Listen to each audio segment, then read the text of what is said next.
Well, Mr. Anderson. Can you guys hear me? Am I coming through clearly? I got to make sure I ask these questions. Because I got to make sure that we can be heard for you guys, man. Appreciate y'all tuning in the background, listening in, jamming out this early morning while me and Pong were getting locked in, chopping it up about some Dragon's Dogma in the background. So you already know what today's episode is probably going to be filled with, especially early on when we get into what we're playing, because honestly, that has been the biggest part of it. Just a couple other things at the beginning of the week, but nothing really majorly as the lead up to Dragon's Dogma was coming out. I couldn't find myself really getting too deep into anything else. So there is that. Geronimo de Jesus, what's going on? Appreciate you coming through. He says, sounding good. Hey, man, I appreciate that. I do feel like last episode, maybe I was a little loud, but definitely let me know. Make sure when Pong starts getting his spiel in as well, let him know, let us know if he sounds good as well. Ladies and gentlemen, I am one of your hosts for Living Split Screen, Steel Rain. That's I, Steel Rain I. That's He is a 7 everywhere. This is a non-console centric platform. Appreciate you, man, for actually pointing the fact out that I was saying eccentric, because I didn't want to be. That's not what I meant. Console centric podcast. I love your freaking Florida take on words, bro. I love it. That's not a Florida thing. That was just me. I'm saying it's a Florida thing, bro. Okay. Well, I mean, I appreciate the pass, I guess. Yeah, no, man. I love that shit. Anyways, keep going. Sorry. Geronimo says, props on the pronunciation there. Hey, man, I think I'm quite cultured. I think, I've experienced a lot in my life. I like to say, sci-fi sky, what's going on? But again, back to the Living Split Screen spiel. This is a non-console centric platform that talks about everything going on within the gaming industry. We like to take that RTS approach. That means we just like to pull ourselves out of the world, look at the darker crevices of the map, pull those resources together so that not only can we build up the foundation for ourselves right here on Living Split Screen and for the chat, but also for the potential 3 billion gamers that Phil Spencer always talks about. Not only that, but we're also the home of that ECP, that's that educated consumer perspective, because we do not work in the industry. We are just two guys with a ton of gaming knowledge, and also professional knowledge in the real world with business, customer service, sales, just across the board. And we're bringing that all right here into a gaming podcast where we can jump in with the community and touch on a variety of topics that we care about. I think one of those topics this week is going to end up being, in case you missed it, Dragon's Dogma, which is apparently been quite debatable amongst some people. Has a lot of people currently hating on the game.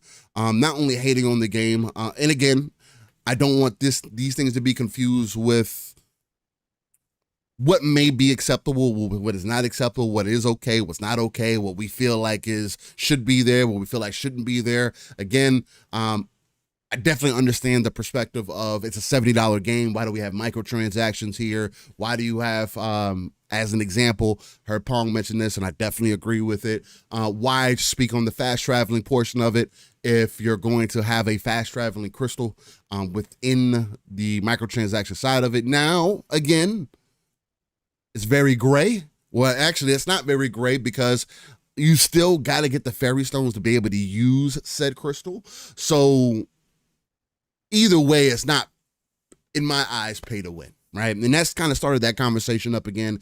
And just real quickly, for me, pay to win is anything that gives you an obvious advantage over someone else, and makes the game a tad bit easier for you. I don't think any of the things in that store do that. I think they're more of a skill check type of thing. There are people who will get frustrated and say, you know what, let me see what's in the store to see that's going to help me out, the same way that people do with Assassin's Creed. So I don't think it's needed there either. I played all the Assassin's Creed without it, and the game's played just fine. So who knows? But nonetheless, enough of me. Let's get into the Uncanny gentleman himself. And speaking of uncanny, we got X-Men 97 that just came back. Look, and that's kind of debatable too. The art style on there, like it's very reminiscent of the older show, but at the same time, there's something off about it. I don't know what it is. I need to actually watch it and lock in. But I do like that first episode. From all the clips that I've seen, the way they introduced Storm, the way Cyclops was banging out, like me and Pong were talking about that in the background as well. Like Cyclops is literally one of those dudes where he has his moments where he's banging out. He's like, bro, he was using his fucking laser to slide across the floor and he's moving, he's throwing hands. Like Cyclops could be so cool, but he is such a, for lack of a better way to put it, the algorithm probably won't like it. He's a bitch. Yeah, it is what it is. But nonetheless, ladies and gentlemen, let's get to the brother from another, the one and only Pong. So, what's going on, brother man? Hey, good morning, everybody. Welcome to another freaking awesome episode of Living Split Screen. You know it's going to be awesome because we're going to be talking a lot of Dragon's Dogma 2 here, and I think that's probably just our games played. We'll just roll right into Dragon's Dogma 2. But thank you all for being here again. Special giveaway day. Starting to see some potentially new people in the chat. Love to see all of you. I hope you actually do enjoy the show, not just the giveaway. We come here every Saturday morning with that live, raw, and uncut, as Steele likes to say, energy for you to get your day started, to get your weekend started, or to keep it going for some of you across the pond as well. But we are ready to rock and roll. We talk a lot of games here. We talk a lot of, like Steele says, the RTS view. We take that satellite approach and we look at the whole industry. We give a lot of opinions. A lot of our stuff is just, man, it's speculation town, baby. That's where we like to live. But we have a good time with it. So I hope all the new people are enjoying this as well. But yeah, Steele, this right here is the face of a stereotypical gamer who spent all day yesterday doing nothing. I should be shaved, right? A little bit. I got the extra long beard going on with the grays coming in. I thought about it. Yeah, I should probably, probably should have got my hair cut a little bit as well. But that didn't happen because from 9 o'clock yesterday morning, 8:30, 9 o'clock, until Xbox Ultimate went live last night at 9 o'clock. I slid in there literally at 9:03. I had Dragon's Dogma 2 going. And that is what it's supposed to be. I had the day off yesterday because we got a snowstorm, and I just figured it worked out perfectly with Dragon's Dogma. We got another one coming in, so that's happening too. I got winter. I got to go get all my shopping done. God. We got 5 inches on Friday. Or Thursday night into Friday. We're supposed to get another 8 to 12 inches tonight through tomorrow into Monday. Yeah, this is like a huge storm, end of the year. And then it's supposed to be 40s, rain, sleet, refreezing at night all next week. So It's going to be a blast. It's going to be a freaking blast. Welcome to Minnesota winters, man.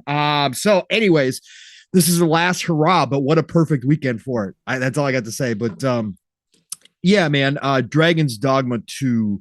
I mean, I'll just get right into it. Yeah, jump into it. As we do. Because I, obviously, like Steele said, it was one of those weeks as a gamer where you're so excited for something new coming out. We had so much good stuff. Steele and I played a lot of Helldivers 2 last weekend. Had a freaking blast with Helldivers 2 as we have been. We got a couple of randos, level 48 and a level 50 that stuck around with us through like 7 missions. They even stuck around. We weren't talking to them, right? No communication, but we were having such a good time. They stuck around through Steele putting the kiddos to bed. Like it was, that was fire, awesome. Actually. It was awesome. No, like 15, 20 minutes. The dudes, we were just hanging out on the ship and they stuck around. That's how great a time we were having, even without communication. So Helldivers 2 cast. What's going on? God Gamer Dude in the chat said Pong can take the inches. Wow. Thank you, Scott Gamer Dude. Pause. I know you're talking about snow, but Lord. Yeah, I don't think I can, like in a different way. Anyways, never tried. Thanks. Anyways, listen. But yeah, so we did that. I've been playing my Age Empires 4, of course. They just dropped a brand new update on that game. Been rocking on that, but Dragon's Dogma 2. Let's get back to the focus of the show, and we can kind of get into it. We'll just roll into this here. Yeah. Dragon's Dogma 2. I've got about well, I mean, I did take breaks yesterday. Let's be real. Again, I eat and I do all that kind of stuff. So I did take breaks, but I didn't shut it off once. I probably got 13, 15 hours of gameplay in now Okay. at this point. Um, But I'm level 15 character, so I got a good grip of my character oh and my wow, yeah. pawn and the pawns. Um, this game is right now, and I don't know. Maybe Star Wars Outlaws, maybe Avowed down the road. We'll see how the rest of this year plays out. But you guys know how many games I've already loved this year. And I said Unicorn Overlord is up there. I think it should be in a game of the year conversation. This is walkaway game of the year. This is my bag. Okay. You guys know this. Man. I'm back. Like I have not had this feeling since Starfield. And you guys all know that have been listening to us for long enough. High fantasy worlds are 1A, sci-fi is 1B. Okay. So Starfield is my favorite game, right? Just again, I'm a Bethesda fan through and through. I'm a fanboy, if you want to call me that. I will excuse Bethesda for a lot of different things. But this game right here from Capcom and the Dragon's Dogma team, which is a mix of devs across the boards. They've got some Resident Evil devs in there. They've got some Devil May Cry devs in there. They've got a little bit of everything in there. This game is an easy walk away game of the year for me. This is unbelievable. This is everything that I waited 12 years for from Dragon's Dogma 1, not knowing that we were ever going to get a sequel, but Capcom being back on top of the gaming industry yet again, huge amounts of success. Shout out to them. They're not resting on their laurels. They're doing stuff, new IP, but they brought back Dragon's Dogma with this one. And this game has everything I look for when it comes to an open world RPG. It is different. It is that Eastern style take, as we've talked about, Steel. It is unique on the Western RPG. It is not what you always expect it to be, but some of the basics like exploration, it's up there with the best. I'm not going to give you guys any spoilers, but it's I'm just the moment to moment gameplay that you can find in this game. That's really where these style of games are supposed to shine. If you're traveling through a world, right? Mm-hmm. You want to feel that sense of discovery. You want to feel that sense of unease, right? And there's different ways to do that. Dragon's Dogma took everything they did in the first one and just ramped it up here. So again, I've had my moments walking in the dark, which you all know or should know if you haven't played Dragon's Dogma. The nighttime is one of the, if not the best nighttime ever presented in any RPG. You can actually see this time around, by the way. Yes. Even without a light, you can still see decent. It depends where you are. In a forest. That's true. Not really still. Not in a cave. I have noticed the lighting does change things. Like what you're around does change things drastically.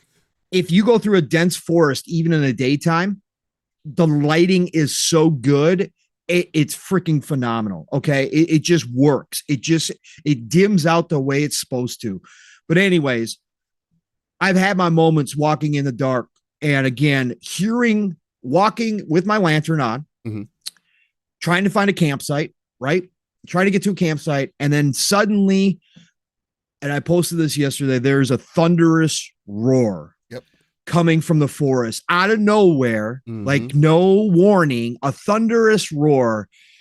And you get the chills as a cyclops comes lumbering out of the dark into the lantern light.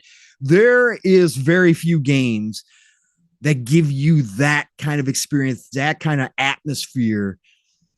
And like I said in my post yesterday, it'll make your blood run cold, man. Because that Cyclops is coming through trees. That Cyclops is swinging a tree itself as a club. And there ain't nothing like it, man. And I'm an archer this time. My first time around was a thief. So I was the dude climbing on the back. I was the dude going after the eye. I was the dude getting up close and personal. As an archer, I ain't doing that. I got to stand back with my magic user. And we got to try to take this thing down and let the other pawns go to work. I'm sitting back, firing arrows. And again, as an archer, let me tell you something about the archer class a little bit here real quick too. It starts off kind of slow. I'm not going to lie. Imagine, They're aiming, right? There's no real aim assist. There is, because it's very forgivable. If you shoot an arrow in the general area of an enemy, you're going to get a hit. Okay. However, getting used to, especially if you're going to not use the quick fire, but you're going to actually try to use the actual, shot process with the crosshairs, it takes a while to get used to that. And then there's other, obviously, skills like keen shot, which I'll get to here in a second, that add to that. But it takes a while to get used to. But once you get used to it, man, you start firing away, plugging away at arrows. You start getting your explosive arrows. You start getting your tarring arrows like that, so that your magic user casts a fire spell, turns them on fire. Like that, there's nothing better. But man, those moment to moment, I had another one steal just randomly.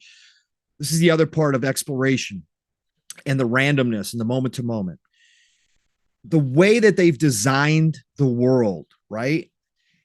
It feels organic. One of our favorite words. It feels organic when you are traversing through mountains and you're kind of going through forests, and all of a sudden you come across a hidden path that wasn't on your map, and it can be a shortcut or it can lead somewhere else. Those are those times for me as a gamer, as an RPG lover, where I have to smile, because it feels so damn good the way they have it set up. Now, sometimes it's very obvious. JRPGs are very obvious with the side pass. Oh, I'm going to go over here. I'm going to find treasure chests, right? I love that too. I love that too. I talked about that with Grand Blue Fantasy Relink. I know what I'm getting, right? I already know what the meal's going to be when I walk into a game like Grand Blue Fantasy Relink, because I've been playing them for decades and they haven't really changed the recipe a whole lot. I love that, right? It's comfortable. It's like a warm blanket. But in these types of games where I'm exploring a world for the first time that's big and wide open, and there's so much going on at any given time, I can get jumped by goblins. I can have harpies dive bombing me, right? I can have, cyclopses turn in the corner. I can run into ogres that look like fucking King Kong running around in this freaking world. The ogres down everything, acting like King Kong, bro. Yeah. Acting like climbing up walls, jumping on freaking rock. Bro, anyways, whenever that happened, it's that small moment of traversing through an area, and all of a sudden it kind of breaks open and you see this little dirt path, and you don't know where it's going to take you. You don't know, even as much as you were wondering what was going to happen to you as you're walking down the main path, you really know if you take this side path, you could find a treasure chest, right? You could find a bunch of materials to gather, right? Flowers and plants and all sorts of stuff to make some health potions. But you could wind up at an abandoned small stone fort that has obviously been destroyed in war, but has been taken over by humans and goblins now who aren't on your side, which happened to me yesterday. And then you can go ahead and you can clear that fort out of the middle of nowhere. And you can go ahead and get inside, and you can be doing the usual scrounge around. And you so happen, because you know better, to start breaking some boxes up, looking for some other materials. And then all of a sudden, there's a ladder down into the basement. And you go down in the basement. Underneath the boxes, huh? Yeah. And then you go down there. And it's a nice storage area, right? It's their basement, right? It's their storage facility. So there's shelves. There's all sorts of shit down there, right? You find a couple gold, whatever else. You're peeking around the corner. All of a sudden there's another stack, right? You know, as an RPG veteran, I got to check it out, see if these are breakable. You break those boxes steel, and then there's a hole in the wall with a nice big old chest back there waiting for you. And you open it up and you get some new freaking gear. That's what I love about these games. And Dragon's Dogma 2 has taken that to another level with the environments, the detail. Now, again, I'm putting this out there. I'm playing on a high-end PC, right? 7900 XTX. I'm brute forcing a lot of the problems people are having. This game looks gorgeous. Okay. This game is beautiful on my OLED. I've got it on my OLED. I had to fiddle with the settings, which you guys all know I freaking hate. This is why I've never been a PCMR guy. But I fiddled with the settings. I got everything cranked to max, ray tracing on. and I was getting 38 frames. Okay. That's what I was getting at 4K. I just turned on FSR 3 to see how bad it would be, muddled it would be, how foggy it would be, blurry it would be. Stayed crispy. Very few parts of this game with FSR on that I'm not enjoying. So I got everything cranked, threw on FSR. I'm locked 60 easy, okay, except for the cities, which still dip into the 50s. But otherwise, I'm a lock 60. So I'm having the best experience you can have. I haven't had any crashes. I haven't had any of the issues that people with the average PC or console players are having. So I got to preface all this by saying that. But this game with the environments, gorgeous. Walking up to the top of a mountain, looking over, the draw distance is incredible. Jez made that point in his article. The draw distance, just looking out and knowing that I can go over there is nice, right? It is great. Using the environment to attack the enemies or to push them off cliffs, which was in the first one, but they've ramped up even more here. That never gets old in any of this stuff. The pawns AI has taken a leap. Do they repeat a lot of lines as you're traveling, especially if you're like me and you're not doing the main mission? You're running out and explore. Yes, they do. Yeah. But does it get old? No, it just kind of fades into the background. It just kind of fades in the background. But the pawns and their attitude, and when they help you out and they say, oh, my master and I discovered a chest over here. Let me show you. Bro, it's beautiful. And they sit there and point. And then you say, go. And you follow them. And they take you right to it. Yeah, I like that too. It's super dope. It's such a small thing. It's a small thing that doesn't have to be there, but it just it pulls you into the game more because now you're like, it's not just you interacting, it's your party that's interacting with you as well. And then you are in this world and the world is interacting with you, right? Yes. Not necessarily you interacting with the world is interacting with you. And at least that's how I feel when I play. And and there's set pieces too, Steele, right? There's set pieces that they've set up. However, like any good Bethesda style RPG that has randomness in all the mechanics, because the world is random. Again, the encounters that you have, you don't know what you're going to wind up with. I've already seen the videos. I think Gaz actually posted a video yesterday too of one of those scenarios where he was fighting a Cyclops and all of a sudden a Griffin showed up to join the freaking battle at the same time.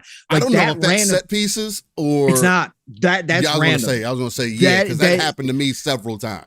That is random. It depends where the monsters are. Oh, bro, if you run far enough, if you're backing up, running, you can run into a whole nother group, right? You can have. I've already had that with goblins. So I love the randomness. Now, with the randomness, there's some set pieces I'm sure a lot of people have seen. You potentially, again, you could miss this completely. Chances are you're going to come across it, but there's an area where a Cyclops has decided to block off a pass that you're trying to walk through, and he's got a guard in the pass. And this was in the previews too. This was in the videos that they showed. You can blow up a wall and you can blow up where he dammed up the water where the river's supposed to be flowing through this pass. And you can blow that up and it kind of wipes him and his whole blockage out. Right. Well, when I showed up to that part, the Cyclops so happened to be on the other side of the freaking wall. So he wasn't in front of the wall guarding it. He was on the other side. So I could still blow up his dam and use the water, but I fucking blew out the fucking blew out the whole goddamn wall that he had created to block the pass. And he's got thrown on the other side because he was standing on the other side. And then I wound up having to fight him and bring him back into the area and fight him that way. So randomness, love it. You guys all know this. That's why I'm a Bethesda fan. Love the random stuff. This game's full of that. But the Pawns AI is extremely helpful. I am set up. So my main, my Arisen she's an archer, right? So I'm going for mage archer class. So she's an archer. My main pawn I set up as my frontline fighter. I didn't make her the two-handed tank. I've got her with shield and sword, but she is my front line. And then I've running with a healer pawn and a magic user pawn. So that's my lineup. No thief. No thief. Oh, okay. No thief. No thief at all. Don't necessarily. So you don't necessarily. Again, this is the great part about this game. You can mix and match. You can do whatever you want. Literally. But the pawns are great. They're even more intelligent than they were before. They seemingly most of the time know when to use their spells. Although I will say you got a magic user with lightning or fire. They like to destroy things for you. And if there's exploding barrel, oh yeah, my girl's already opened up multiple paths for me, Steel, because there's paths that are blocked in like they'll do paths. Yeah, they'll blast it. Oh, and boxes. And everything else. Oh, they will. Mine's casting a whole damn lightning storm to crush a barrel. Steel. Oh yeah, no, mine don't do that. Mine don't go that far. No, I've never had.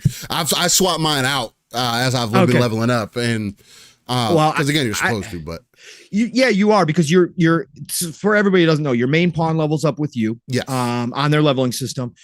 But the pawns that you hire, up to two other pawns that you hire, they won't level at all. So depending on how click. Now, I will tell you this. I'll give you a little tip here. When you go in searching for pawns, you can do it any way you want to. You can spend your crystals, your rift crystals. Absolutely. You can do whatever you want to.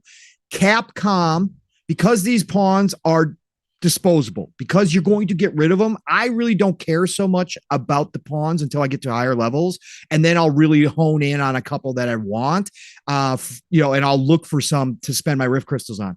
Capcom makes pre-made ones. You can go in when you're in the rift and you're looking for a pawn, you can actually search for specific pawns. You can search under, I forget the exact wordage that you use. There is a section though for basically curated pawns. Okay. That's not the word they use, but anyways, if you look, you'll know what I'm talking about. Specific. Yeah, I didn't get what you're saying. Specific. Use that search function. You will come across free pawns from Capcom at your current level. Then you can actually rent some that are ahead of your level. Capcom? Yes. Capcom has pre-made pawns in there. So you can go in there and they cost nothing. 0 rift crystals. Okay. You can find those 0 rift crystal pawns. There's even some peoples who are featured, like actual players who are featured that are also 0 crystals. Take pawns that are ahead of your level, especially when you're starting out. Yes, will they be a little bit OP? Yes, but you're going to run into situations where you want those OP. Okay, because they will help you out tremendously. And you can keep, if you wind up liking those types of pawns, you can keep around for a while because they'll be with you. I started out when I first jumped in and got to my first rift. Yeah. I picked up 2 pawns that were level 8 and level 10. I'm still running with my level 8 healer right now until I find a better healer. Even though I'm level 15, she's still okay. But my level 10 magic user, I just swapped out because I found a broken rift stone that I repaired, but it was one of those one steel that doesn't actually repair into a rift crystal. A pawn just pops out of it and says, hi. It was a player for 0. So I got a level 18 magic user running with me now, which is great. So I swapped her out. And before you swap out pawns, make sure you strip them of everything you gave them. I made the mistake. I made a rookie mistake last night. I was tired. It was before I went to bed last night after Xbox Ultimate. I forgot to strip my pawn.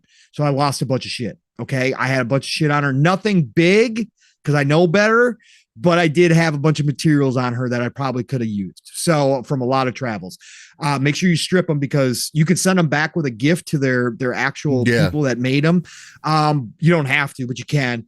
If you appreciate them. I did because they spent 12 days and nights with me in the game, right? So they spent a lot of time with me as I was traveling the world. So I sent them back with a gift, but I forgot to strip them. But anyways, what I'm saying is when you get in there, when you get your first rift, hire pawns that are way above you. If you can find them for 0 rift crystals, hire those. Like I said, Capcom makes them. I found level 10s right out the gate. So just do that. They'll be with you for a long time. They'll help you through a lot of early battles, especially if you get caught off guard by a Cyclops or something where you might not be leveled enough to take them on by yourself. Those pawns can be the difference maker. So make sure you do that. And then always look for pawns that are ahead of you down the road. But yeah, fantastic systems here, Steel. Again, playing Archer class for the first time now. In the first game, as a thief, I could also wield a bow at the same time, right? And switch off. This one, they limit you, I think, right, Steel? It's completely, they literally break down the classes for what they are. Right. What you imagine the class to be able to do, that's kind of how it is. I still think that they probably could have made Thief more assassin-like just because maybe they could have dove deeper into a little bit of that bag, because I'm getting to the I almost had the vocation maxed out for Thief. Yep. And I'm about to move into Mystic Spearhand, which I just ended up unlocking yesterday. Can't wait to see. Yeah, I just got done unlock. I thought I'm so glad I didn't end up missing it, because I thought I ended up missing it, or I've been doing so much backtrack. I go back and forth all over the place. Just enjoying myself, like just in totality. So, but yeah, man. I mean, I definitely agree with you. There's a lot of that wonder that I do agree with you with the pawn side of things for people that if you find yourself having a problem, or if you just do want a good recommendation starting off, it's not a bad recommendation, because, or the other side of that, getting my Dragon's Dogma bag, the other side of that is you could be like me, where you're in your first hour or two of the game. I did it live on stream. You run into an ogre.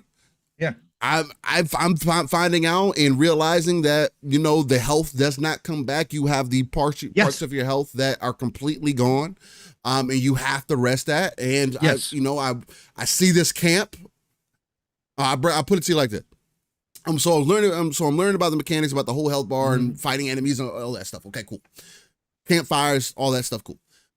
So I'm at a point where I realize that I need to go to a campfire. All right. So I see one on the map. I start walking towards it. As I get towards it, I look to my right, and there's a big ass fucking ogre right there. So I'm like, oh, Cyclops, whatever you want to call it. Well, there are two different ones, but yes. Cyclops, excuse me. It's a Cyclops. Okay, yes. okay. It was a big ass Cyclops. Big ass club, all that shit. I was like, oh man, well, camp is right there. So this is me. The whole 100% souls kicked in. let me give you perspective. My health bar is literally not even a quarter of the health bar on the map, on the screen. I know it's kind of hard for me to imagine, but if you're able to ever see the health, I don't know if you can see it in the gameplay, but if you're playing Dragon's Dogma 2 and you see your health bar, imagine it being a quarter of your health bar, and that's where my health was at, right? Now, mind you, I did die on this part several times. It's probably about 3 or 4 times. But this is where I realized, this is where I fell in love with the game. Why I made my first post. The interaction of me walking up to the bonfire casually, and then all of a sudden noticing that there was a Cyclops right there. And as we make eye contact, I felt like he roars at me, and I'm like, bro, I do not need this right now. I have no health. The campfire I'm not going somewhere else. Like, something has to happen. And mind you, I'm early on still. I have to be within my first 8 levels, maybe, or maybe even worse than that. It had to be within my first 6 levels. So I should not be having this fight, but this is the thing that became addictive. And this is the thing where Souls always gets me. I fought him that first time and almost killed him. Got him down to half health on his last bar. And that begun the addiction. He killed me. Boom. Okay, fought him again. He beat me again. Because now I'm trying things. I'm like, I have no health. I'm a thief. What can I do? So I started jumping off of cliffs to try to see how does my stamina management work? Okay, let me see if I can stand up on the Cyclops now. Okay, if I stand up on him, how does that work? He starts moving around and he's going like this and everything. And I'm like, okay, how do I hold on? Is it like Monster Hunter where I have to press the trigger? And it's like, no, you don't have to press anything. You just need to press the stick. And if you press the stick the way that you need to go, he kind of stays on top. Ride him. And it's like riding a horse. It literally is just like riding a horse. And if you manage it, you stay back on top. You go back to doing what you were doing. And the animations are completely different from each other. You standing to you grabbing them. When you're grabbing, you're poking them. You got another one that you could, at least with the thief, where I can kind of dig in and pull out, and it does a little bit of extra damage or whatever. So now I've died. So doing this, I've now died several times. But I said this on stream.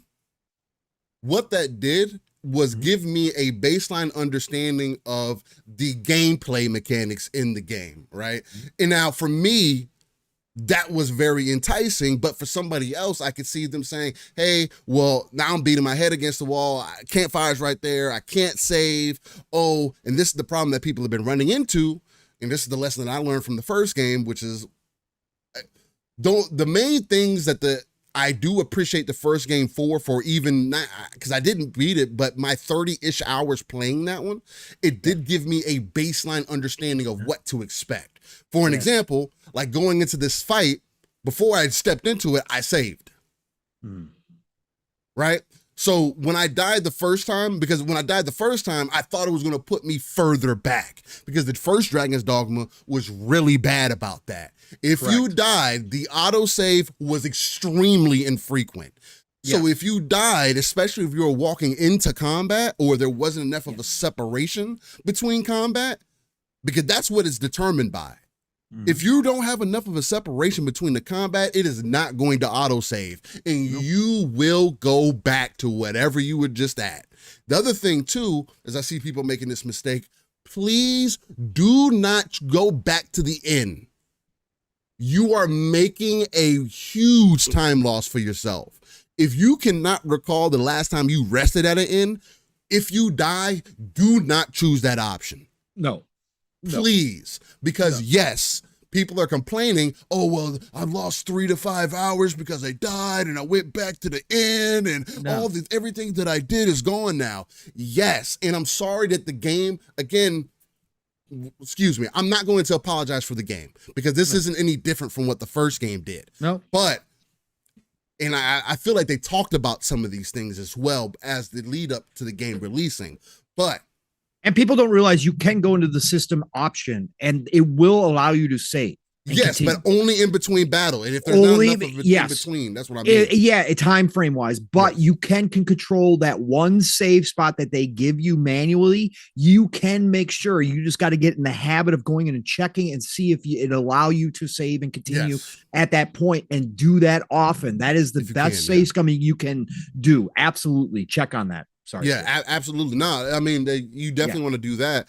But along with that, it's just, you don't want to choose to travel to the end option unless you literally have to. If there's nothing else that you could do. You don't have any other options. You're completely out.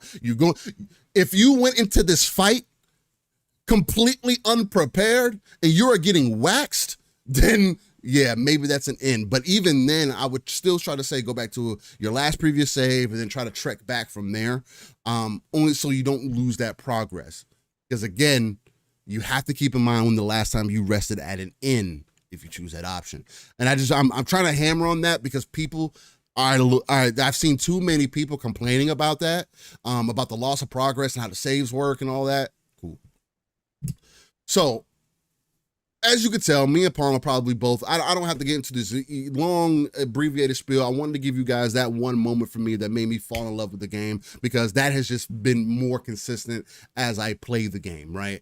Whether it been my interactions with the pawn, because how I treat my pawns, I either get pawns that are at my level or 2, maybe 3 levels above it. I'm also being very picky about the pawns that I choose looks-wise as well.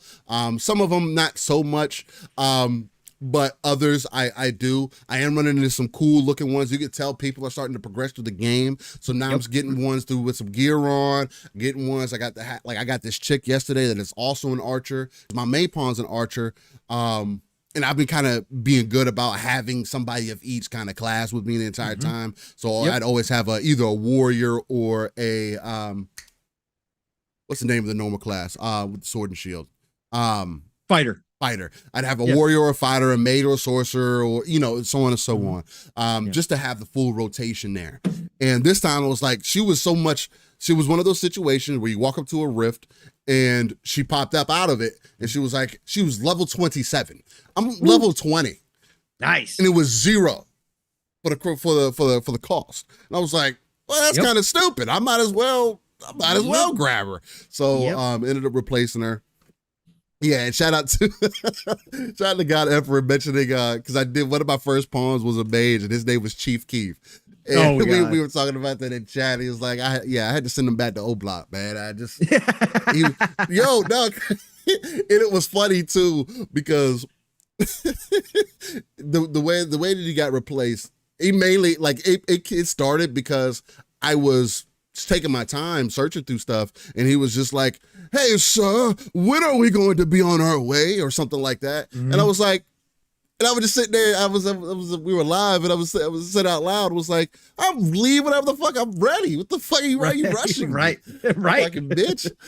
So yeah, after that, I think it was over for him. I found somebody to replace him, got him out of there. But Dragon's Dogma, in many ways, it's so many leagues above what the first game did. And when I say that, hey, I played the first game for 30-ish hours, I didn't beat it, but I mean, I was getting into it. There's other games that were coming out at the time. It's older, hasn't aged the greatest, though it's not terrible.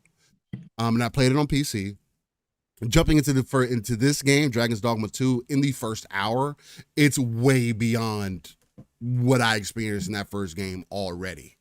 I would even dare to say that I think this game is easier to get into than the first game was. Yeah, at least from my perspective, I find myself like, sure.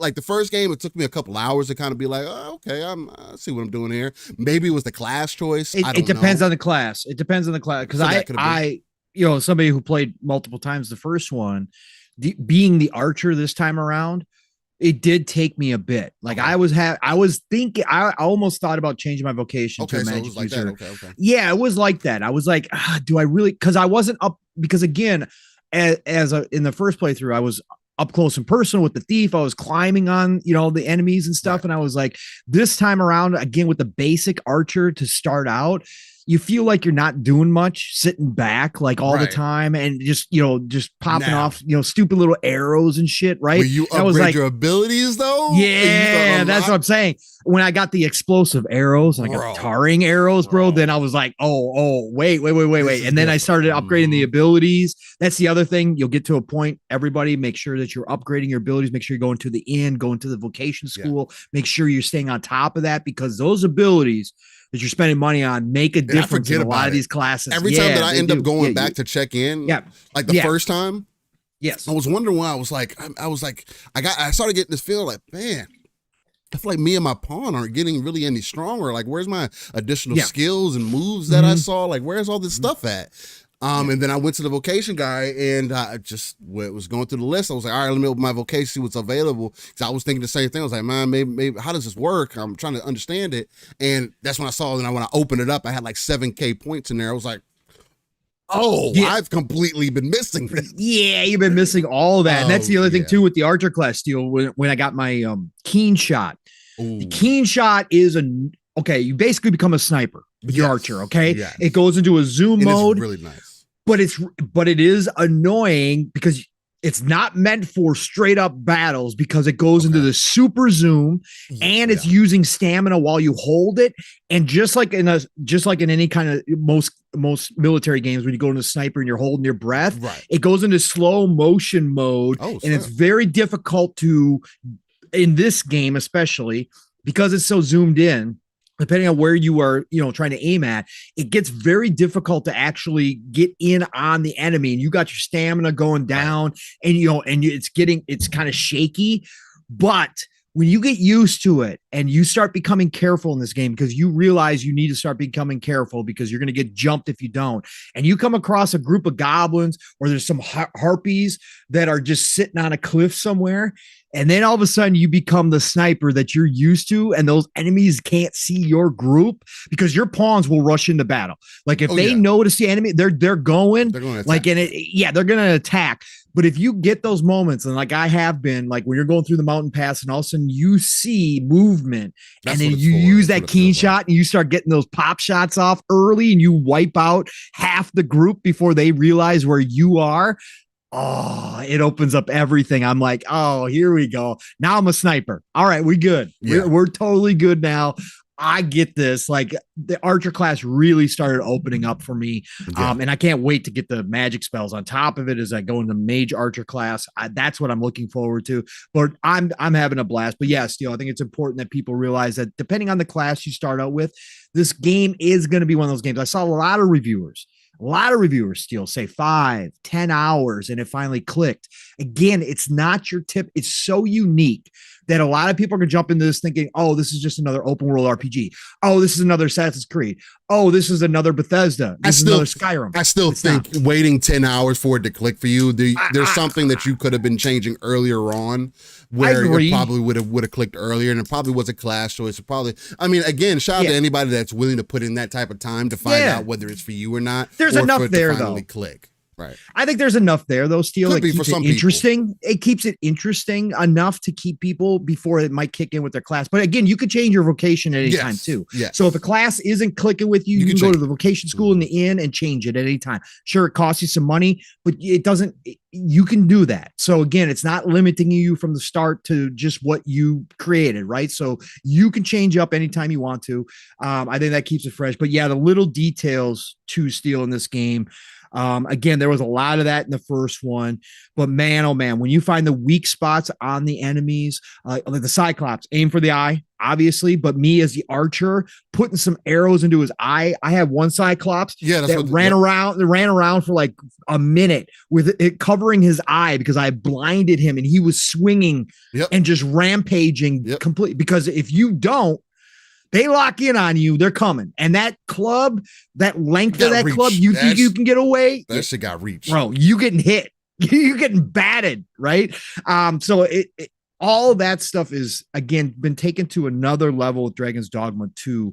I can't say enough about this game. Obviously, again, from me and Steele's perspective, easy game of the year here. There's been a lot of great games. Again, Helldivers 2 should be in the conversation. Unicorn Overlord, all that stuff. Pal World, name your favorite this year? There's been a lot of freaking amazing games. Right. I got to say, this is game of the year runaway. This is easy money right here.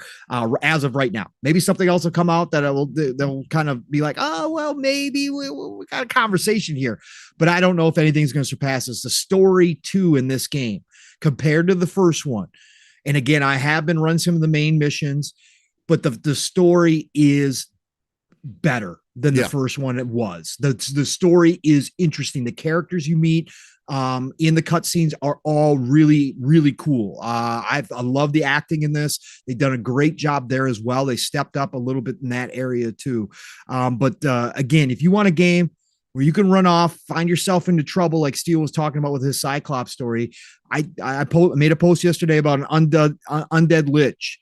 Right. He's a piece of shit. I'm going back to kill him. Unlike Steel, I did try a couple times, but I finally said, nope, we're done. Because I found this whole cave system inside the mountain when I was trying to follow this dude to the capital city, part of the main story, Gregor. I was trying to follow him. And then, as always with me, oh, look over there. That looks like a cool cave. Let's just go check this out. That cave turned into this whole underground cave system. Gregor left. I think he might have died, according to Steel's story, because Steel followed him. Yeah. He might have died because he disappeared when I came back out. But man, I went into this cave system and I wound up in this room with this chest. I open up the chest. It's all glowy. It's beautiful. I'm like, oh shit, we're getting some cool shit here. Open up the chest. All of a sudden, this undead lich shows up out of the blue. I got half health that I can recover. My bar is half, and he is ripping off ice spells, lightning spells. He is doing everything, destroying my team. I almost beat him, just like Steel did with his Cyclops. I had him down to less than a quarter health on his final bar. He had 3 total bars. I had him down. I worked him. Like I'm experienced, so I kind of know what to do. I got him down, man. He killed me. Went back, tried him again. He killed me faster that time because he wiped he wiped 2 of my pawns out right away. So I was like, nah, we're coming back. We're coming back. Yeah, I'm like, we're coming back. We're coming back. And again, if your pawns get wiped, you can pick them up. You have a time limit to pick them up. You can pick them up, all that kind of stuff. And your other pawns will go, if you've got surviving pawn, they will go and pick up those down pawns and bring them to you to try to help. I love that, bro. I love that. It's just little times like that. So I'm going back to kill that motherfucker because that dude pissed me off so bad, bro. I was so mad at him, bro. Oh man, but it's not a bad frustration. It's not a soul's frustration for me. It doesn't have to be either. Yeah. It is not a soul's frustration. Again, this game is not as easy as other RPGs, open world RPGs. It's definitely not Souls, but it's not Souls either. Unless you want it to be. You can make it that way in a lot of ways, but it's definitely not. You get used to the combat, you adjust. Enemies that can be, again, enemies are still, you can still be, or can be very obvious. Sometimes they mix it up, and there's just, things can be done unpredictable for sure. Mm. Absolutely. I just think overall, again, Dragon's Dogma 2, if you're on the fence, please go play it. Again, don't listen to the discourse per se. Again, make your own decision. I'm not somebody who tells you how to spend your money or how not to spend your money. So go do it. Still, we're going to talk about the discourse here. Well, yeah, we'll talk about the discourse. I think we'll get into the, we'll do our upcoming games, and then we'll jump back into the discourse. Yeah, we'll jump into the discourse and get that conversation going. We got some super chats. Yes, we do. The Gato, of course. Welcome to the hype train, everybody. This is the living split screen. The Splitters hype train is rolling along at a Mach 4.0 due to a couple people. We start the show at Mach 2.0, so buckle up. Get those 4-point harnesses tightened down because we are at a goal of 69. That's right. It always remains 69 here. For all you new people listening, this is kind of a joke off of the people who do actually e-bag. We never expect to hear on the living split screen, but we always appreciate it.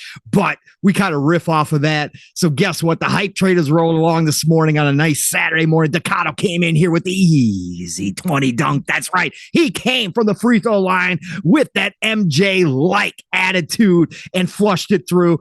20 bomb. Super chat says 6 hours of sleep the last 2 days. Let's have a crazy living split screen today. Let's do it, Decado. Thank you, brother, for dropping the bag of coal to get us up to a Mach 3.0 and not to be outdone. The legendary Yobi. That's right. The one and only Yobi came in here and said, I see your 20 dunk.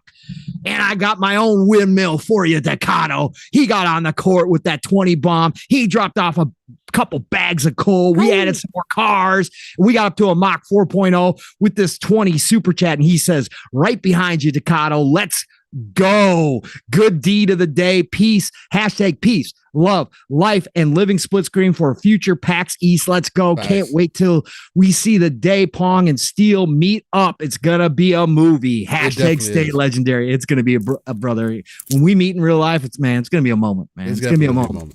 It's going to be a moment. Absolutely. Appreciate you, though, Yobi. So, again, everybody, tighten those belts down, man. We don't want you flying out at a Mach 4.0. It's going to be ugly if you do. So, get ready. But go ahead, Steel. I got another one. I don't know if we did this one because Bold Alpha Wolfpack came in early. He was here before everybody else. He was waiting in the warehouse. He was sitting behind the command console, and he said, Steel, I saw you press the red button, and he gifted the 10 living split screen memberships. Oh, let's go. Keeping us hashtag ad free in 2024. Hashtag no beans. Here, we're not going to be slinging no coffee around these parts. Thanks to all of you beautiful people, including Bold Alpha. Well, Duncan, if you want to sponsor, shout out. I'll take some Duncan coffee. I'll take some Duncan coffee. Pods. We'll do pods. But ladies and gentlemen, we're gonna definitely dive right back into the Dragon's Dogma conversation because I do have some thoughts about the microtransactions, how it makes it such a much more of a worse game, how you can't avoid it and you have to buy these microtransactions in order for you to enjoy yourself or not. We'll end up kind of talking about that, but some additional things that we're going to have. That's good, baby. You can have some popcorn. The additional things that I do want to mention before we get any deeper. After we do the upcoming games, I'm going to do the first giveaway for Dragon's Dogma 2 right here on Living Split Screen. So please hit that like button for me if you can. And if you are here and locked in, go ahead and also say hi in the chat real quick. Just a quick K if you want. A quick W would be even better. Just say something in the chat so we can get you registered, so I can throw you on this wheel, so I can make sure that you can definitely have a chance to win one of these 2 copies of Dragon's Dogma 2. Now, a great thing about this, PlayStation may be a little bit out of luck, but I'm gonna try to work with it. My plan is, if anything, I'm just gonna send it's probably gonna be a $75 code for PlayStation if there ends up being a winner who has a PlayStation console. I don't mind doing that. It doesn't seem like PlayStation really gives away codes like that for games. So there is that. But on Xbox and for Steam, I should be easily able to get you a worldwide code. This is a code for anywhere. It doesn't matter. It's digital. You would get it directly either to your email, preferably your Twitter or X account, because that would be the easiest way for me to keep up and keep track and make sure that you get your game. Because sometimes things happen. You get the game, you put the code in, and it says, oh, it's been redeemed already. It happens. I need you to be able to let me know so I can replace that for you. Because, again, I like to uphold that side of it if we can. So, with that, keep it in mind. Make sure that you hit that. Say something in chat for us so it can make you an option to get into this little bit of raffle here for 2 copies of Dragon's Dogma. One is going to be given away right after we do upcoming games. And keep in mind, it's not going to be, it may not be immediate. I may be able to do it while Pong's talking or something like that. But no matter what, I'm going to need a direct way to contact you to get that information. So whoever the winner is, I'm going to shout you out in chat.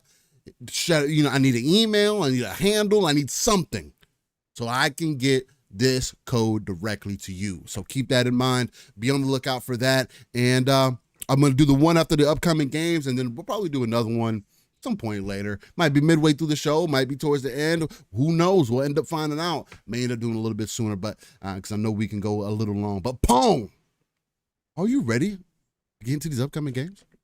I am. We're going to shout out the chat too, because I want to get all these beautiful names that are in here for sure. Andrew Cullen says, is it a requirement if you win, you must use Pong's pawn? Listen. No. Listen. But Varisi, it would be nice. My main pawn, Varisi, she's getting powered up. If you want a frontline fighter, I sent out the screenshots yesterday. If you want a frontline fighter who is not afraid to jump into battle, she don't talk a whole lot, right? Okay. I don't have her talking a whole lot. She only talks when she's got something important to say, but she will go get the job done. She will sacrifice herself to keep you safe. You can't do much better than my pawn. Reese, she's got it going on, man. And I put out pictures. She looks good. She's got a great backstory to her if you really want to find out about that, right? So I gave her some unique stuff, but I'm getting her leveled up. She is now level 15 as well. And I'm in the capital city now, so I'm about to equip her with some full plate. So she's going to be ready to rock and roll, but she is there for you. The pawn code is in there. Oh my God. Attention, ladies and gentlemen aboard the Splitters Hype Train. We have a special announcement. Please, we have just shuttered all the windows. We have our special protective armor on the Hype Train for these occasions because Decado said we are running out of track. The Hype Train's rolling along at a Mach 4.0, and we're going to run out of track real quick. So I got to clear some mountains. I got to come in. He did a flyover with a nuke. That's right. He just dropped a nuke. So we are on lockdown. That's right. No radiation is getting into this Hype Train because Decado just flew in with an amazing 150 megaton bomb. That's right. He cleared the road for us, folks. So hold on tight. It's going to get a little bumpy, but we got new areas to discover. That's right. The 150 Decado bomb just landed. I hope you felt that heat. I hope you saw the explosion. Well, you wouldn't because we shuttered everything up, but you know it hit. Decado, appreciate you, brother. Unbelievable, man. Decado, thank you so much, brother. For real. Thank you so much, man. Never expected, but always appreciated, man. You guys are crazy, man. And again, we don't discriminate here. All of you that give us your time, we feel the same way that you show up every Saturday with us. And if you're new here, thank you. If you're just lurking, thank you. If you're listening to this in the future, thank you. Nothing but love and respect for all of this. Again, when Steele and I started this, we didn't know how it was going to go. We just came here to talk gaming on a Saturday morning together. That's all we did. And we said, hey, we get 10, 20 people in here. Cool. We get 50 people. Cool. We get 1,000. Awesome. But it don't matter. We just want to talk games with people. We want to talk this industry with people. But man, much love to all of you. Go ahead and shout them out, Paul. I'm going to shout out the rest of the chat here. We are going to get this rolling. We have the one and only Stanley Francois in the house. What's going on, Stanley? Good to see you. Good to see you. We got the Elijah Vasquez in here. What's going on, Elijah? Great to see you. We got the Geronimo De Jesus in here. What is going on, Geronimo? Great to have you a part of our show. We got the Nixie, of course, the OG Nixie in here. What's going on, Nixie? We got the Cursed Souls, 666s. What's going on, Cursed Souls? Great to see you. We got the Manuel. I'm gonna butcher. I'm usually pretty good at names, but when I do this fast, it gets rough if I can't. So forgive me if I butcher any names. I'm doing my best here. We got the Manuel Barone Riso in the house. What's going on, Manuel? Great to see you. We got the Nam Omar in here. Good to see you, brother, as always. We got the Gabriel S in the house. What's going on, Gabriel? We got the I got soul. We do know that, sir. Thank you for dropping in here. Appreciate you dropping in here for the chat. We got, of course, the legendary Yobi's in the house. We got the MF Great in here. Choo-choo, motherfuckers. Choo-choo to all of you. I've been forgetting to add that because I've been so overcome here.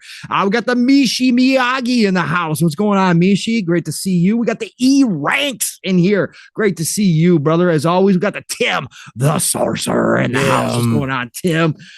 Great to have you part of the show. We got the Bold Alpha Wolf Pack. That's right. He's prowling in the chat, everybody. What's going on, Bold Alpha? Thanks for adding those cards earlier, brother. We got the Blue Moon FC, of course, showing up in here. Great to see you, Blue Moon. We got the East Side Vandal in the house. That's right, East Side Vandal. What's going on, brother? Always great to have you part of our show. We got the General Spartan 27 in here. Great to see you. We got the RSJ fan. Great to see you, my friend. Thank you for dropping in here on a Saturday morning. We got the Andrew Cullinane in the house. What's going on? What's going on, Andrew? Who else we got in here? We got Doggy Dog 420. Great to see you, brother. What's going on, Doggy? Let's see here. We got the God Emperor Sofa King in the house. What's going on, God Emperor? We got the Ozzy Fan 80. What's going on, Ozzy?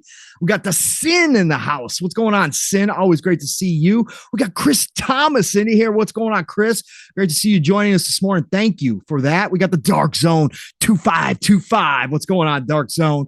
Great to see your name popping up in the chat, brother. Thank you for joining us. Of course, we got Bob in the house, Game Pass Dad, who's about to turn in. He's about to turn into Pickle Papa for April, the month of April, right? That's his alternate personality that comes out once a year for a month. That's right. Go check out Game Pass Dad and what he does. Man does stand up too. Shout out to anybody who puts himself up on the stage like that. Game Pass Dad is awesome. He joins us over on the Fun Speculation Network all the time. Great dude. Go check him out. We got the Decado, of course, who made himself known around these parts with the nuke. What's going on, Decado? Great to see you, brother. Thank you again, brother. Appreciate you so much. Who else we got in here? We got Dr. Dinglenut in the house. Thank you for joining us this morning, Dr. Dinglenut. You guys have been talking so much. I gotta keep scrolling here. Who else we got in here? I don't want to miss anybody. See how far back. Scott Gamer Dude, of course, coming in here. What's going on, Scott? Thank you for joining us. We got Sci-Fi Sky in the house. What's going on, Sci-Fi? Great to see you. We got Gabriel S in the house. What's going on, Gabriel S?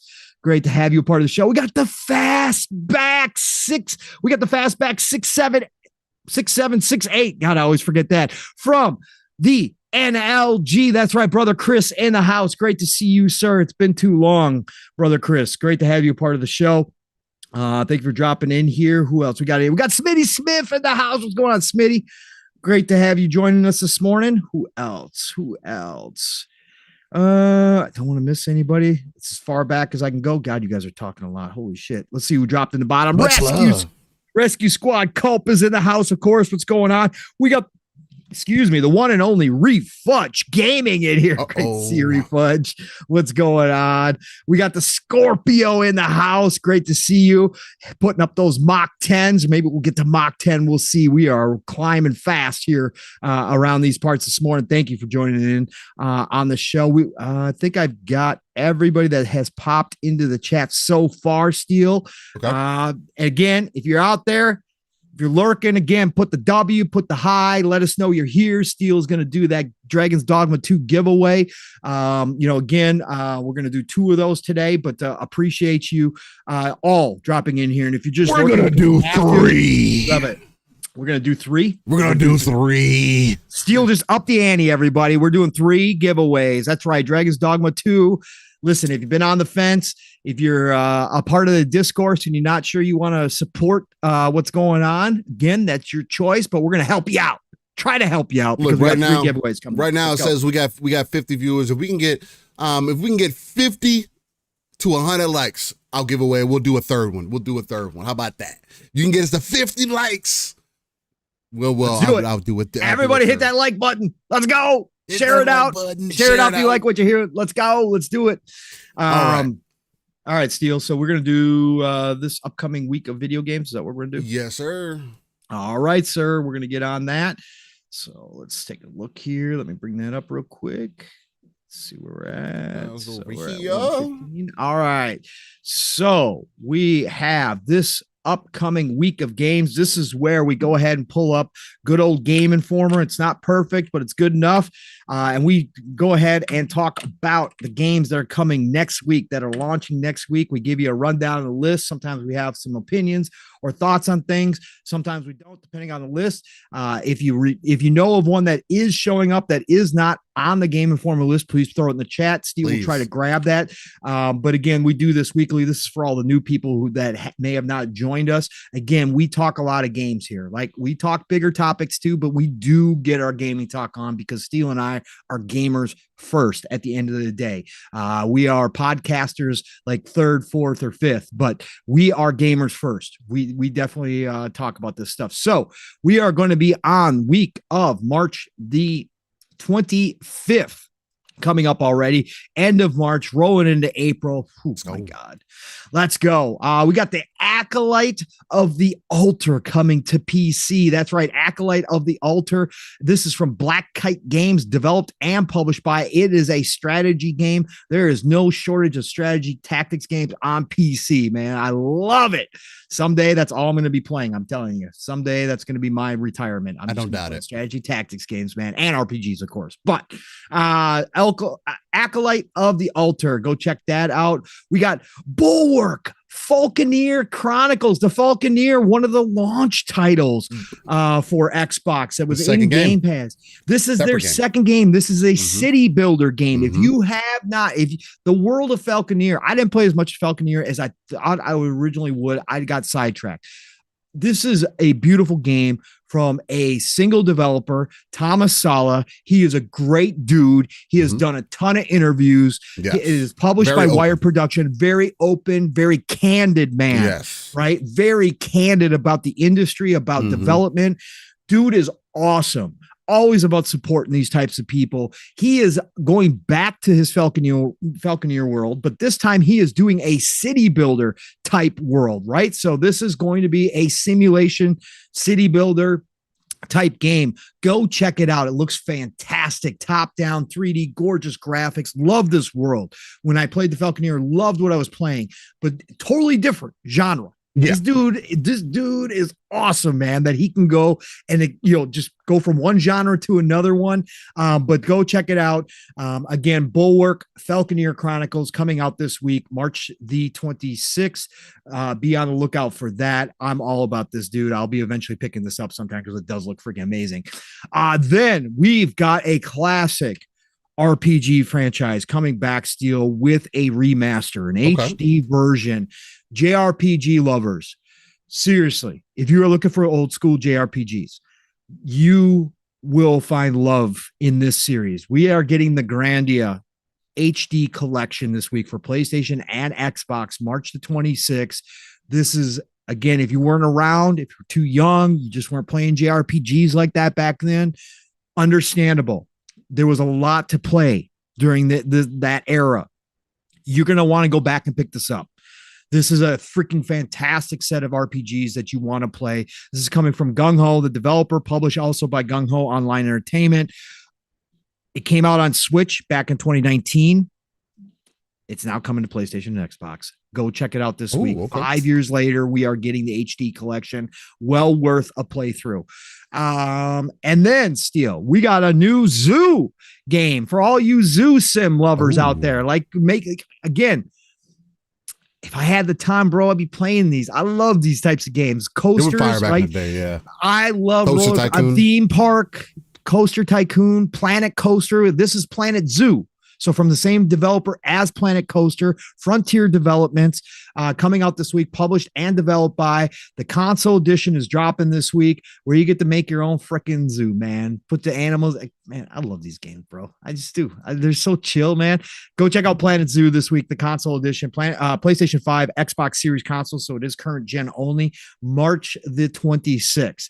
We've got another game that if it was any other time, Steel, besides the golden age of gaming, besides this 2024 plethora of games, I think the Fun Spec family would have a fucking great time with this game.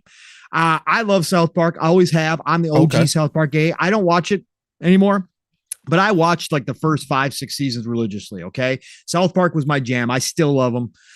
To this day, I still think they're hilarious. They've never caved into the current culture situation. They will shred everybody. I love them. But South Park Snow Day is coming out for PlayStation 5, Xbox Series, Switch, and PC this week. This looks freaking fantastic. 1 to 4 player game. Coming from Question Games as a developer, published by THQ Nordic. This looks like a freaking blast, bro. Like I said, if it wasn't right now, I'd probably hop into this. This is fun as hell, man. South Park Snow Day this week. So go check that out for sure. Then on March the 28th, this game already came out. It came out in 2011 on the DS, came out 2012 on iOS. It came out on June 30th, 2023 for PlayStation 4, Xbox One, Switch, and PC, and is now finally, Steel, 12 years after the Apple version came out, it is headed to Android. Ghost Trick Phantom Detective. This game has always looked cool. This is coming from Capcom. I wanted to play this game. Again, when it got announced last year that it was coming out for consoles, I was all about it. But again, just too much to play. Eventually, this will be in one of those sales where I'm going through the list and I'm like, oh, that's right. Ghost Trick Phantom Detective. I wanted to try that out. It's on sale for super cheap right now. I'm picking it up and I'm going to throw it in the backlog and I'm going to probably play it for a couple of hours. These are the types of games that I graze on. But Ghost Trick Phantom Detective coming for Android this week. So go check that out for sure. And then we got Open Roads coming to PlayStation 5, Xbox Series, PlayStation 4, Xbox One, Switch, and PC. This game, Annapurna. That's all I got to say. Annapurna, bro, they publish beautiful games. Open Roads team is the one who developed this. Annapurna really doesn't miss. Again, not every game's going to be for you indie-wise, but man, does this game just look cool as freaking hell. I'll check this out eventually as well. But if you're looking for a narrative, fun game, an adventure game, kind of relationships and all that kind of stuff, this is going to be the game for you. Go check out Open Roads. It's been getting some pretty good reviews from people that I've seen preview it and stuff like that. Good talk about it. But it is coming everywhere. Again, Annapurna just really doesn't miss very often. So go check it out, man. Go check it out. Open Roads this week, March 28th. Then we got Outward coming to Switch. This is a game that Steel and I actually played. Yes. This is one of the games that Steel and I actually first played together.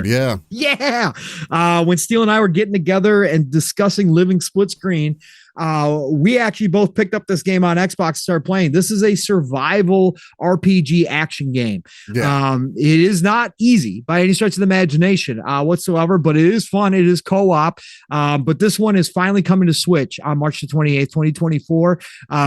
It's a cool game. It's a cool little game. Again, Steel and I played around with it for a few hours and had a fun time. Developed by 9 Dot Studio, published by Prime Matter. It's a cool game. Too much survival for me, but yeah. Yeah, it was too much survival for Steel. This is where I first found out that he didn't like survival this much. No, not that much. But we played other games that have survival elements in it, so obviously there's some leeway there. So. Yes, but it is good stuff. And then coming to Switch and PC March the 28th, we got Pepper Grinder, an action game. This one published by Devolver. Devolver don't miss ops. The character looks dope. I'm not even gonna front you. Like I like the way when you said Pepper Grinder, I was imagining like a pepper shaker or sure. It's something I don't know, a chainsaw grinding. I don't know. But this is a person. Yeah, with a drill hand. That's kind of cool. Yes, it's kind of cool. Her name's Pepper. Yep. And it's Devolver Digital. And again, they don't miss like Annapurna. Again, not every game's going to be for you out of the indie scene, but man, do they pick out some really good ones. So I'm very sure this is going to be high quality. Switch and PC this week. Pepper Grinder. Go check it out. And then we've got Madison coming to PlayStation VR 2. That's right. You want to get some play out of your VR 2 that you spent $550 on that's not really being supported by first party anymore, that they can't sell. Okay. Yeah. Go check this out. Adventure. It looks like horror to me, for sure. Yep. Nope. Thank you. Horror just on regular controller. Not good. Put me in VR. No, we ain't doing that. I probably will literally have a heart attack. No, thanks. Bloodiest Games is the developer, published by Perp Games.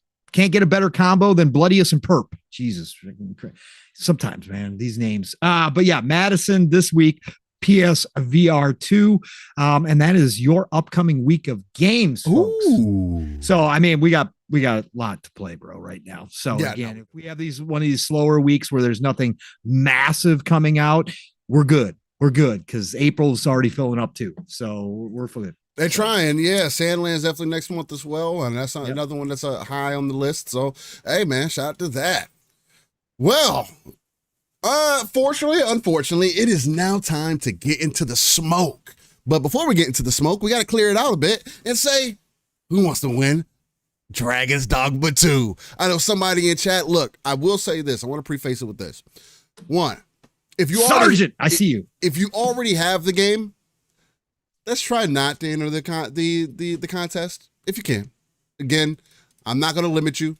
I'm not going to sit here and critique it or whatever the case. What do you mean? We're not going to look at everybody's games list that they all own? No, I'm not. Find out whether they own Dragon's Dogma 2. I'm not doing that. I'm not doing that. If you end up getting a copy, you already got a copy. That's unfortunate. I would prefer for that not to happen. But I'm not about to, chase down your whole entire list to find out whether you will or not. So with that being said, let's make sure we got everybody locked in here. I want to make sure I got all the names that are rolling in. Go ahead. Anybody else that wants to be part of this Dragon's Dogma 2, any platform, wherever you're playing at, I'm trying to deliver you a code. I'm the springtime Santa, spring break time Santa. The kiddos are on spring break this week. Why not celebrate a little bit, right? Come on. Live a split screen. Get those likes. Let me see what our likes are at real quick. Let me see if we hit the magical number. Oh, we're getting there. Y'all got it though, 44. Let's see if we can get to 50 likes. We can get that third copy given 6 more likes. Third copy coming in play. Let's get those likes. Let's go, everybody. Let's go. We don't do this very often, as you all know. We don't. So this is a special day. Let's get it done. Let's do it. Let's lock it in. Make sure everybody else is here. Looks like everybody else is getting locked in. I'm gonna actually pull the wheel up on screen as well. So keep that in mind. Decado says Dragon's Dogma 2 will definitely keep me occupied until the first Descendant. Decado, I think me and you both are all of the same mind. Because although I think the first Descendant is still planning on coming out in June. I don't know. I don't think Dragon's Dogma is gonna hold me till June. We got Ghost of Tsushima coming on PC. Bro. That is very true, and I do want to play Ghost of Tsushima, especially want to jump into that multiplayer because I think that's going to be a lot of fun. And it's a good game. And every time when I see people consistently say, because people bring up, it's just the Japanese version or the Asian version of Assassin's Creed, and I see people coming in there and it's like, bro, it is not Assassin's Creed. It does not play like Assassin's Creed. It is not that. To say that it is kind of doing a disservice to the game. Every time I see people say that, it's like, okay, well, that gets me even more interested. So All right.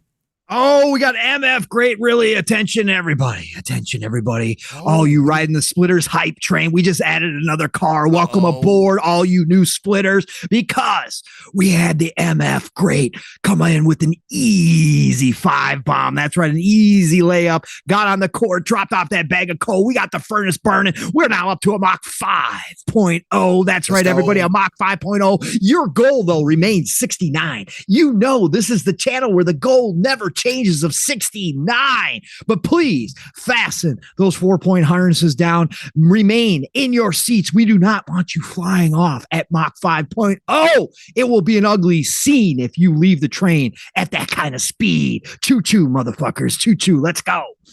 Galveston asks, is it better to get Dragon's Dogma 2 on PC or Xbox? This is what I'm going to tell you.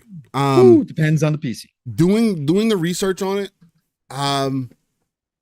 if you have a PC, I am going to assume that you don't mind fiddling with some settings. And if you don't mind fiddling with some settings, I'm going to recommend you playing it on PC, because it's the only place where you're going to be able to play the game at 60 frames. And I'm telling you, as somebody who's playing the game at 60, it's definitely needed. To the game playing at 30, I think is definitely a disservice to the overall game, but especially with the combat. But 30 on consoles and 30 on PCs are two different things. Anytime that I put 30 on PC, it is extremely noticeable that is at 30. On console, this will always be the case. It is a much smoother experience because it is made for the console. So, with that taken in, it depends on what you have, Galveston. That's the best way I could put it. If you don't want to fiddle with stuff, I say get it on console. Get on the Series X if you can. If you don't mind, jumping on PC. Andrew says 30 FPS for life. Andrew, it is currently, from the people that I've seen trying to run it on Steam Deck, it is not running. It's running at 14 frames on Steam Deck. Yeah, it's a slideshow. It's a slideshow, bro. It's going to need much more optimization. It probably will be able to hit 30 at some point on Steam Deck, but the game is demanding. It needs optimization for sure, which we're going to get into, and I'm not going to excuse, because the issues that we have, the level of equipment that you have, there's no reason a $2,000 graphics card is needed to play the game at a decent frame rate. That should not be the case. And there's too many other cases that demonstrate why that should not be the case. This game, as much as I love it, it is not that special. It is not, a brand new slice of bread that we have never tasted before. No, it is none of that. It does not. This is not the modern day Crisis. No, it is just. It's unoptimized. There's a lot going on in the world. And again, the devs talked about it, the way the pawns work and everything. That's also is apparently on the processor side of things. So there'll be some of that's involved. But just like as we've seen with any other game where they say, 30, we can only do that right now. Then all of a sudden, 6 months later, the game is running at 60. So take it for what you want. Just hit a brand new high too, Steel, by the way, for peak concurrent. Really? What did it hit now? 226, 289, 226,000. That's 100K over yesterday. It hit 200,000 last night during Xbox Ultimate. So it's now hit a new peak again for the weekend. Yeah, it's been rising. So bro, that's the greatest ever for Capcom. Yes. Ever. Yes. Period. Yeah. Nothing close. Monster Hunter, is Monster Hunter in that conversation? I can't remember. Whether Monster Hunter's concurrent is above that. Because I thought I saw somebody say that it's like ever for like concurrent live players. So Monster Hunter gets up there. Monster Hunter World. Let's see. So on the Series S, it looks like a Switch version. I don't know. I haven't seen anybody play it on the Switch. On the Series S. Monster Hunter World is Galveston. If you got a high 1700K with a 3080, you should be fine. Yeah. You should be fine. Yeah, you should. You're gonna have to fiddle. You're gonna have to fiddle, but you'll be fine. Yeah, you'll have to change the settings. Monster Hunter World 6 years ago hit 334,000. Okay. So it is single player game. Yep, Single player game. It's single the player highest game. Single player game. Single player game. Yeah, Monster Hunter World still has 105,000 people in it right now. Jesus, bro. Yeah, Nick. Rolls. The textures don't completely render. Yeah, sometimes it does happen, but we're also seeing that in Rise of the Ronin, where the game is very. I haven't had any textures issue. We're on PC though. Yeah, I am on PC. So there's gonna definitely be. Yeah, you got a rig. Yeah, I'm brute forcing. I'm brute forcing. But Yeah, I gotta say that their FSR 3 in this deal, is it compared nice? to what I've seen, it's nice. Yeah. Like I have not seen, like there's certain areas where I've walked into where you can notice that it's, you know, obviously doing its thing and it gets a little bit blurry. But for the most part, I didn't notice any difference. That's why I haven't fiddled more with it, because I've been like, well, this is cool because I got ray tracing on, I got everything on, and I love the ray tracing. It looks great. The shadow work, the lighting, freaking beautiful, gorgeous. Haven't noticed. I gotta say, and again, but I'm not that dude either, right? Again, I don't notice screen tearing like people notice. Like I don't notice shit like that. It's just not in my view, but I know what to look for in FSR. I will say some of that weird stuff that Digital Foundry is pointing out with FSR, where some of the pixels will flash and kind of like there'll be like a little weird pixelization thing going on. I have noticed that from time to time on some of the outlines, but very rare. I gotta say, it's very well done. It looks crispy as hell on my OLED. So Elijah Vasquez says, you think a Ryzen 7700X and a 3060 Ti would be enough for DD2? I think you would be, because on the processor side you got plenty of space, because it's especially not 1440. Yeah, especially for four. I would say especially 1080. I mean, I'm playing in 1080. And again, I have a 3080 Ti and I have a 5900X. Again, that's a 12-core, 24-thread processor, and at 60 frames at 1080, it still struggles, especially in town. It's like it dropped it here recently in some of the open. I don't know what it is about this game, but when I go into caves, the frame rate drops kind of majorly sometimes. Like it'll drop down. I can notice it's at 30. Yeah. And when you've been playing at 60, you can, and you see that drop, you can definitely tell. I don't know what that's about. 1080 Ti, that's going to be questionable. But I've seen people talk about they were able to do it. So, God Emperor, you and I are very similar in what we're running, sir. Yeah.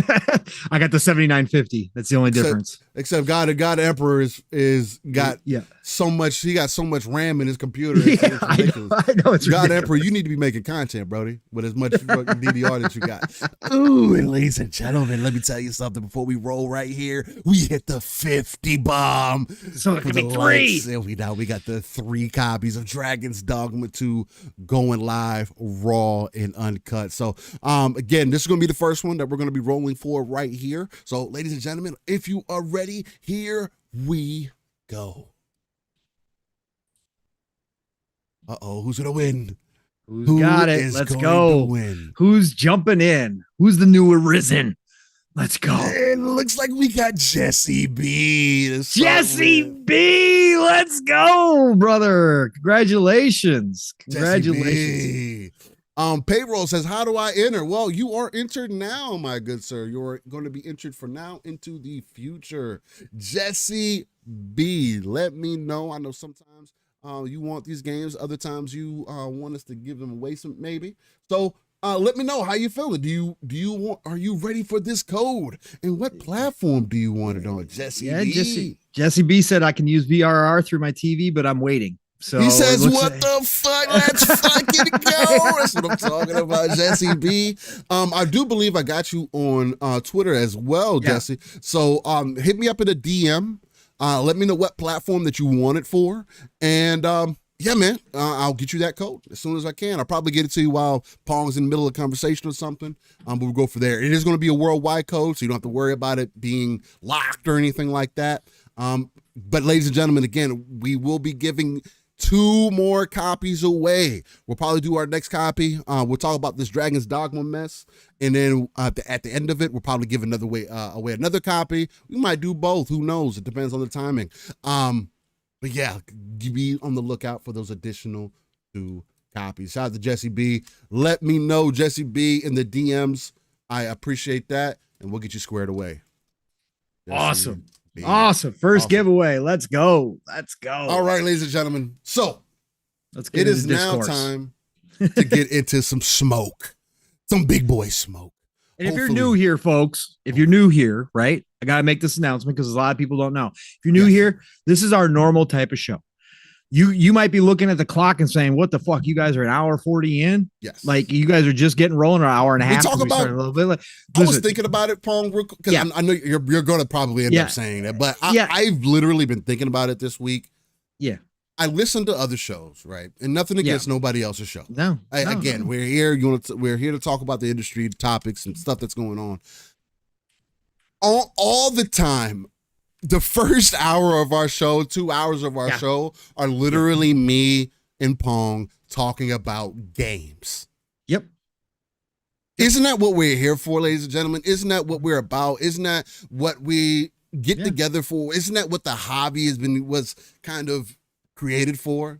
Why we're in the community, to talk about not only what's happening, right, but to talk about what we're interested in. Say, yo, what are we playing? How are we loving it? The experiences that we have. And the thing that's so crazy, Palmer, to me, is we're always talking about the experience that we had in there. It's not just, oh, yeah, I played this game and it was like this and yeah, it was cool. But no, it's like, yeah, I jumped in here and I had this experience with it. And I think that's such a vast difference. The other thing, too, I'm always going to say this, the energy levels. There's nowhere else is being in. Again, no shade, no tea, no shade.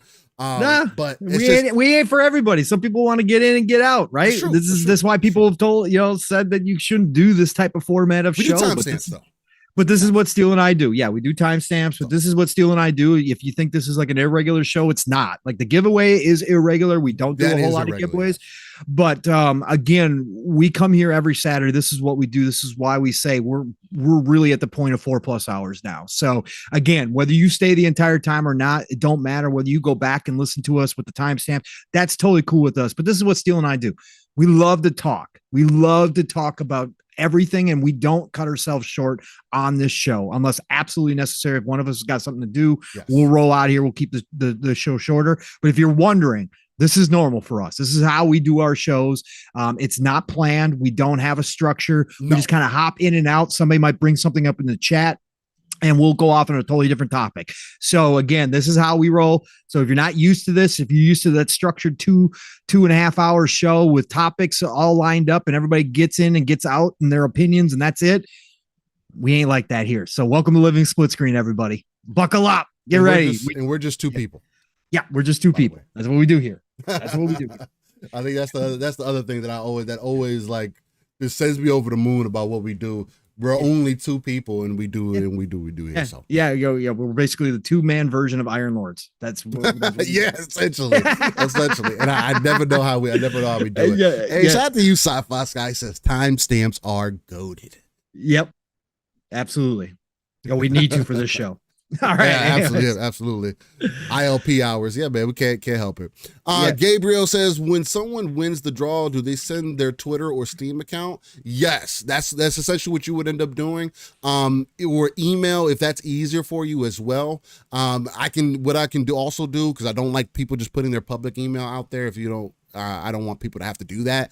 Is that the other thing that I'll do? If I don't hear from anybody by the end of the show by a certain amount of time, usually I wait about 15-20 minutes during the show, I'll put the Living Split Screen email on there, so you can just contact us directly, and I'll email you directly back. That is coming from us, but most of the time, the easiest ways, because I like to keep track with it, is going to be on Twitter or X, and then Steam. I Steele Rain, the T is a 7 on Steam. You can add me on there. Even if we don't play together, it doesn't bother me. You could be on my friends list. I'm not one of those people. Just if that's the way that you want to do it, that's even better. Either platform, it does not matter. Unless you're on PlayStation, because I don't have a PlayStation to access it. But I'll be able to get you the currency, points, whatever it is you need to get it on that platform. So just keep that in mind. That's all you got to do.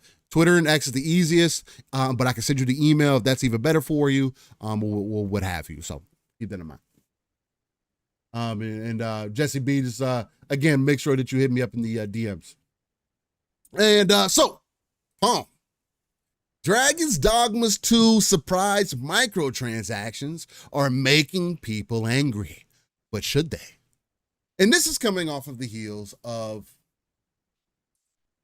the Dragon's Dogma 2 of Capcom coming out and talking about fast traveling games, right? I believe this happened about a week or two prior to this conversation or this topic being in conversation, where they came out and said that, hey, typically if you need fast travel in your games because your game's not interesting enough, essentially is what they said. Again, I'm paraphrasing. I don't have that exact quote, but I know that I'm not that far off from the quote. So if anybody wants to correct me on that in chat, you're welcome to do so. Capcom. I want to start off by saying, if you're going to make a statement like that, you cannot sell a microtransaction that is connected to fast traveling in the store. That makes no sense. You are completely contradicting your statement. Now, you can only buy it one time. Okay. Cool. But it still contradicts your statement because all the other microtransactions that they have in this store, I want to start off by also saying I'm not going to excuse them. I'm not going to say, oh man, it's okay. You should just have microtransactions, all your games, and it's a $70 game. You should be able to do whatever you want. Blase, blase. No, I'm not going to say that. I don't think that it's okay for this stuff to be here. On one side, I do want to add though, all of this is extremely optional. All of this is in the game. And all of this is unneeded for your experience. Business-wise, I see this making sense because as a gamer, as a consumer, you should be able to control your pocket enough to when you see things like this in the store or you're having a difficult time in the game, that you either one, adjust what you're doing in the game so that you will have a better experience before you two, open up the store to find out that, oh, I can revive myself a couple times. Oh, I can get some of these stones so I can travel to one of these points. Now, mind you, the biggest thing that bothers me about a lot of the microtransactions that people are bringing up in this game and the points that people are hitting home, like, oh, well, you got to pay for fast travel. Oh, you got to pay to change your character. Oh, you got to pay to do this. Oh, you got to pay to do that. No, you do not. And I want to add in, if you do not know what the fuck you're talking about, please stop talking about it. If you have no idea, please stop talking. Because there is not an additional save slot that you buy in this game. That doesn't exist. Now, the fact that there isn't an additional save, like if you wanted to start a new game, that is a little bit weird. Again, we're in 2024. The principle of that is just strange. I don't get that. Now, if you have a PC, I don't know if you could do it on console. On PC, though, you can delete your save. Is it convoluted? Yes. You have to delete your save out of the save file. You have to disconnect from the cloud so that it will remove your save file. And then you need to restart the game, make your character, and then reconnect the cloud for it to pull in the new character that you created. So it is possible. Should it be that fucking convoluted? No. Should it be that way on console? No. And I doubt that anybody's going to do that on console. So I get it.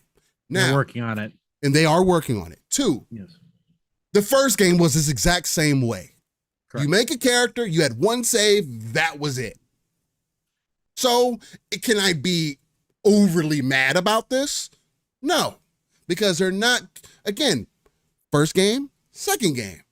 Second game's probably going to carry over a lot of the same mechanics that they had in the first game. Again, we're in 2024, so there's things I'm not going to excuse because you got to move forward. You got to move that needle forward. Hey, accessibility. If fast travel is going to be this way, oh, what if somebody makes a bad choice? Again, we're in 2024, the digital era. Somebody watches a YouTube video. They found out that they messed up a mission early on that they didn't want to skip out on. And now they can't restart the game. They have to beat the game to replay the game. And apparently that's not that simple because there's an end game to the game as well. Yes. Although apparently when you get to the end, you can choose what you want to do, whether it's start new game plus or whatever. Suppose New Game Plus is pretty cool too. I haven't read details yet on it, but a lot of people have mentioned it. And there's two different endings. There's a simple ending that kind of ends the game, and there's another ending that apparently adds at least 20 hours of additional content. Cool. At least. Nice. I was like, damn, okay. And that's the when you do the true ending, you get at least 20 hours of additional like content for the game. So there's that. Okay, but back on point. You don't need to pay for fast travel. You don't need to pay for weight. You don't need to pay for what else we got here? Let me see if I can make this a little bit bigger on my side. You don't have to pay for the camping gear. The custom sounds is a very optional thing. That gets to do the classical music from Dragon's Dogma 1. So again, $2.99 for that. It is what it is. Everything on this list. Gold key, you can make one of those if you want. Art of Metamorphosis, you can get that. Port crystals, you can get that. Wake stones, you can get those. The rift crystals, that's the RC that people are talking about. RC you earn in game. RC is used for the rift to get you pawns, and to get the character editor and stuff like that. Now, should this exist? That's an argument that we are forever going to have, because whether it should or should not exist is not up to me. I don't make the games. I'm not the dev. I'm not the publishers. I'm not the one deciding what's going to go into this. And we are way beyond the point of trying to determine whether it should or should not exist. It exists. This existed in the first game, just like this. And so they released Dark Arisen, where a lot of this stuff did not exist. Hey, Monster Hunter does the exact same shit. It's no difference. So this is a Capcom thing that they do. You know what's great about this, though? This is a fucking optional. You don't need to be anywhere close to being part of this. Matter of fact, you can play the entire game and miss any of this stuff existing. Which is my biggest issues of people all of a sudden wanting to take up arms on a game when they're not consistent with any other game. Again, Jedi Survivor, for all of its faults, I thought was still a 9 out of 10 fucking game for me. Well, I think I ended up making it an 8 out of 10 because of performance. Because in the fucking towns, it was terrible. Just like we're getting in Dragon's Dogma, it was literally the same. Jedi Survivor was a little bit more inconsistent. I will give it that. But from my experience of playing both games, I've had the same issues performance-wise. Day one. Now, we've had other people in our group, shout out to Fuzzy, who's had a much worse experience than I did. And he's completely squared off of EA and the game because of it. I get that and I understand that. But this isn't one of those experiences. This game is not centered around making things uber convenient for you. The fact that there's an ox cart in the first place in this game is a convenience enough. Because that didn't exist before, right? Now, do we want to start getting into the conversation about the type of game that it is and what should or should not be in the game, or it feels old for these reasons and all these other things? If you just want to say that the game isn't for you, then just say that. Dragon's Dogma 1, I didn't think was going to be a game for me per se, quote unquote, but I tried it, and 30 hours in, I was like, yeah, this is kind of cool, but it's older and it didn't really age well, and I feel kind of weird about it, and I had to download all these mods to make it look a certain way, and then I was dealing with this lighting issue that it was just overbearing and something, so it turned me off. I was like, I got to do too much to continue enjoying this experience. I'll wait to see if there's going to be another game. Lo and behold, a year later almost, another game is coming. Dragon's Dogma 2, it's released now. Everything that I experienced in that first game is not far off of what this second game has in it. Matter of fact, this second game has a better onboarding experience than the first game did. The way that it makes you feel initially when you just get into the game is way better than the first game. But what I don't get is people literally writing the game off because of these optional microtransactions. I cannot agree with anybody that is downvoting this game or making an argument about these microtransactions being in the game. Why? Because they're optional. You don't need them. If, matter of fact, I'll go so far to say, if you buy these microtransactions, you're a casual. And that's exactly why they put it in there.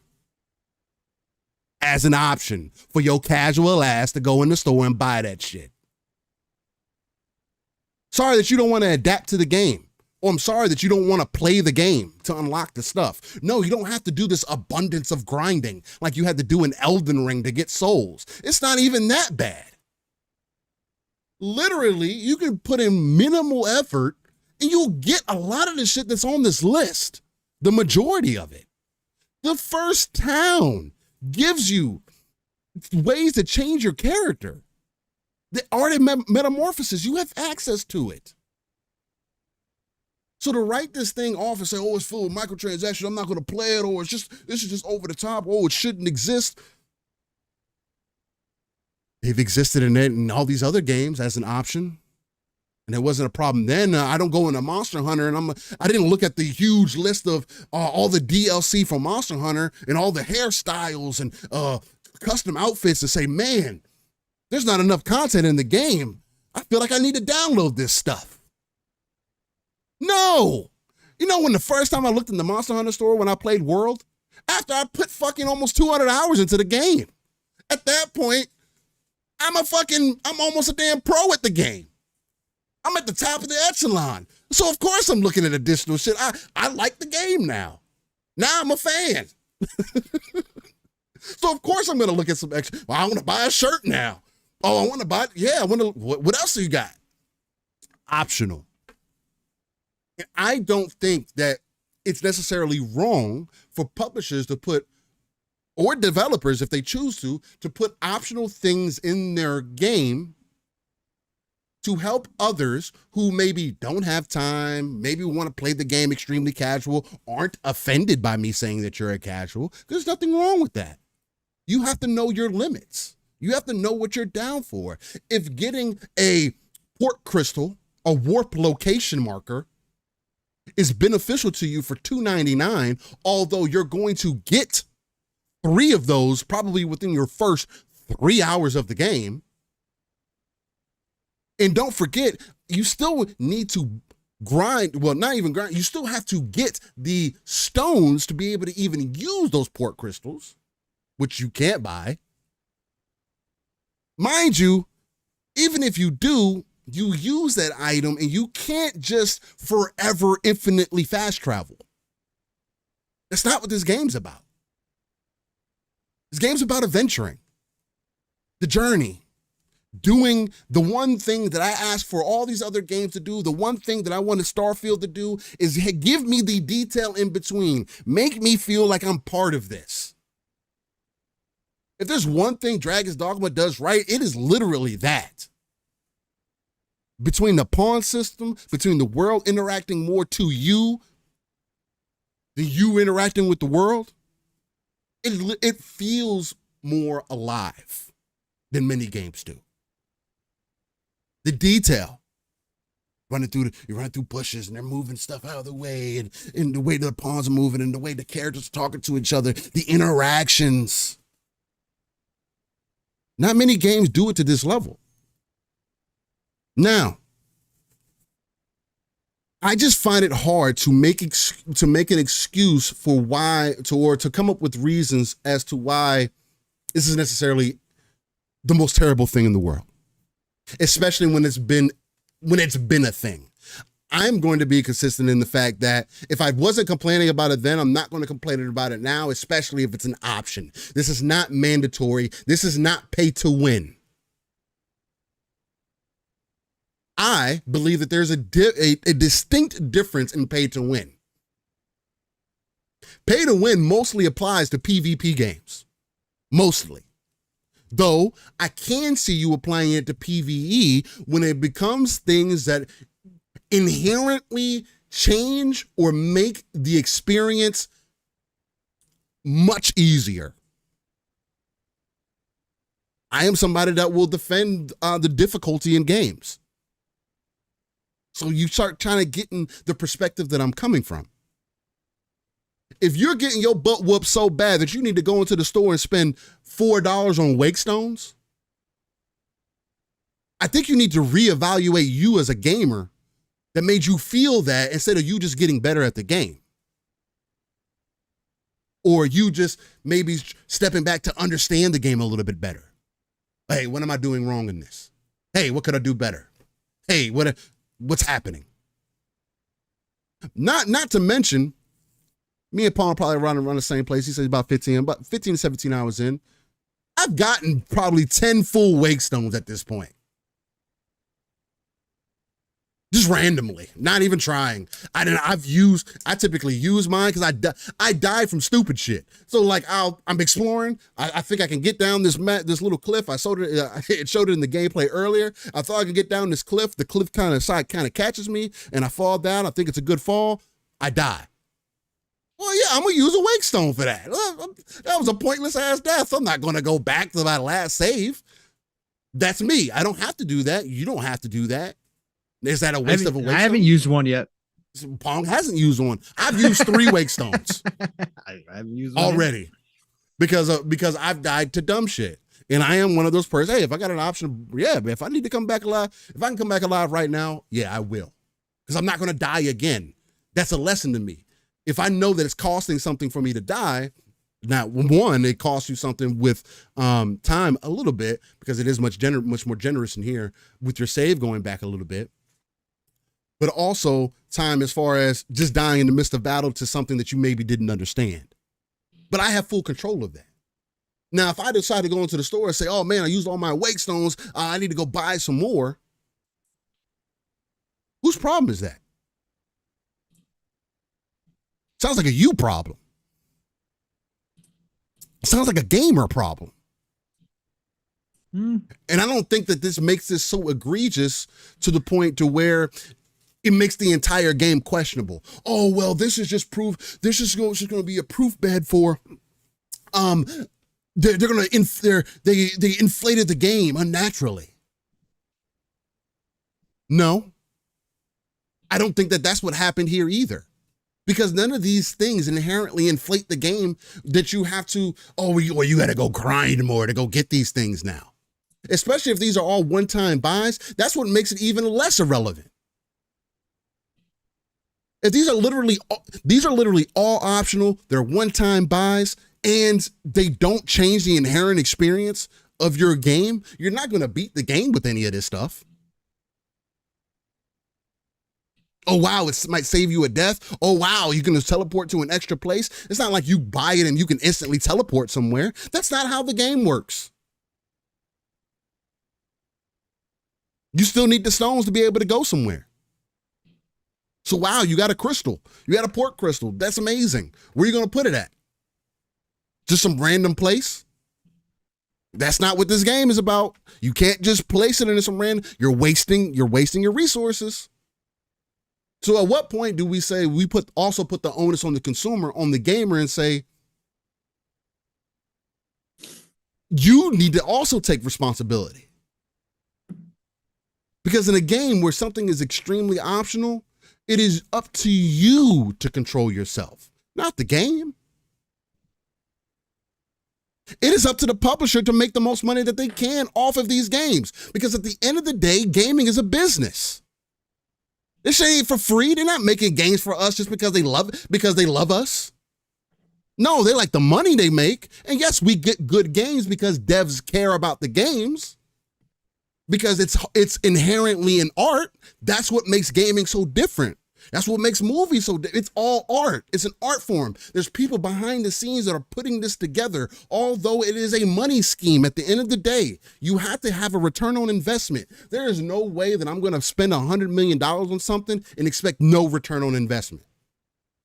No, I'm gonna do little things to get my little bit extra. If I can get 100 people in the store to go buy an Explorer camping kit, although every time that you go to a campsite, there's a camping kit that's right there next to the campsite, especially earlier on. I don't know what that's about, or if they did that on purpose, or if it was just me. But every campsite that I was going to in the beginning had a fucking camping gear next to it. Yep, me too. So why are you spending $3? But if I can get 100 people to spend $3, who's winning? I'm giving it to you in game. Oh, and then people say, oh, well, it's lighter. How much lighter is it fucking really? And how much does it really matter? It doesn't in the scale of things. Because weight is still going to be a thing no matter what. Just because it's a little lighter, oh, now I can pick up an extra piece of beef. The fuck? Oh, I can pick up some extra bones now. Oh, one extra item because you saved some weight on a camping site that you spent $3 on. Come on, guys. Like, what are we doing? That's what doesn't make sense to me about this entire thing. Why we get to be people get to be so picky and choosing and completely tear down a game from microtransactions that have no overall impact on the game. This isn't, if it didn't send them a message 12 years ago when they did it in the first game, why do you think that it's going to send them a message this time around that, it's okay. If people buy it, man, they're going to make their next game even easier. That hasn't happened. Didn't happen in Monster Hunter World. Didn't happen in Resident Evil. I think it's more egregious in Resident Evil 4 or in the Resident Evil games than any other game. Why are you paying for guns in Resident Evil? Why is that a thing? That makes no sense. As a matter of fact, this game is $70, right? You get the deluxe edition. Guess what? The majority of the shit you get in the deluxe edition. Wow, I thought you liked paying $100 for games. Mm-hmm. Oh, when you really want that big boy version, it's worth it to you. No, man.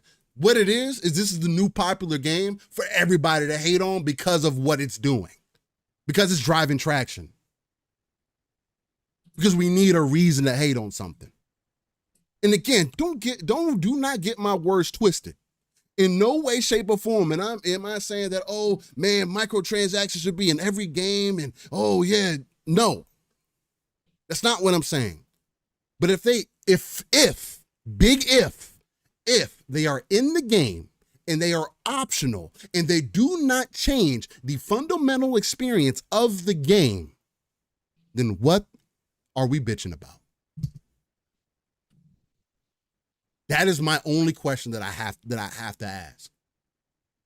Because again, if the only answer is, oh, this sets a precedent, it hasn't changed anything fundamentally about Capcom games since all these other games that they have released that have these similar things in it. So why is Dragon's Dogma 2 all of a sudden going to completely change the landscape for them? Palm, maybe you have some insight. Maybe chat, you have some insight. Or maybe I'm just on a cliff and I'm just jumping off the deep edge right now and I'm yelling to the stars. How do you feel about what you're just a bootlicker, Steel? That's all you are. I'm just a corporal bootlicker. I'm just a Capcom fanboy, which I mean, traditionally speaking, Devil May Cry is my favorite game. It's one of my favorite IPs of all time, top 5. One of the reasons why I love action games the way that I do. I won't lie about that. But I'm also an avid gamer. I don't spend money on microtransactions like that in my games. I'm also a multiplayer gamer who I didn't see the microtransaction in Gears of War as an example. When they first released the game, it wanted you to buy every fucking skin instead of earning the skins in game, which they just had in their previous game in Gears 4, and they wonder why Gears 5 started rough. This is not that same example. This isn't Black Desert Online where there are literal whales who can pay thousands of dollars to be at a top gear limit in the game or have a high gear score in the game. This isn't that. And I still spent 1,500 hours in that game over a period amount of time. Loved every bit of it. Damn near almost free to play. Getting value packs and other little things that MMOs kind of give you and they give you as an inherent value. But that's a free to play game. The majority of any game that I pay full price for, I'm not paying all these additional microtransactions. Well, unless you're Call of Duty. Right. Cosmetics. But skins are okay in Call of Duty. That's fine. $20 skins of Fortnite are fine. Those skins should be like $10, honestly. But $20 games in there is fine because they're free to play games, right? You can't earn them any other way. They even have a monthly subscription now, so you don't have to miss out. But optional shit, complete optional shit. Things that don't change your inherent experience. This is the problem. I don't know. What you think, Bo? I'm going to echo a lot of what you just said, because I think we're pretty much all in agreement here with this between you and I.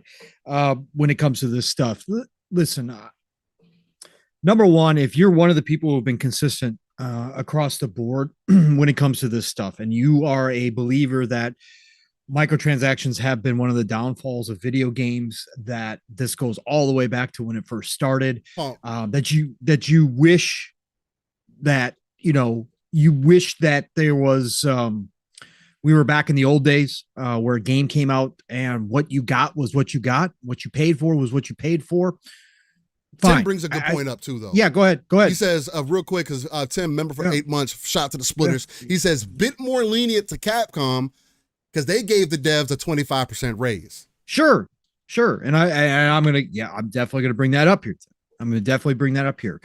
So if you're one of those people who've been consistent and you just don't like the direction of video games, and you haven't liked the direction of video games for decades now since they started microtransactions, this isn't for you. Cool. You've got your opinion. Do what you need to do, say what you need to say, criticize where you need to criticize, spend your money where you're going to spend your money, and hold your money back from where you're going. That's fine. If you're consistent across the board. I'm not talking to you right now. But for a vast majority of this community that we're involved in, this is selective criticism. Okay. And we have selective criticism for certain games. You and I have talked about this deal, whether it's reviews, whether it's just random people in the community. This day and age of social media has done more harm than anything else. Yeah. Okay. Because the outrage brings attention and people like to be parts of the conversation. And we know the news long ago proved this to be the case, that negative news is more popular than positive news, unfortunately, in this day and age. And it goes the same for social media. It goes for all this. We all want to hop on a train and be a part of the conversation and be part of the cool kids club that goes on these rants about certain games. If you're not consistent across the board against all microtransactions, then I don't know how you could sit here and say this game is trash because it's got microtransactions in it. Okay. That's not the case at all. Is there criticism? Yes. To give? For sure. Mm-hmm. The PC community has no problem letting their voices be known when it comes to games as they downvote or give unfavorable impressions to games that do this until it's fixed, and then they bring it back up again. We've seen what the Steam community does. They're doing it right now to Dragon's Dogma 2. It's sitting at 45%. Is this game a 45%? Fucking okay. No, it's fucking not. Okay. But the facts are the facts. Okay. There is criticism to be had here. Steele brought it up first. This is the point that I made in our DMs early on when this first started the other day. To come out and say that you specifically had a vision for your game in which fast travel was limited, just like the first one was, even though the world is 3 to 4 times bigger, you come out and make this huge statement about fast travel and about what that means in your game. You introduce the ox carts to give a different way of doing things, but even the ox carts aren't for sure because you can get attacked, you can lose the ox cart, all that good stuff. You did that specifically because that is your vision of your world in this RPG, in this open world, that you wanted to make it interesting and that people should want to travel on foot in your world most of the time because they never know what they're going to come across, because you specifically state open world games, RPGs, big RPGs that make players want to fast travel. That just means your game is boring. Yeah. You said that. Mm-hmm.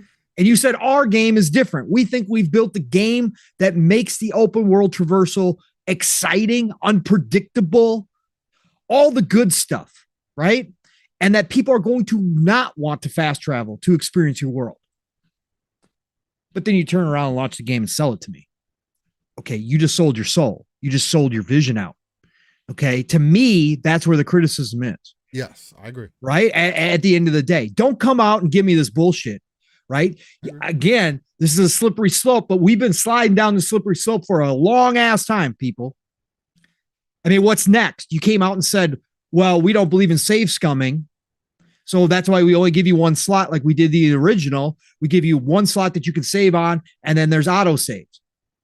Okay.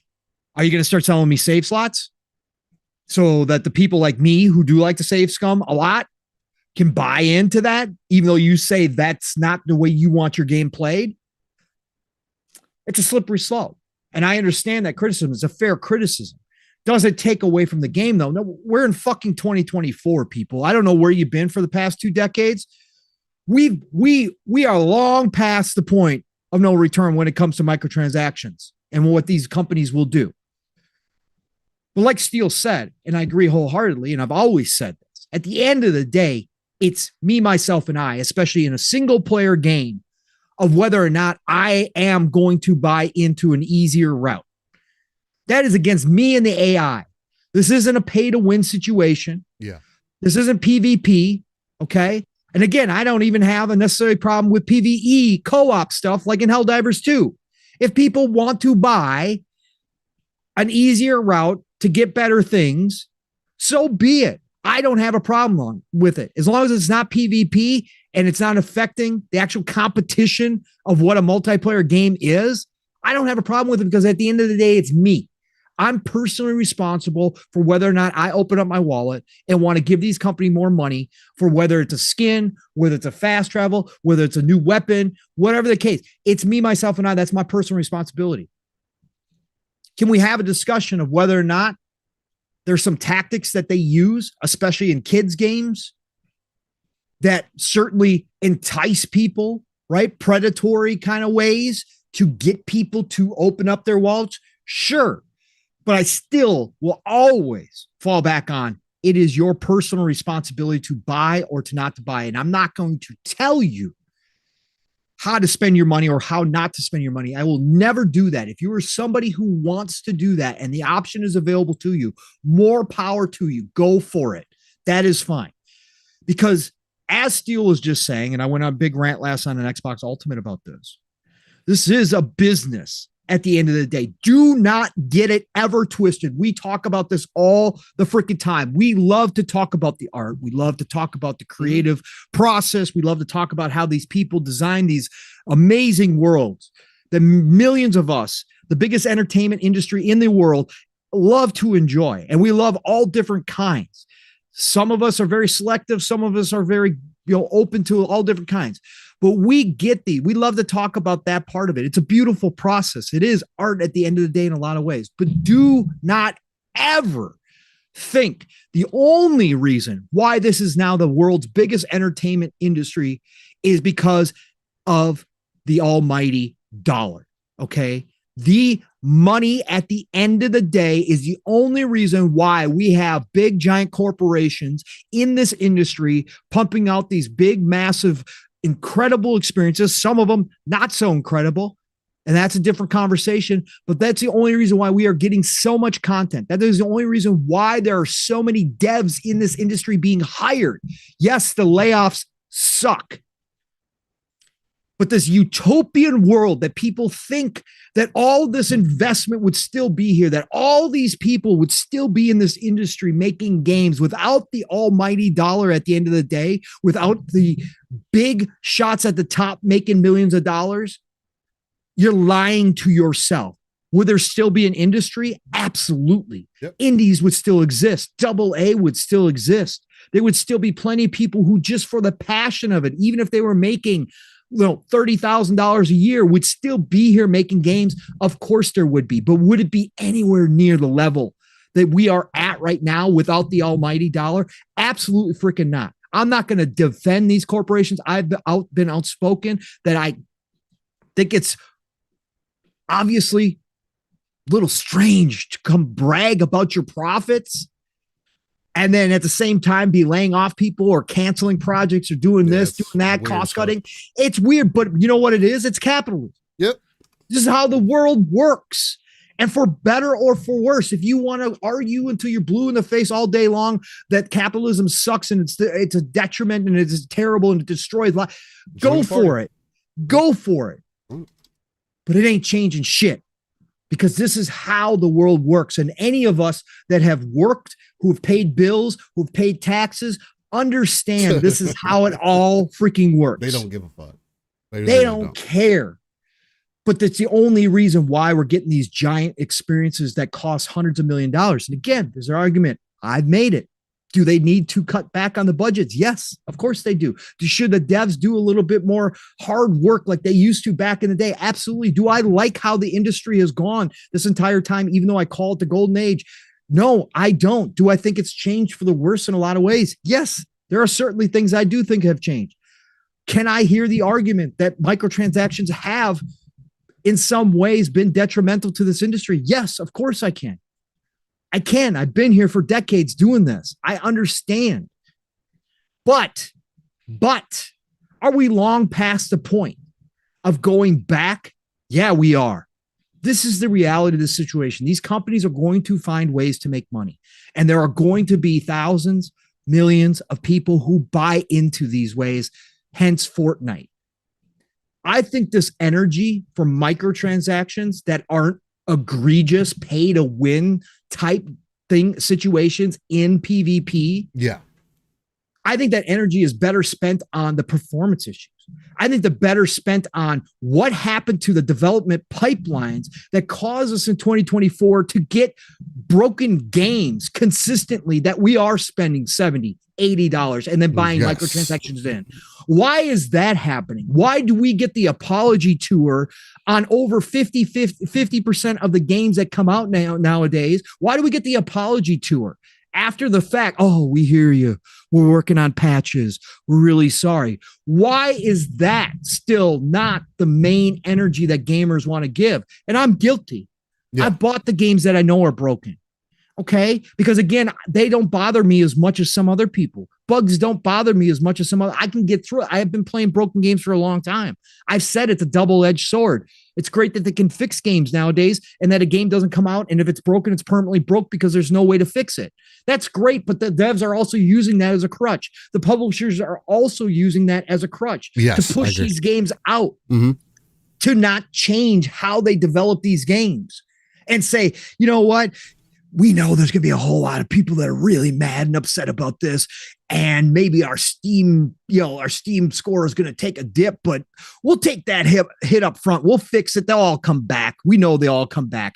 That's a bigger issue to me than these types of microtransactions that we're talking about with Dragon's Dogma 2. And this Dragon's Dogma 2, as Steele pointed out, the discourse just so happens to be because this is the latest and greatest big game to show up. But it's very selective on when we do this. Mav brought it up last night. How long has Forza Horizon been selling maps to all the barn finds? Forever. And since treasures, the beginning. All the boards. And yeah, I mean, I don't buy it, but how many people? I do. Yeah. I do. I buy it. See? It saves me time. I don't think that hurts. It saves me time. It saves me time. I don't think that hurts. I don't want to go. No, it doesn't hurt anybody. I do agree. It does. But we don't have the outrage every time Horizon. Sure, a few people speak up. And again, you consistent people, I'm not talking about you. We have people that speak up all the time that make videos. Hey, that's great. Do that. I think Donataku brings up a good point too. He drops the 10 bones, and he says, people got upset for no reason as usual. DD2 didn't change at all from review copies to launch unlike GT7 that rebalanced the entire game at launch to be more grindy, making microtransactions more relevant to buy. I agree. Yes, that's exactly 1000%. And that's the other part of this is that all this stuff is earnable in the game if you want to put the time in. And again, and it's not that much time. It's like when people say, "Oh, you can grind a little bit." It's not like grinding an Elden Ring. Oh, let me go over here, fight these enemies, get these. No, just fucking play the game normally. You're going to end up getting it. Yes, you are. And again, that's. I don't know why certain games get the heat. And I don't know why we didn't see this with the Resident Evils when they drop, why we don't see this outrage for all the microtransactions. This shit is weird to me. I was told it was because the games were good. But I thought this game was good too. And Dragon's Dogma is freaking fantastic. right? And should more of the reviewers actually looked at the review packet if they were concerned about microtransactions and looked it up? I'm not excusing that either. That's no. I'm anybody that's anybody. I don't care who you are. If you're a reviewer and you said, "Oh, I didn't look at that portion of it, but I did my review," and you didn't mention it in the review, you have to take the 100% onus on that. That is 1,000% on you, because if Capcom made it clear and that they didn't do anything different from any other game that they've done previously, then nobody got deceived. And that's but that's what people are running with. Right. And there's games that have actually deceived, like Gran Turismo, right? Gran Turismo came out, they hid the microtransactions from the reviewers on purpose, literally. Like the reviewers had no idea that the store was going to exist the way it did until Gran Turismo launched. Wasn't in the packet, wasn't any of that. That legit should be called out. That is bullshit. That is wrong. And again, if a reviewer wants to mention the microtransactions or not mention the microtransactions because they're not bothered by it, that's fine. Do I think there should be a portion that say, hey, there are going to be microtransactions? Yes, absolutely. That's a part of informing the people that read you or listen to you about what the game's all about. But if you don't care about it, that's fine. But if you do care about it and you want to dock it, fine. Make a big deal about it. Make a stink about it. That's fine. Yeah, you can still Again, it's the same with the performance issues. We've talked about this many times. Again, selective. Yeah. It's always selective outrage around these parts. Always. And it's bullshit. The facts is that the devs, it's not just the people at the top. The devs are in on this stuff too. Not all of them, but the devs are in on this too. They get paid. And to Tim's point that you brought up, out of all the developers out here doing this stuff in 2024, which is a large portion that are finding new ways to monetize their games, a developer like Capcom in the East, where they have different hiring practices, where they're not allowed to overhire and they just fire everybody. Yeah. They have more control. That's why you don't see it happening over there. But this dev just gave everybody a bonus and a 25% raise for the success that they've been finding. So if we're going to have this conversation, we're always talk about support the devs. We're always talk about all this shit. If there is one dev who publicly now is known to be supporting their devs with the money they're making off of us as consumers, it's freaking Capcom. Like, that should be mentioned here. Like, they just gave everybody a bonus and a raise for all the success. So the money that we're giving them out of these microtransactions and DLC and all this kind of shit is actually going back to the devs here. We can see that. So I'm just tired. Again, criticism can be made. There can be criticisms. Is it a slippery slope? Yes. We've been on the slippery slope for a long ass time. We're not going back. Okay. Yeah, until the industry gets to the point where they push it so far that millions of people stop playing the games, right? Or don't buy the games anymore, right? And cause real damage to the bottom line, right? And we have a near collapse of the industry where everything kind of resets again, right? This stuff isn't going away because it's a proven moneymaker. Mobile is egregious. And I don't care if they're all free to play. They are egregious. It's bad. It's really bad. Have been egregious for a long ass time. Okay. They are the ones who technically really started this, because when mobile started getting big and the money that these companies were seeing, it was easy. Paying for energy, paying for you to play the game. Like, they literally introduced that. They did. They did. 100 more energy for $4.99. And think about it. It's not anywhere near the level of game that we're getting. Yes, they're getting better, but it's nowhere near the game. When you look at a game like Candy Crush charging you for energy or asking you to get your friends involved to give you energy, which again is very predatory. It gets people to log into the game. Okay. Listen, that started on Candy Crush, one of the most basic ass Tetris-like games you can find.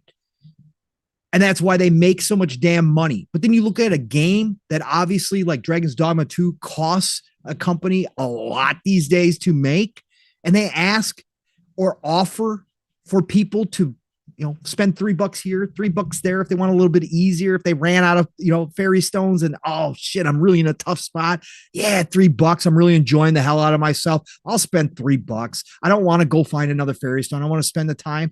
I just need to fast travel right now. And they give you the option to go spend $3. Is that the worst thing ever? No. Does it make sense when the company's making so much profit that they shouldn't probably put a fast travel system that was a little bit more forgiving in this game? Sure, I could hear the argument. That's fine. But again, am I going to sit here and raise pitchforks and torches over it? No, I'm personally not. If it is that important to you, there is retro gaming. There are games that do not do microtransactions. Then by all means, don't spend your money in these spaces. Go buy those games, go support those devs, speak with your wallet, do your thing. I'm not going to tell you you're stupid. I'm not going to tell you that you're wrong for doing that. I'm not going to say any of that. If that's your hill to die on, by all means, please do it. Again, we all can do that as consumers. There's plenty of things I refuse to do. But this pitchforks and torches and saying, oh my God, Dragon's Dogma 2 is the worst game ever because of these microtransactions, all this shit, get the fuck out of here. Over 50% of you don't speak up on every game. Over 50% of you only selectively care when the hype train or the hate train gets big enough that you want to jump on board of it. You guys are hypocrites, and you guys know you're hypocrites. You just want to be a part of the conversation. Again, it's your deal. That's you. That's a you thing.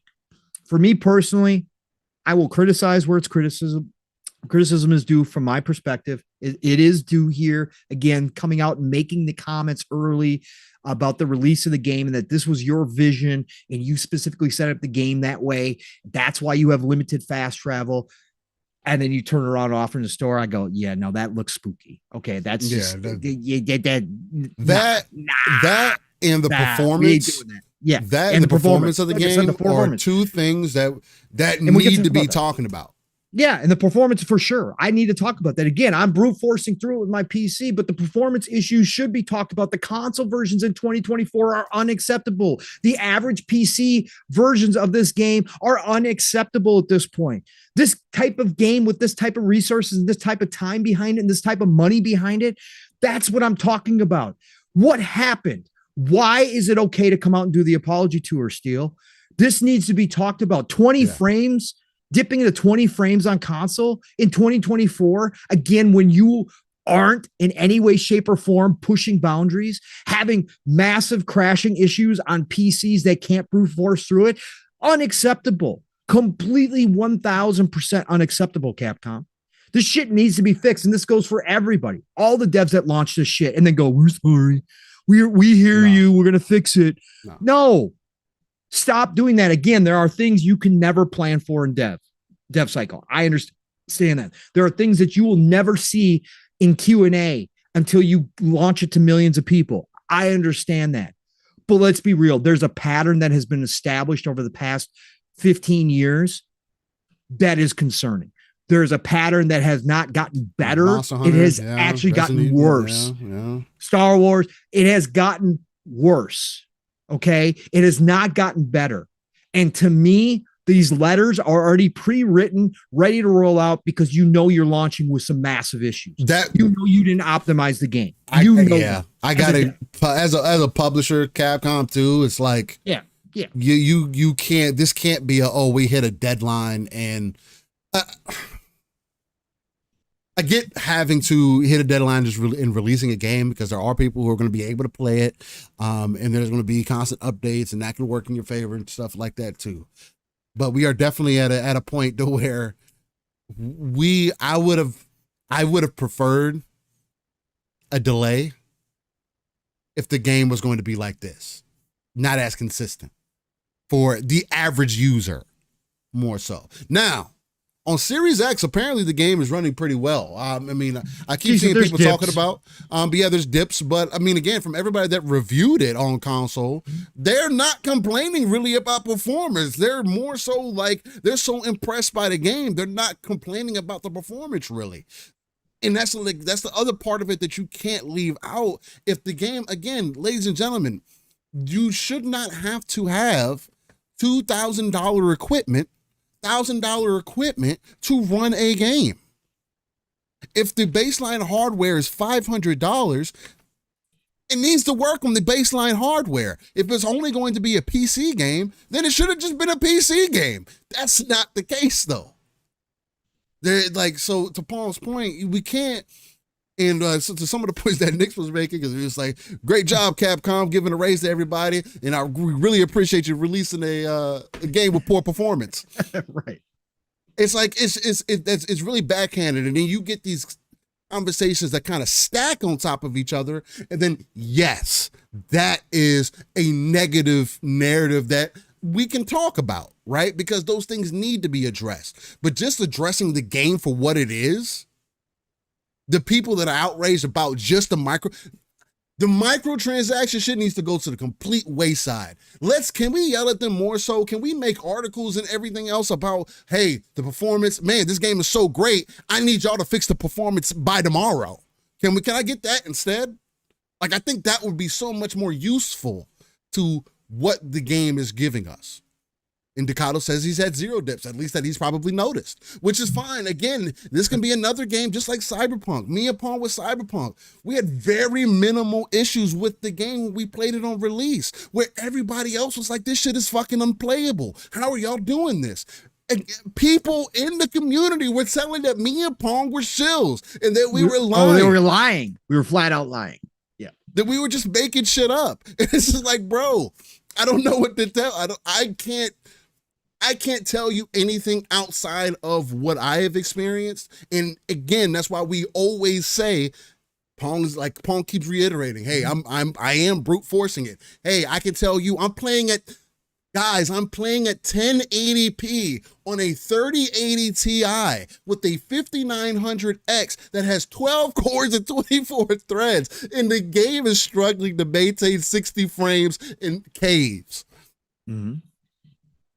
To the point where it is noticeable to me. To the point where last night, it was so bad last night, I had to put the controller down for a second. I was like, yo, that almost made my head hurt. That happens, and it takes you out of the experience. It makes it feel bad. And it's not enjoyable. That should not be an existent thing. And that's what we should be talking about. That's 1,000% a good part of the conversation to have. Mm-hmm. These microtransactions, though, I just feel like in the scope of everything, that's the least part of the worry, because it doesn't change the experience of the game. You can only buy it the one time.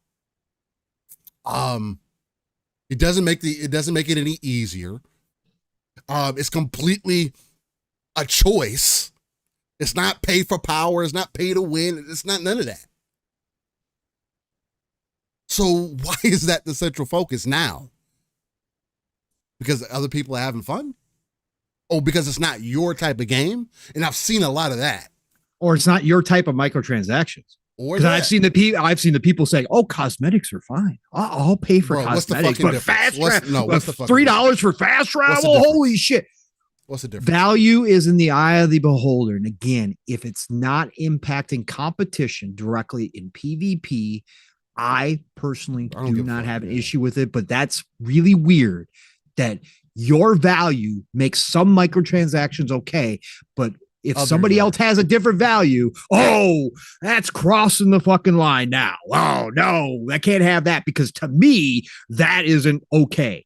Listen, bro, that's not how any of this shit works, okay? None of this works that way. It's value perceived. And again, it's somebody making their own decision, their own responsibility, how they want to play the fucking game. That's it. Again, if we get to the point where a game removes saves altogether and says you have to pay us extra for saves, fucking playing, or like the former EA, the head of DICE, or the former DICE guy, the EA guy that said that he could see a future where we pay for each reload. Listen, okay, like again, that's when they go too far, and that's when millions of people stop playing, and they will be hurt. Will there still be whales who will pay for reloads? Yes, there will be, but they will lose so many people. Again, we aren't to that point. Could we see somebody try it? Sure. Do I think it'll work? No. I think that's when the pitchforks and torches really come out. But this right now, this optional stuff where it's available in game and you can earn it, it just might take you a little bit longer. Or for cosmetics that everybody's now is accepting. Again, I was around and aware of the discourse when Bethesda dared charge $5 for horse armor that did nothing for your horse other than make it look cool in Oblivion. And that DLC was on the disc. And that was like the first time that people realized that publishers and developers were starting to put actual paid content on a disc. And the uproar back then was something else because people were like, I paid for this game. It is on the disc. I own that DLC. You're charging me $5 to unlock it. That discourse was crazy back then, and we didn't have social media, right? It was just in the forums. It was in the magazines. We are long past that point, folks. Again, we got Fortnite, we got Halo, we got Diablo charging $20, $30, $40 to make your character Agreed. look bro. That's even worse. Yeah. Because fucking, anyway, I can get a whole cosmetic rant about that. Because you're not going to, how you going to make me pay for some shit that's ugly as fuck? Like, well, again, that's personal. I mean, yes, some people think personal. it looks cool. It is personal. Yeah.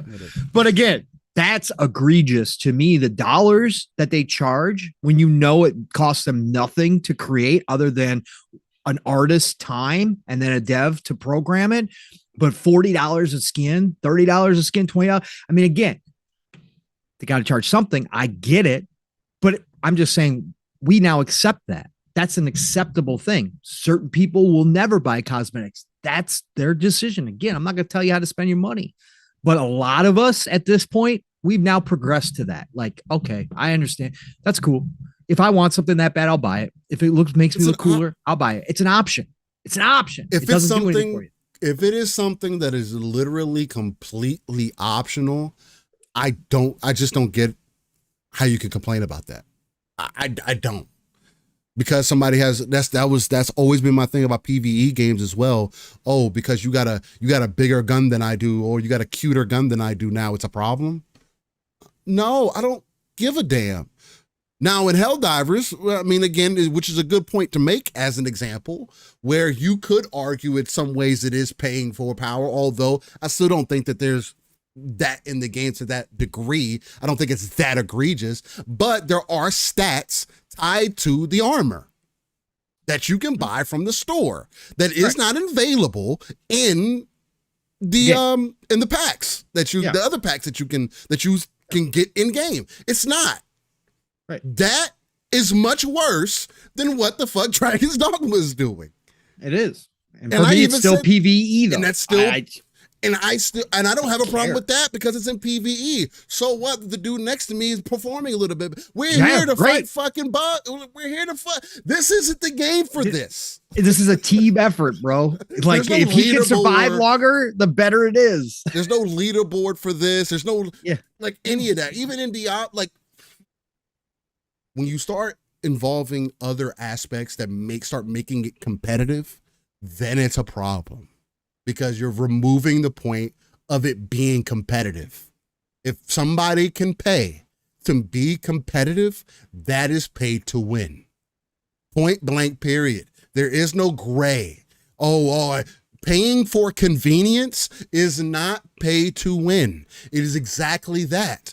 Paying for convenience. If you choose to buy additional XP in Call of Duty, in Assassin's Creed, in any of these other games, that is your choice. Now, from you getting those, if you notice that there is a vast difference between you buying something to level up or to help you level up and you leveling up in game, then that is a fucking problem.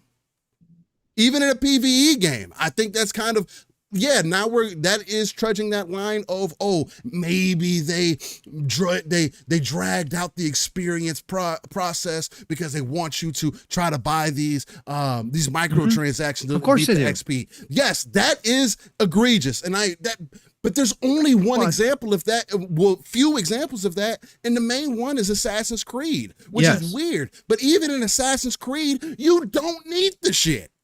Nope. I always bought the Ultimate Editions on sale for that though, for the XP, bonus XP. And now in Ubisoft Plus, you get the Ultimate Edition with the fucking game anyway. Right. So it's just like, pay to play is literally, if you are paying and you are getting a competitive advantage, that is pay to win. Everything else is pay for convenience. And if you want to pay for convenience, then you as a gamer need to decide why that makes sense for you. And I'm not going to argue with you for why that makes sense to you, because it's your money. So I could care less. Correct. I don't have to engage with it. I don't have to care for it. If they felt like you were going to spend money on it, that's why it's there. Yeah. That's why they do it in Fortnite. You can buy a skin, but guess what? There's other stuff in the store too that seems extremely enticing, even if it's a free-to-play game. Yeah, it's a free-to-play game, but people spend thousands of dollars on it. That doesn't make it inherently any better. You're just playing mind games with the community. And again, your $70 game and you have these optional microtransactions, they are optional. You can play your $70 game, take your experience for what it is, and only have paid that $70, which I still think $70 is a little too much for games, regardless. So it's just there's branching paths, so we can go from there. Shane G says nothing is egregious when it's optional in a free market. And I, for the most part, yeah, I definitely agree with that. 1,000%. I think there's limits for me personally, but again, it's a personal taste thing. I think there would be limits where I think that they would feel the hit if they tried it. Like I said, if they took out saving in a game like an RPG and said you have to pay per save, that would be too far. That'd be paying $4.99 for an additional save slot. Right. Yeah, no. That should just be in the game. Right. I can't. Yeah, I think there are limits, but to the most part, no, you're right. Again, the market is dictated by what the consumer is willing to pay for. And again, if you got a majority of people that don't care or are willing to pay versus the people who say, I'm not buying your game, then that's not going to change. And that's what we've seen happen. And again, if you want to be on the side that says, I'm not about that, the industry is going in a direction I don't agree with, great. There's options for you to do it, right? There's options. I've always said, I love this industry, obviously. I come here every Saturday on top of all my other shows and talk with my brother here for 4+ hours about video games. I play a lot more than the average gamer does. We are in the 1 percentile. But I've always said, if the video game industry does something and goes in a direction that is no longer number one, fun to me, or number two, valuable to me, right? If it comes to that point, as much as I love this industry, as much as I would be very sad, I would leave. I would walk away from this industry in a heartbeat and go find something else to do with my time as a hobby. Again, maybe not everybody's like that. Maybe that's why some people, have such emotions when it comes to this stuff, because they can't see themselves going and finding another hobby or doing something else besides playing video games. Again, I've been doing it for 4 decades. It would hurt to not have this industry around anymore, but man, I'll find something else to do, man. I'll find something else to do. The minute they cross the line, I'm out. Okay. The minute it becomes into something that I'm just like, it's not working for me. I'm out. So, but I don't know, man. I just think that, again, a lot of this is so selective these days on social media of what we're going to be outraged about. I just don't give a shit about this one. Again, there's criticism. I gave my criticism about the comments, about the vision, and then you sell that vision out to give me microtransactions. I think that's spooky. That's weird. It's fucking dumb. But outside of that, this game is my game of the year. This game is a walk away home run game of the year for me. The game itself, I wouldn't have even known the transactions, the microtransactions were there. Until the conversation, like really, I saw them, but I didn't think nothing. I literally thought nothing. It plays exactly like the original did. Again, those mechanics, they didn't all of a sudden have saves coming. They didn't have unlimited fast travel, and then they took all that away and then started charging microtransactions. They didn't even do that. This is the exact same game, just with options now. And again, there was options on the console version back in the day. The original version had these options on the console. The PC players don't know about that because they got the Dark Arisen version and it didn't have this.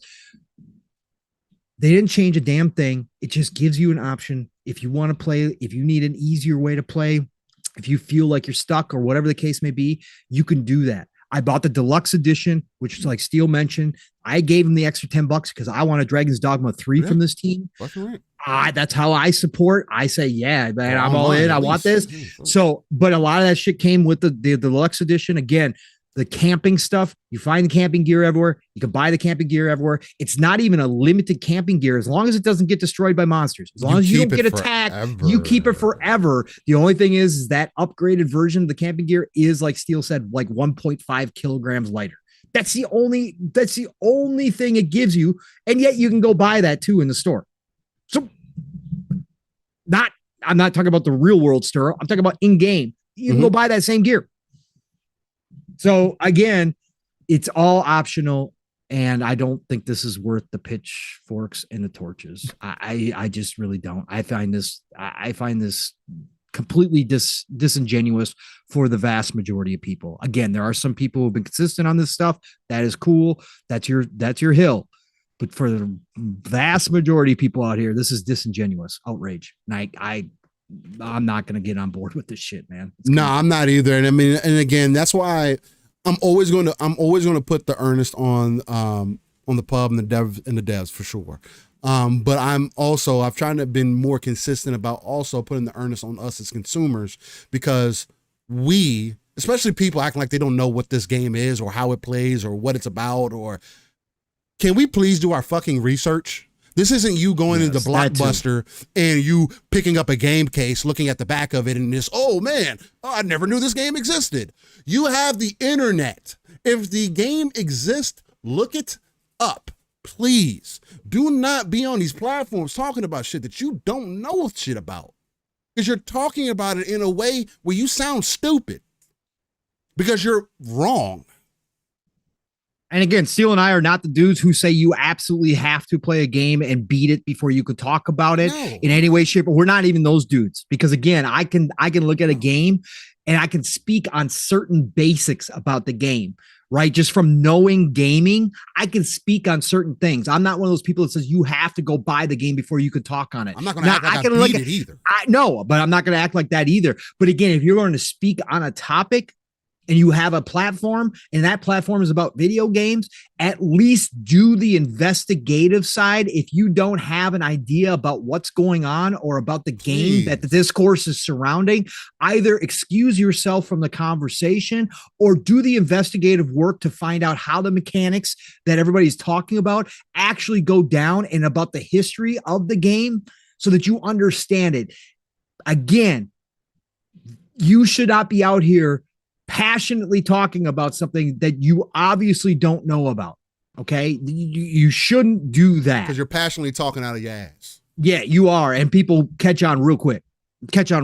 And like Steele said, you sound stupid. That is the problem. And that is the problem that people have in the community when people do that shit. And I can forever back that up, because that makes no damn sense. Nope. Why are you talking about shit that you don't know or understand, or you're trying to force conversation? Stop. And speculation is different. When we're talking about the industry as a whole, we're talking about the business side of things. Of course, none of us are on the inside. So again, that's speculation, right? And that's different.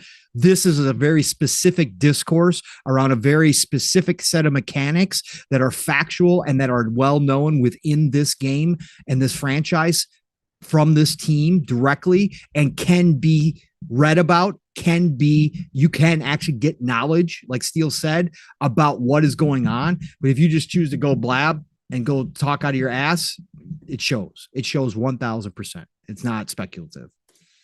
And Ghost Wolf, so in this game, if I'm not liking my character, can I restart it and make a new character without paying? So Ghost Wolf, there's I'll give you I'll definitely want to answer your question. I do see a lot of common misconceptions about this game. This game is not one of those games to where if you make a character, you don't like a character, you delete it. That's not what the intention of this game is. Because this game allows you to kind of change classes whenever you want, vocations as they call it in here, because they let you change that whenever you want. If you are finding that you don't like a class, you go back to the city or you go back to the town, you talk to the vocation person and you change your class. You say, I don't like playing like this, and you change it. Now, for your character's looks, There is nothing in the game that you pay for, or outside of the game that you need to pay for to change the way that your character looks. There is vocation points that you use, and I guess you can buy the currency if you want, which I still think makes no sense. Again, it's your money. You do what you want. It's all earnable in game. But if you want to change the way your character looks, you have to buy a tome that allows you to do so, and then you go to a place like a salon that allows you to change your character's looks. It's all paid for in game. In game, you can do everything in game, but they also, this is the other thing that's confusing to me. The character creator also asks you, are you sure? Before you finish. So if you are skipping past because you get to a screen, when you finish editing your character, you then get to a screen to where you select your name, your surname, or whatever the case, or the class that you want to play. That is literally the last screen that you get to. If you get out of the editor and get to that screen and choose to press A, that is on you if you're not satisfied with your character at that point. Because why did you get out of the character creator if you were done with your character? One caveat though, Steele, sometimes the character creator model does not translate well to in-game. And sometimes Dogma does pretty well in this one. It does very well, but there has been lots of character creators where I've created something and I get in-game and I'm like, yo, Mass Effect was one. I was like, yep. Who's this? This is not what I was. I'm more so just talking about Dragon's Dogma. Dragon's Dogma. It does a pretty good job, right? But I understand people like to change things up, and obviously you start walking around, you put new armor on, and maybe your hairstyle doesn't look as great anymore. Like that little shit. I've done plenty of that in my time with games too. But again, like you said, Steele, it's all in game. It's all available now. If he was specifically talking about something that we talked about at the beginning, he might not have heard us if he just jumped in here. Okay. The weird thing, and the thing that they also can be criticized for, is that they don't have an easy way to delete your entire character and start a new game, because there is only one save file. They do not have when you usually get to a menu screen and it says load game or new game. There's no new game. There's no new game option there. To even overwrite your existing one or at least that. Like, and I don't need to keep my character. Right. And that's effed up in 2024. That's okay. Weird.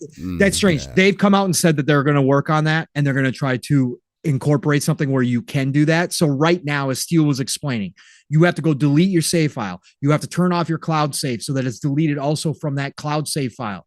Then you have to restart the game and start from scratch. That's the only way to permanently delete and create a new character right now.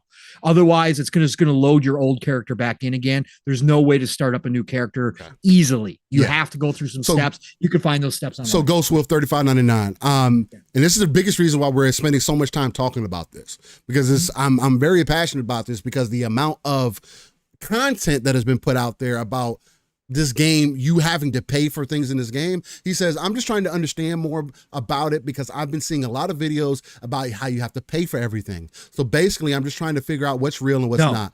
Ghost, I'm here to tell you that all those videos are fake bullshit. Those are people trying to fearmonger. If they are saying that you have to pay for anything that you can't earn in game, they are completely 1,000% lying to you. They're fearmongering. They are. And that is fucked up. You should not be doing that. The fast travel is limited in game, just as it was in the first one, due to an actual choice. And like I said, it's a little weird that they turn around and say it's a choice that they made for the game. It's the same as the first one. So it's not like they changed anything, but you can find fairy stones in the game itself. All of it. All of it. You don't need it. And again, you're not going to want to fast travel a lot, right? Maybe you're one of those people who does like fast travel. This game isn't for you. If you're looking to, just put it to you simple. If you want a game to where you can fast travel whenever you want, this game is not for you. Don't play it. Like Starfield. Just like Starfield, you can fast travel everywhere. Yeah. And people complained about that. Yeah. This one is the opposite of that. It is limited. It is very limited, but it's limited for a reason, right? But they give you the option to buy some fairy stones if you want to. But you can still get those fairy stones. You can still find fairy stones in the game. Plenty of fast travel opportunities in the game. You can rent ox carts to do the other form of fast travel, which is not guaranteed fast travel because you have to You can move get with the stopped, ox cart. and you can get stopped. You get attacked. You can It's lose like a the nap, ox cart. but you can get stopped. But again, anybody telling you that the options that they give you to buy with real world money, the microtransactions are necessary or No. they are specifically the only way to get those lie. things, that is a lie. That is a lie. Everything is 1,000% earnable in a game. Does not take much grinding. If you play the game like you would play any other fucking game, you're going to run. You're going to run into this stuff. Into this stuff. If you choose not to read, that is on you. This is another game like Skyrim, like other RPGs, where you just can't sit there and fucking not read. No, you need to pay the fuck attention. Listen to what they're talking about. Isn't that why you're playing the game? If you didn't want to do this, then go play a different game. If you wanted a podcast game, go play a different game. It's not that. Right. Yeah, that's the misinformation that's being spread about this right now because people are so unhappy for whatever reason with this game having microtransactions. It is nothing different. So, and again, they didn't take anything out and throw it in the microtransaction section at all. It's the same game that it was the first time around when they did Dragon's Dogma 1, and it is now. It's just bigger game. It's just a bigger overall game and much improved game from the first one. But they didn't do anything egregious, in my opinion, and in Steele's opinion. There's nothing egregious here. It's all options. That's all it is. There's nothing that you need. Yeah, and Andrew, just to again, the one character thing that we mentioned, that's the one thing that we don't, at least being able to start a new game. Yes. I believe that the reason they don't have the ability to have all these different save files and all these different characters is because I'd imagine because of the way the pawn system works. Mm-hmm. And because of the way the pawn system, and again, I'm not trying to excuse it, but many games don't do this either. Well, there's no other game that does this. So not like this. Not to this level with as interactive as it is. The pawns are also like learning. They're constantly learning. So it's like just that there's so many other underlying things that get put into this that I just can't simplify it by like, oh, well, they should just made it this way. And the only thing that I'll say that they should have done is add a new game option. If I choose to overwrite my past save file, then that's just what I choose to do. Update my cloud then, right? If I messed up early on and I want to start over, you should be able to do that. I 1,000% agree with that. And again, in this day and age, that doesn't make sense. Nope, agreed. Well, I mean, I'm glad we could tell some people some stuff though that they didn't know, because there is a lot of FUD being spread around right now about this game. 1,000%. Again, there's some people that are legitimately being real and telling you exactly how it works and why they disagree with it. But there's other people just running with it and saying, "Oh, they just took out all the fast travel and they took out all the saves and they're going to charge you for the fast travel." That's not what they did. There's people, again, to our point earlier, there's people not even doing the bare minimum research to find out what's the truth behind this stuff and what's not. They don't care about the game. They're not going to care to look up stuff about it. They admit these things and they still try to talk about these things incorrectly, giving false information to people, although they get mad when people spread their own false information. It's not how this shit works, brother. Ladies and gentlemen, so. I just saw a video, TikTok. Yeah. Dragon's Dogma 2. Mm-hmm. Speaking of pawns, how great the pawns are. Mm-hmm. This dude was on the back of a griffin flying, attacking it, right? Okay. He was riding on the back, about 80 to 100 feet up in the air, right? Oh, he was up there, okay. The griffin throws him off. His pawn runs underneath him and catches him. I've had my pawn catching me before, but it was on like a shorter drop. But yes, that is fire. It's I didn't know they could awesome. Do that. And again, after a battle too, the pawn's high fiving you after a battle. I like amazing. It gets repetitive, but I still like it. But have you ever waited where they don't high five and it's like one of those moments where they're waiting for you to high five, and if you walk past them and then she's like, mine goes. Yes. It's like changes it up from like, yes, I meant to do that. Like, it's awesome, man. I love that shit. I do like it. It gets repetitive, but I still like it every time that they do it. Especially it's after a little detail. Battle. It's just a little thing. It's a little thing, man. It's super dope. It's enjoyable. Whoop whoop kids. So what's the funniest thing that happened to y'all in DD in Dragon's Dogma 2? That's far? The funniest thing that's happened to me, I'm trying to think. I don't know if it's necessarily funny. I mean, the most funniest thing that I had was again, it was a similar situation. I was jumping off of something. My pawns were lower. I don't know how they got down there, but they got lower. No, I'll bring up the situation. It might come up in this video. We took this back path up this cave, and there was this there's this very narrow pathway. It's kind of like a wall, but not really. But you can walk on top of it. Either way, we got out of this cave and it led us right there. So I was like walking along, and I thought that we were going to be able to so I wanted to see how far we can take it. Because it looked like it went all the way back to the capital or whatever. We were walking along, and then these harpies swoop in. Now, mind you, the other thing about Dragon's Dogma is that unlike other modern action games, the movement is very it's not super nimble. So it's like your character has to actually turn, like it's more like a U shape versus like a 360 turn. You know what I'm saying? Like turning in place kind of thing. So when I turn and you push up on the stick, I was trying to be careful not to walk off because it was high enough to where I felt like if I fell that I would probably go down or I would die or whatever. So I was like, all right, I'm gonna be careful. So then boom, harpy starts swamping in, and I'm like, I'm trying to be careful, not trying to fall off or whatever. And I got the ability ensnare now to where I could basically pull them out of the sky. You basically yank them out of the fucking sky. It was big ass fucking grapple hook kind of thing, and it just yanks them down. It was just super dope.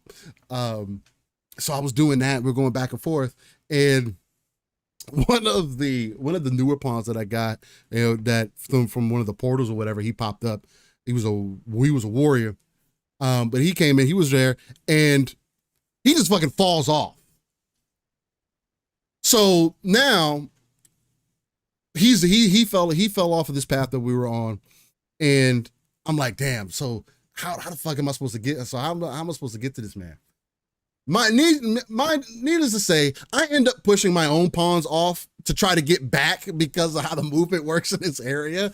I had to push them off to get back to the path to like where the cave was to get down. So essentially, the funny part, I essentially killed my entire pawn, my entire party. I had to fucking pick everybody up because one person fell off and that caused a chain reaction apparently. So there's that. The other moment was like a catching thing where I was jumping off of something. My pawns were down there already. And I thought I was about to die because I wasn't, I'm trying to fiddle with the game, right? So I'm trying to see what I can kind of slide off of to use the cliff side to kind of maneuver my way down. And I did it this time and it made me fall too far. And my pawn, I wasn't expecting for it to even fucking happen either. And like I fell and I was like, oh fuck, I'm about to fucking die, man. Damn it. And my pawn's just like, oh, I got you, Arisen. Yeah, I got you. I got you. Thanks. This is great. I appreciate it. Oh, that was another moment for me. Well, what's a funny moment for you that you ran into so far? My first encounter with the ogre. And for those of you that don't know, the ogres are not as big as the Cyclops, but they're still very big. They act literally like King Kong. Okay, they jump around, they'll climb walls, they thrash around. But the other thing a lot of people don't realize, again, this is enemy AI. This is something that's very unique to Dragon's Dogma. I can't think of another game offhand where it's like this.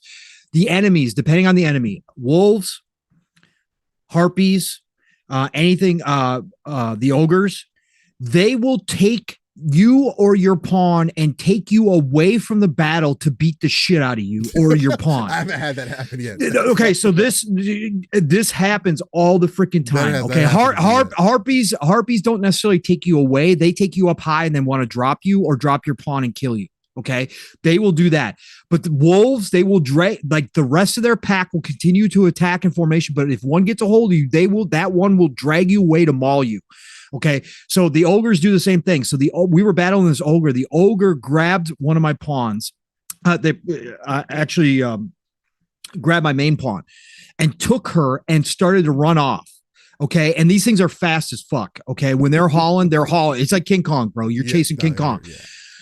He started hauling away. He was almost out of sight. I was we were on a cliffside, and then there was a bridge over the cliff up and over this like little kind of hot rise, right? And there's a bridge going across. He was hauling butt. I was out of stamina. trying to chase him down. My other two pawns, my hired pawns, are chasing too. So we're all chasing. He's running away. He gets up on the bridge. I didn't realize that my mage pawn, and this is far away, I didn't realize how the range that some of the mages have. Bro, this thing was away.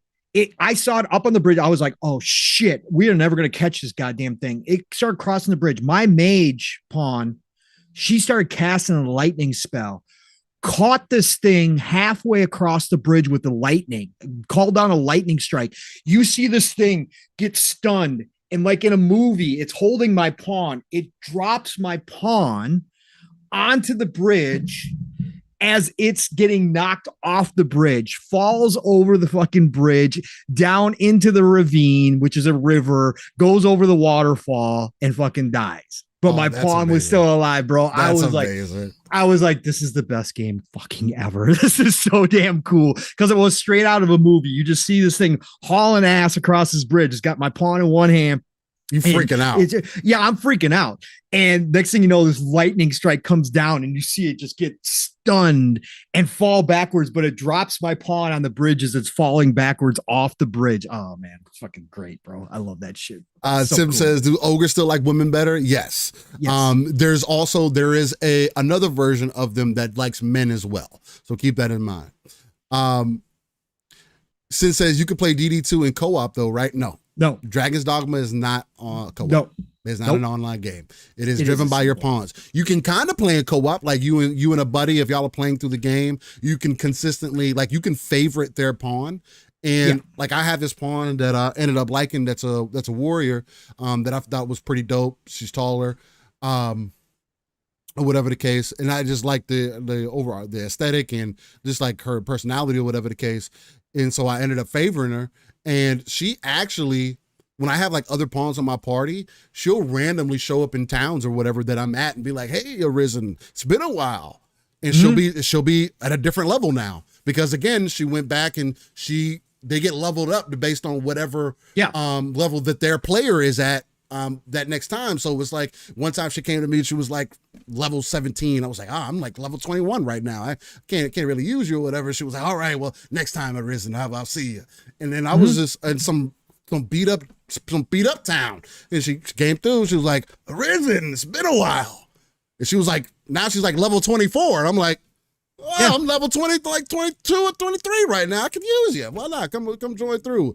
And I always bring it back. I always brought her. The reason I favored her was because she was earlier on when I was fighting another one of the Cyclops. She came and clutched from me pretty heavily with like bringing people to me and just being really active or whatever. So I was like, even that concept of is dope. And I don't know how many you can favorite, but if you keep people in rotation, I'd imagine that you could definitely feel like your friends are playing with you, right? Yeah, no, for sure. And they can be active in your world and active in the other person's world too. Yes. So it's not like you only can use them when they're not playing. Like that's not how it works. Yeah. No. I was going to speak on that too, Steele. That's the little details. One of my pawns had disappeared for some reason. I don't know if it glitched. I don't know if I did something, but my healer pawn that I had hired disappeared. I really liked her, right? She was really dope. She was really good at finding fucking resources out in the world. She was awesome. So I was like, shit, what happened to me? All of a sudden I'm running around. I'm like, where's my fourth? Where's my healer? What the hell happened? She disappeared. Ran over to a rift stone, Steel, and jumped into the rift real quick because I was like, fuck, I'm going to have to replace her. I need another healer, obviously. Healers are ultra important. Another tip, have 100%. A healer. If you aren't a healer, have a freaking healer, okay?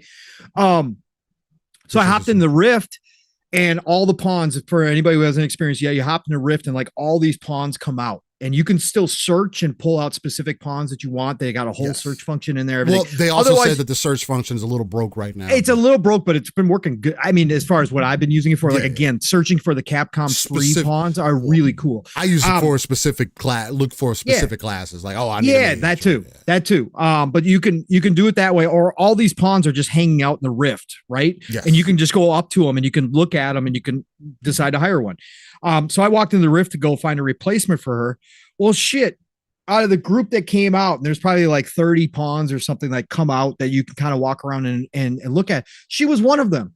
And so I just walked up to her and I'm like, oh shit, that's her. I'm like, oh, there she is. And I walked up to her just expecting her. And she's like, well met, Risen. Good to see you again. And she's like, I'm happy to join your party. And I'm like, yo, she remembered. Like she just randomly disappeared, but she still remembered.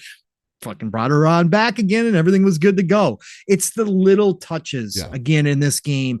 And I'll just finish. Right, we were talking Discord. We're back in this again. We got more shit to talk about. But we only got things. We got a few things. It was a light week, but the other thing I will say as an RPG guy, right, as somebody who's played a lot of open world RPGs, you play more than me for sure. I don't use in most RPGs, like Bethesda RPGs and stuff, I don't wind up using a lot of potions. I don't wind up using a lot of the stuff. This game makes me want to use that stuff. Like I've been picking up these tomes because I'm an archer, so I don't have magic, right? I've been picking up all these tomes, right, Steel? I've been actually using those tomes in battle. Yeah, you can. Yeah. I've been using the potions in battle. Like I'm getting used to, like, that's something I normally do. Those things just go in my chest because I'm a hoarder, right? So I hoard everything. So those things just wind up in my chest. I always say, I'll save them for when I want to use them. But as this game goes, and when I get into these big battles with Cyclopses or ogres, I find myself using that shit like on a consistent basis. And I that speaks volumes to this game. Again, as somebody who plays a lot of these and who has his style that he likes to do, that is fantastic. And like I said, just the freedom that you have in this game to go explore, wind up in situations that you go, yeah, I probably shouldn't be here now. I'm under leveled. That is always a good thing to me. And this game does that. Again, that undead lich, he's going to get his. And then there's a minotaur in that cave system too, that I got to go beat up. But that's the type of situations you run into. And the enemies, a lot of people I saw say, well, you run in a lot of the same enemies. It's because it's early on. You're in the same area early on. Kind of. Right now, at least from what I've seen. But Dragon's Dogma doesn't have the biggest selection of enemies. Not until you get later on, typically, where it gets a little bit more variations. But the variations, Steel, like the Cyclopses, like sure, they're all Cyclopses, but they even look different from each other. And like, I like that shit. Some of them are hairy. Some of them aren't hairy, right? I've ran into some that are armored, actually. Yeah, they are armored, right? Correct. And the same with goblins. Same with the goddamn, what's the lizard creatures that look like gators? That remind me of Florida. I almost posted a shot yesterday too, by the way. I was going to say Steel never told me about these types of gators because those dudes that are laying down and stand up, I can't think of it. They say it so frequently too. But you can run into poison versions. You can run into there's a rock version of them. Yeah, the rock version. There's poison versions of them. There's all different versions of the enemies, and they're different. They act different. They fight different. Yeah, it's very Monster Hunter-ish in that way. Where some they may look similar, but they'll act differently and stuff like that. Yeah, you'll probably see like the battle on screen right now. This is my first time ever fighting this rock monster. And then a freaking griffin came out of nowhere and just random hating. So now I'm fighting two different monsters at the same exact time. Now I gotta pick which one I want to take out first. Fortunately, the rock monster was definitely more on lower health than the griffin was, so I just focused on him while the rest of the party was kind of going back. It was handling the griffin for the most part. But this is the type of thing that you could do. It gives you the Monster Hunter feel, but you're in a open RPG where it's just like there's other things that it could also end up happening. And again, I'm not a professional at this. I didn't beat the first game, so I don't even know what else there's there to await me. Maybe I'm not even playing my class efficiently. I'm just doing what makes sense and I'm having a good time with it, and that's what I think it's about. So all that matters, man. It's all that matters, bro. And with that being all that matters, I think it's time to give away another game. Let's go. Let's give away another copy. Everybody listen up. If you are in there, please, if you did not get in the first one, if you jumped in here a little bit later, please go ahead and throw your name in the ring right now. Number 2 giveaway. Steel's going to do it. Number 2 giveaway is about to happen. We might do number 3 as well, since we are 3 hours in. I don't want to have to keep everybody for too long. How are we 3 hours in? We've been getting into it, man. We've expanded the topic out, but we needed to. I mean, I felt like it was a well-needed topic. Again, doesn't happen to all games, but there are certain games that I do feel like if you want to say that, oh, you're Steel and Palmer just on the defense force, hey, you can say whatever you want. I will state how I feel about things, why it's going the way that it's going, and we're consistent. what I agree with, what I don't. Yeah, we are. And we are consistent. Again, there is criticism to be had here, so whatever. Again.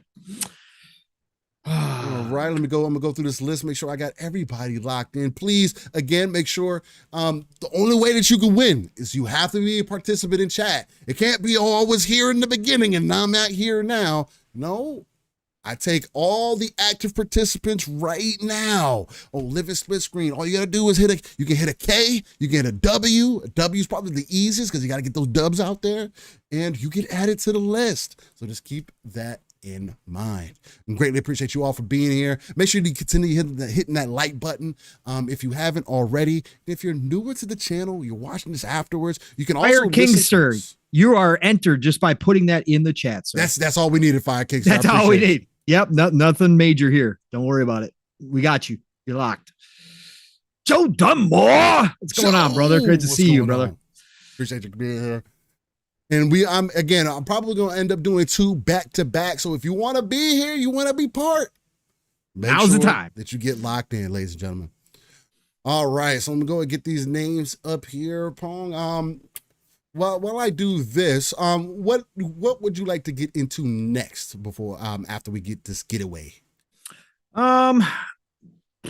Boy, what should we get into, Steel? There's been some things this week. I mean, we did have the Future Game Show. I don't know if you got a chance to watch it. I watched some of it. My biggest standout was Outpost Infinity Siege, just because I know that game is coming out soon, and it just looks really dope. It's talking to my tower defense again. I haven't found a good tower defense game that really pulled me in. I want to say since Riftbreaker. Which Riftbreaker was that game had me consumed. Bro, you were all about Riftbreaker. I loved Riftbreaker too. I want to get back to it. It's really good. For anybody who doesn't know, the Future Game Show Spring Edition happened this week as well. I still, because of Dragon's Dogma 2, have not had a chance to go back and rewatch it. I only lurked while Mav was co-streaming it, and he did a great job co-streaming it. But I got to go back and watch all of it. Overall, this was one of you and I and Mav, we're big promoters of the Future Game Show. Future Game Show happen multiple times each year. A lot of people skip them because it is usually PC heavy. Perfect, it's PC heavy, and it's a lot of indie stuff, so a lot of people skip it. However, my point has always been the Future Game Show, and I get excited for every show. Again, I don't care. Even Nintendo shows, even though I don't own a Nintendo and haven't owned one in decades, I still get excited just because I want to see new games. But more and more, these Future Game Shows, even if these games are announced for PC to start out, they eventually come to console, a lot of them. So it still applies to the console-only people. I just love seeing the new stuff that's coming out. This was one of the weaker ones overall. My initial impressions, there was a lot of, and I like indie titles. I like smaller titles. But overall, there was more here that I wasn't interested in than normal. Normally, I come out of these Future Game Shows like 15 deep. Like, I'm like, oh, I want to see that. This one had a lot of in-between stuff where I was like, it's cool. It's great to see, but I'm just not. It's not a game for me. But I still think there was some good stuff in here. The Outpost Infinity Steel is definitely one you and I have been on for the past year and a half, almost 2 years since we first saw it. It's gotten better and better. This blends tower defense, RTS, first-person shooter genres all together in one. It is futuristic. The bases that you can build with these massive cannons and missile launchers, and then you can get into a mech and you can go mech style. You can pop out, go first-person shooter style on the waves of enemies coming in. I am all about this game. This game looks phenomenal. That is coming out soon. Outpost Infinity Siege is the name. Worshippers of the Cthulhu, personal favorite here, folks. You guys know I love city builders. Again, I don't have the time to spend in city builders like I want to, but I love city builders. I absolutely adore them. Like sim city builders are all me. This game is a dark, twisted version of city builder, where it is, you are building basically a city centered around worshiping Cthulhu. So it is set in this dark atmosphere. Looks amazing. That game is now on my list. There was a couple other ones in here too. I'm trying to think. Hellblade 2's showing. It was nothing new, but the way they edited this clip or this trailer was probably one of the best Hellblade 2 trailers I've seen to date. Go watch it. It looks phenomenal. That was there. Flintlock had a great showing at this show as well. They went behind the scenes a little bit, talked to the devs for a short minute, but Flintlock is looking better and better as well. Loved what I saw out of that. What was the other one? Star Wars Outlaws. Bro, one of my most anticipated games since last year. Mm-hmm. For this year, Star Wars Outlaws, bro. My God, this game, look, it's so massive. The developer, of course, of Division, they're doing this in the Snowdrop engine, one of the best engines. Again, something you and I have stated consistently. Snowdrop engine is one of the most underappreciated engines out there. Star Wars Outlaws, as much as I don't care about the Disney-fied Star Wars anymore, Star Wars Outlaws has all my attention. This game looks freaking amazing. I can't wait to see what they finally put out with that. And then what was the other one I wanted to bring up real quick? Can't think offhand. There was a couple in here. But anyways, go back, check out the future game show trailers, go watch them in 4K. There was a lot. There was like 30 some games announced there. So go check it out. What's up? Yeah. Nixie brought it up. He said the Flintlock drama this week was interesting to say the least. Mm-hmm. Yeah. Again, I will judge every game. Whatever. Whoever's involved. If I see something I'm not appreciative, I'll judge the game for what it is. It really releases. Yep. Again, there's some obvious stuff happening in video games, and there's some not so obvious stuff. Again, if I enjoy the game and I like the characters, I don't give a shit who worked on it overall. So if it's knocking me over the head with certain stuff that I just have no interest in, then it won't be a game for me. But again, Flintlock so far, I had interest in it from when I seen it. Yep, and I haven't seen anything that is knocking me over the head with it. So yeah, again, the Flintlock drama, Tim, is apparently Sweet Baby was involved, and this the main character used to be a white character that changed to a black character.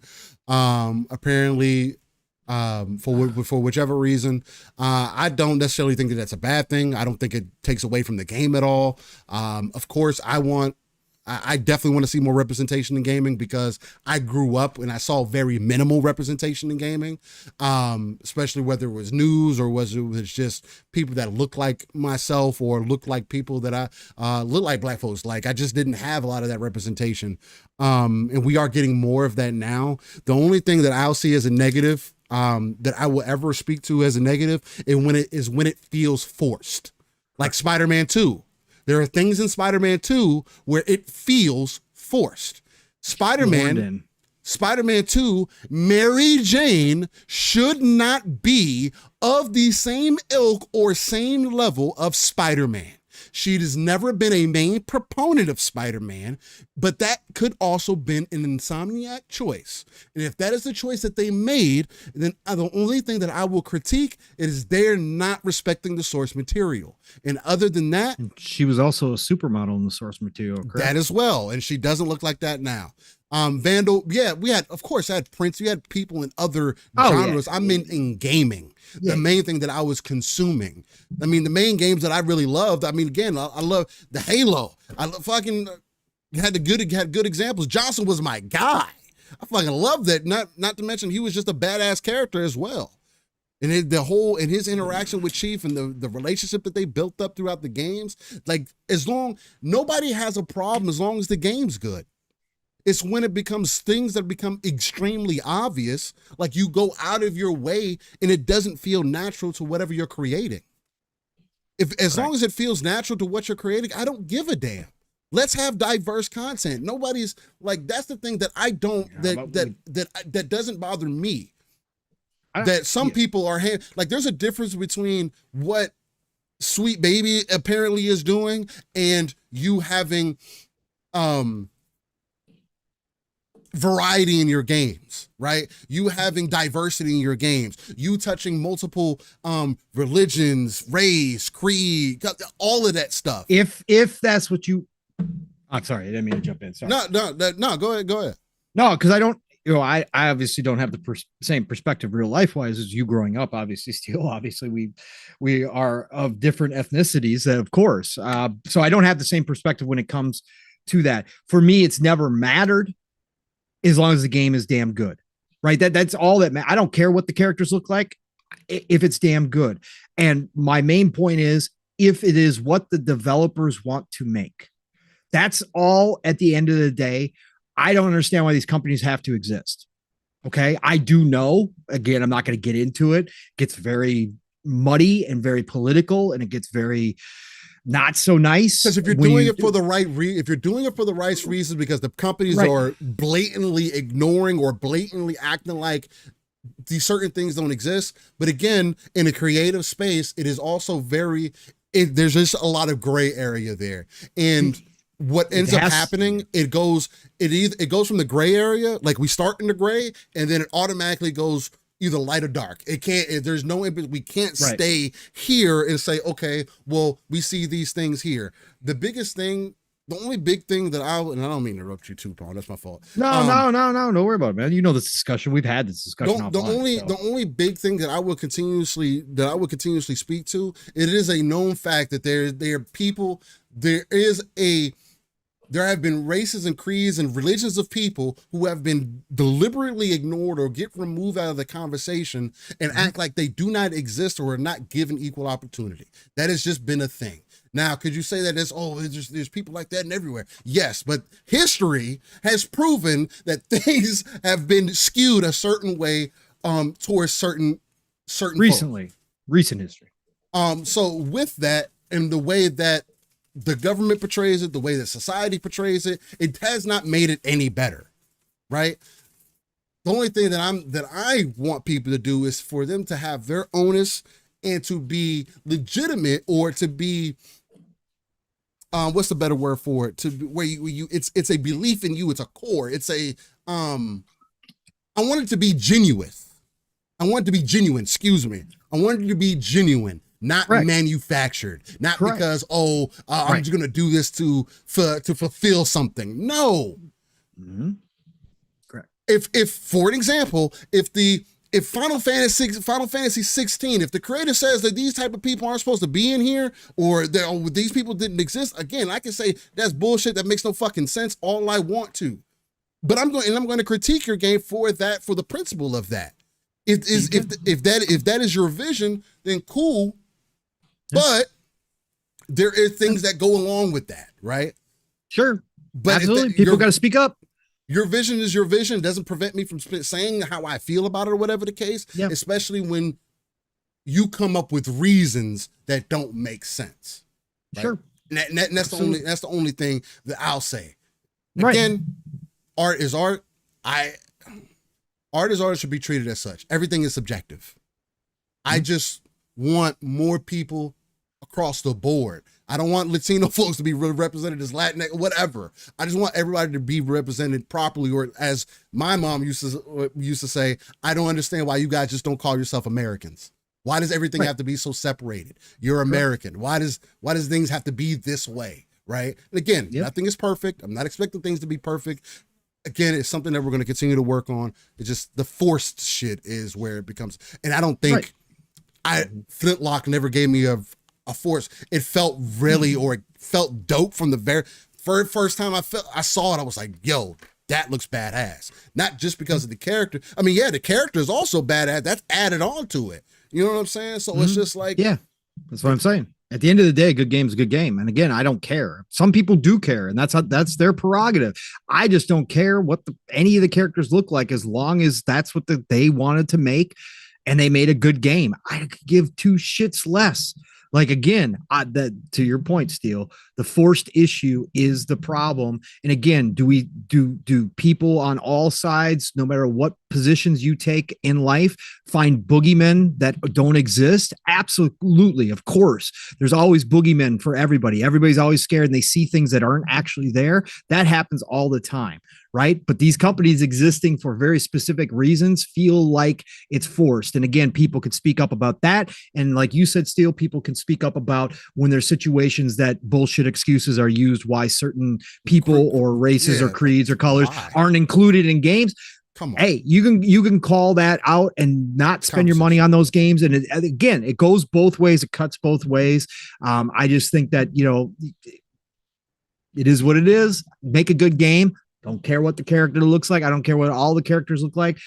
Doesn't matter to me. If it's a good game, I want to play it. If it's Also, an interesting world, I want to play it. Also, Square Enix, don't make them fucking stereotypical it needs to be a girl from Brooklyn who has that's a whole nother has thing. has a whole troubles and what?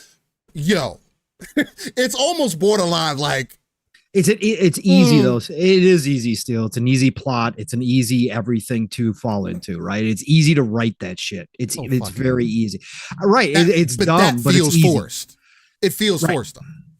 Kind of the whole concept kind of feels forced at that point because it just feels like you're just slapping in there to say we made a game like this, right, with this type of character. Right? And that, you know what I'm saying? It does, and yeah. I get that point too. But make the damn game good, and it doesn't fucking matter because you can have a backstory that may be stereotypical, but it can be fucking interesting. It can be good, and it can actually bring some value to the game itself. Like if you do that that's putting in effort. That's what we want as gamers. A lot of us, some of us don't give a shit. And there's certainly games like Helldivers 2 that's just about blowing shit up with your friends. And I could care less about the story. I could care less about the democracy, but I just want to blow shit up.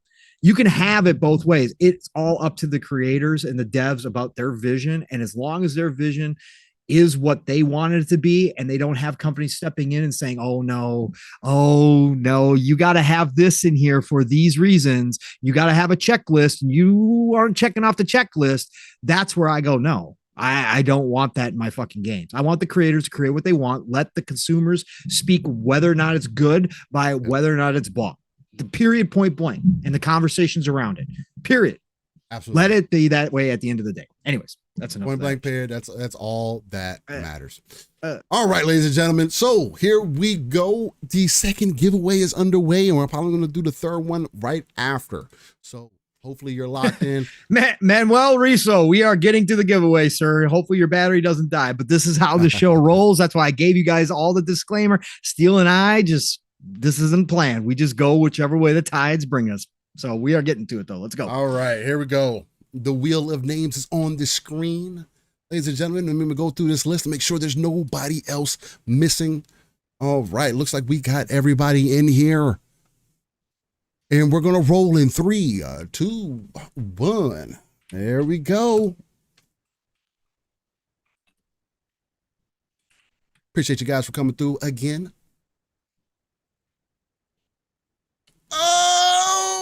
And it goes in is going to Joe Dunmore. Joe Dunmore. Congratulations, brother. Congratulations. Joe Dunmore, let me know if you are here, if you're locked in.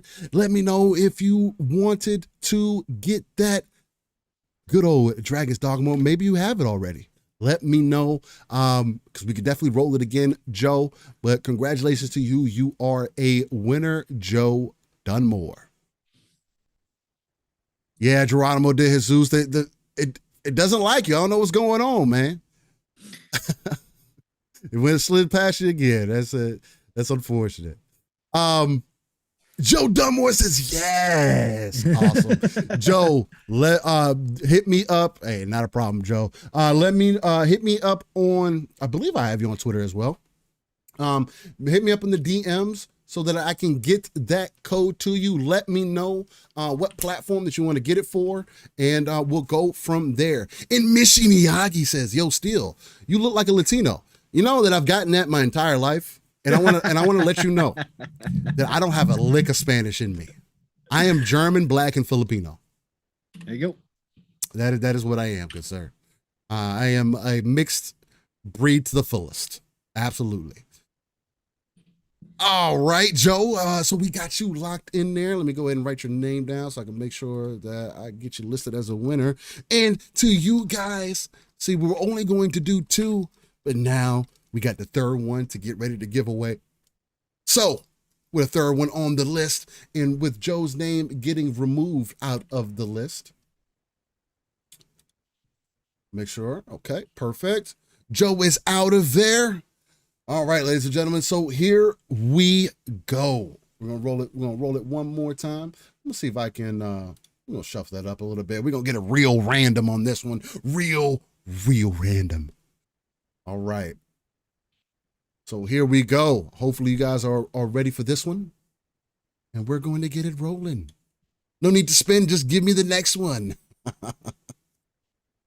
Yo, Manuel Rissel says, yo también mi quiere ser aunque no tanto. I don't know what any of that says, but I definitely wanted to say it because I'm the Google Translate, please. I'm the residential guy that says these names. Well, I'm gonna pull a Google live up live on the air for you guys to see what he said. Be careful. Oh, he's singing me songs. Maybe that's what it is. All right, the Wheel of Steel. There you go. All right. So here we go. We're going to spin it one more time. Hopefully everybody is locked in.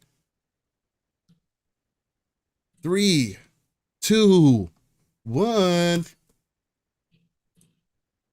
Oh, it means I got close to. Yeah, there you go. Mm-hmm.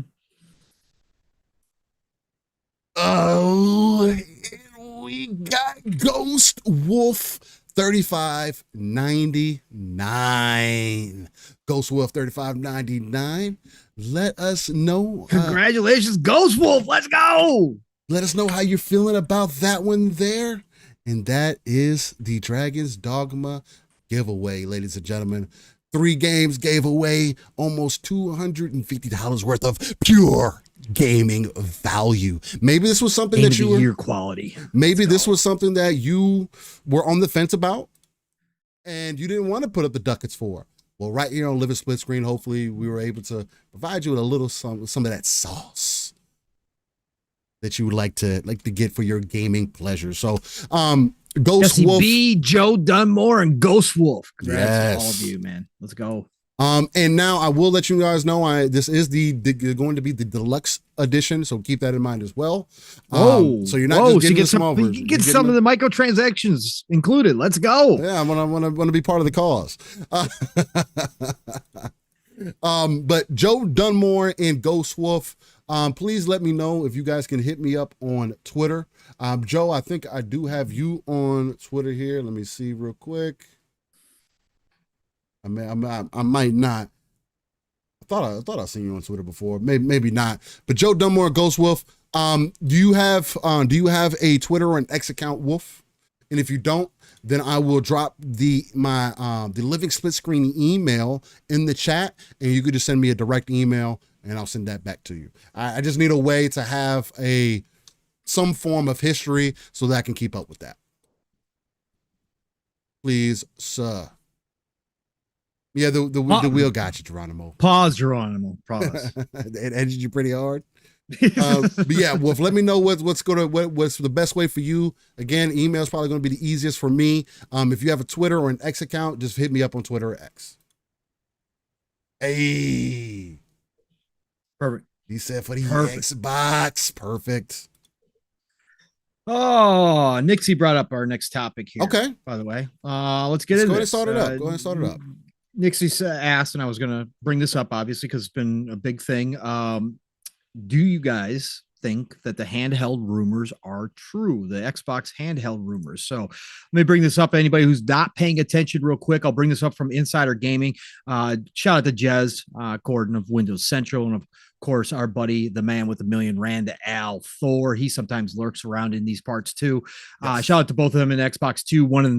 One of the main influences for Steele and I doing this 2-man show on Saturdays was those 2 guys over there. But they had their show yesterday, and Jez confirmed that he knows they have multiple prototypes. So I'm going to read this from Insider Gaming from Tom Henderson. Shout out to Tom Henderson, the crew over there. I know not everybody appreciates the insider stuff. We do here. Love speculation. Love Tom Henderson. Love that he started his own channel and is doing, or I should say website, and is doing very well. So I'm going to read from his article. Jez Gordon of the Xbox 2 podcast has claimed that Xbox is working on a new native Xbox handheld Steel. On the Xbox 2 podcast, Gordon said, quote, I know that Xbox have got handheld prototypes right now. Gordon soon clarified that these are new prototypes and not the old prototypes often referred to. If you guys have been listening to us for a couple of years, you know that there was smoke, that Jez and others for sure, and we heard in the background, knew for a fact that they had a Series S type handheld, a working prototype, but obviously they weren't happy with the tech per se, battery life, that kind of stuff that always needs to improve when it comes to handhelds. So they weren't ready to put it out, but they had been R&Ding it to the point where they actually had one that was working. So that's what he's talking about here. But these are new ones, according to him. As pointed out on the podcast, prototypes don't necessarily mean that the new products are coming to market, but Xbox pursuing a handheld isn't at all surprising. Corden later said, no, not a cloud handheld, a fully native Xbox handheld. Yes. The Nintendo Switch has sold well over 100 million copies. Units, I should say, this shouldn't use copies, but units since its initial launch. And now with the likes of the Steam Deck, ROG Ally, and the PlayStation Portal coming to market. Are we really putting PlayStation Portal in here? Come on, man. I know it's selling well, but come on, man. Market in the last couple of years, Xbox making its move into the handheld market makes sense. In fact, some could even argue that the companies tapping into the handheld market are one of the only avenues for hardware growth due to the stagnation in console sales. It's unclear when Xbox would announce a new Xbox handheld, but various rumors have suggested the console's next generation could be a dockable handheld similar to Nintendo Switch. Earlier this year, Phil Spencer teased that Xbox's next generation console will be unique and powerful. On the official Xbox podcast, newly crowned Xbox president Sarah Bond also broke down what's next for Xbox. Quote, we've got more to come. There's some exciting stuff coming out in the hardware that we're going to share this holiday. We're also invested in the next generation roadmap. We're really focused on there is delivering the largest technical leap you will have ever seen in a hardware generation, which makes it better for players and better for creators and the visions that they're building. All right. Nice and short, sweet article. So Jez basically said he knows that they've got multiple prototypes, new prototypes of a handheld. So Steel, Sarah separated the two, saying that they were going to have new hardware to talk about. We've talked about this previously this holiday, and then also talked about how they're already prepping for the next gen, which we've also speculated on 26, potentially going early, getting a head start, whatever the case. We've done all that. But specifically, since Nixie brought it up here, the handheld. We've talked about this. What do you think, brother? Are we going to see? She said we're going to talk about it this holiday. Do you think we get a release this holiday? Do you think that we could see a first gen type handheld in line with potentially like the Series S come out? Maybe not. Whether the holiday or whether next year we get that kind of first gen. Where are you at with this handheld smoke that is currently looking like there's a lot of fire surrounding it, man? What's going on? I mean, the handheld smoke is definitely probably the most obvious to possibly happen. The last time we had a conversation about this, I believe it was Matt that helped open me up a little bit to the idea of it possibly being that versus something for the future, whether it be testing like AI or whatever, how that's going to work in the dev kits, and also finding out the information that, because we weren't too sure whether they constantly kind of updated dev kits, and Psycho was able to kind of confirm that that is something that they do, so something to take in consideration. But the thing that makes the most sense, especially with the Switch, seeing the success of the Switch, seeing the way that the market is, seeing also some additional information coming from Asia and how they consume content, and just seeing how less relevant the actual console hardware is becoming to the generation that's behind us, right? The generation that's behind me more so. If anything, if they found out a way to give us a handheld device that gives you the full Xbox experience, I don't think that this device is going to have the native PC capability. It might be one of those like the Steam Deck per se, to where you can install Windows on it if you want to from the box. It loads directly into the Steam OS, but if you do a little bit of playing with it, you can put Windows on there if you'd like. That might be a possibility of this device. But I do think it's more so going to be a center focus around the Xbox ecosystem itself. When they mean native, I'd imagine you being able to download games from your Xbox library, point blank period. and put it on this device, right? Now, the biggest thing that I'm hoping for is that I want to see them, maybe not per se it be Microsoft specific. So for an example, excuse me, they could team up with ROG Ally and come up with an Xbox Ally, right? And really work those partnerships.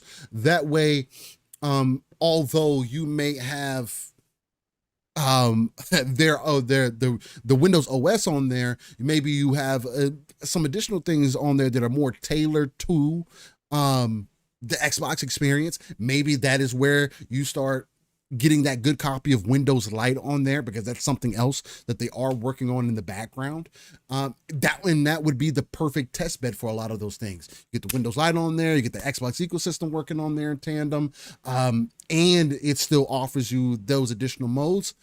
That's what I would love to see, because inherently that would make it a little bit more enticing for me to jump into there. I'm still not quite at the level of quite at the point to where mobile gaming or handheld gaming is something that I'm actively looking for.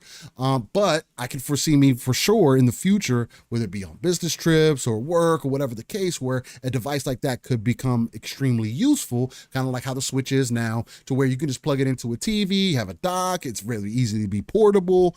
It kind of fits in that middle line of, you get a console where it's like, before it was kind of like you had a console, you had a laptop, and then you had a PC, right?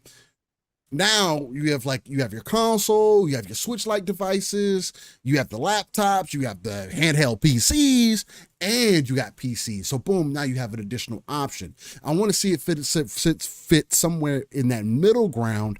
Again, I'm still along the of the mind I want it to be the more expensive device. Again, we see the ROG Ally right now is, I believe, around $599. I think the price actually dropped on it a little bit. I think right now you can get one for like $399. And if that is the case, handheld PCs were never at this price point before, ever. And if that's the case, it is very probable that they could probably release a handheld device, maybe for what the standard Xbox Series X was, $499, $599 even, and then drop the Series X down to $399 with the Series S, or $349 with the Series S sitting at $199. I can see that being a major play for them, and that would start that would kind of give them this pyramid, I would say, of hardware, right? So now you definitely don't have to worry about hardware, because it's not just a focus on any one level. We have many different entry points, and depending on what your entry points are, that's kind of how we address it. So that's kind of what I'm expecting from it. It is dope to hear that Jez is also seeing or hearing that it's going to be native, because that's exactly what I was hoping for. If you're going to step in that lane, I don't even think the PlayStation Portal is a half step. I think that's a quarter step. Don't quarter step it. Just jump in, give me native support, allow me to have access. Again, if it's going to be mainly Wi-Fi, also give me an option to where I can take it up to my mobile store to get some data put on it, or whatever the case. Give me two options there, so I can kind of play however I want. And I think that's a winning strategy in my mindset. But I more so definitely hope that they team up with somebody like ROG Ally to create an Xbox Ally, just because I just feel like, why not use your partnerships to your advantage? So that's kind of my mindset as far as Xbox going to handheld route. Yeah, I think it's great that it's native, because I said that's one of the main things that I wanted was a native hardware. I didn't want a cloud-based system per se, because the tech's just not there yet, and native is so much better. Here's the thing: is if they do come out with a version 1.0, I've gone back and forth with this. I'm not the tech dude, so I'm not gonna get into tech stuff, but I'll just say this: if they're gonna come out with a version 1.0, I won't be in. Again, I don't have a use for the handheld stuff right now. Right now, right. But I am, again, even though I don't get deep into all the tech stuff behind it, I like new tech, and I'm one of those people who certainly in my lifetime have invested in new tech when it's come out, because I think it's cool and all that kind of stuff. So if they come out with a 1.0, I think they could potentially come out with like a first version to test the waters and to get people to get people used to the idea of Xbox having their own handheld and see where it goes. So if it comes out of the Series S power for the people that really want one of these, great. If that's what it shows up as, that's fantastic. I would definitely be more interested in a much more future-proof version of that, meaning a higher level, like you said, Steel, a more expensive level of a handheld. My thought has always been, if they're going to do this leap or attempt to make this leap that Sarah Bonnet, again, I know some of that is just CEO speak, some of it's just propaganda. I mean, every company does this when they're talking about new hardware or next generation or whatever they're promoting. They're obviously going to sell you the world, and they're going to promote it that way. But if they are going to attempt to do this, I still think they're shooting for some big changes. And Steele and I have talked about this. The hybrid system has been thrown out there for quite a while now. There's been a lot of smoke about a hybrid. Steele has, being much more of a tech guy than I am, has focused on the fact that, yes, we could be getting closer and closer where consoles are much more like it's a PC. Crazy. It's crazy, bro. It's crazy. So if they're going to do that, right, with next gen, I will wait for the second generation, because I do believe, now this article states that, they potentially could be doing a dockable version like the Switch 2. If they're going to do a dock that just amplifies the handheld to another level, like we have seen, there are instances of that out there, right? In the past, where other makers have attempted to, there's docks, right? There's docks with GPUs, right? There's docks with their own GPUs. They're expensive as hell. But if they're going to do something like that, great. Or if they're going to make a, more traditional console box, but not, right, something different, whether it's hybrid, whether it is more PC like, modular, where I can replace and upgrade thing, whatever they decide to do. I think whatever it's going to be, the handheld makes perfect sense. But I think, and I've always said this, I'm hoping that Xbox is going for their philosophy of play anywhere you want on whatever device you own. And they keep moving towards this very seamless ecosystem. And that next handheld works in tandem with whatever the box is or the dock is. If it works in tandem with everything, and it's just like I made this, this grandiose kind of idea where I could have my handheld, like let's say I'm at work, and I got my break or whatever the case may be, and I'm playing, we'll just say Starfield. I'm playing Starfield on my handheld, and I got to get off my break and go back to work, and I push pause, and I walk in my door. I leave work and I come home, and I walk in my door, and I hit one button on my handheld, and my console, whatever that looks like, fires up or whatever, or I dock it, right? And it fires up, and instantaneously where I left off is instantaneously on my screen, completely seamless. And I'm just right back into my game. I pick up my controller and I'm rocking and rolling right from there. That's the kind of connectivity that I'm looking for. And I want this thing to be future-proof, meaning that 2 years, all of a sudden I can't play the same games natively that I could the day that it launched, or it's struggling with, more newer games. I want something future-proof. And that means it costs a whole hell of a lot of money. That's fine. If I'm going to invest in something like that, it's got to be worth my while, because again, it's got to make sense. But would I, at that point? Yes, I would. If they come out with something like that, I will definitely invest in it. That's something I would definitely be interested in. And that's what I'm looking forward to. But I think if they're going to have a starting point right now, is it possible that it comes out this holiday? Absolutely is, because again, they had working prototypes years ago. That means that a lot of the R&D was done. The tech has gotten better, right? We've seen it with Steam Deck. We've seen it with all these other examples, right? So the tech has gotten better. So they got to the point where they're comfortable with the tech, and they have a Series S handheld that they R&D'd years ago. And now they've got the tech, the innards are working to where they need them to be, price point wise, performance wise, etc. Could it be possible that we get an announcement and they put out a version 1.0 of this handheld this year? Absolutely, I think it is. Or they announce it holiday season and it comes out springtime next year. It's going to be crazy if the Switch 2 is dropping at the same time, but whatever. This is going to be, for a different group of people.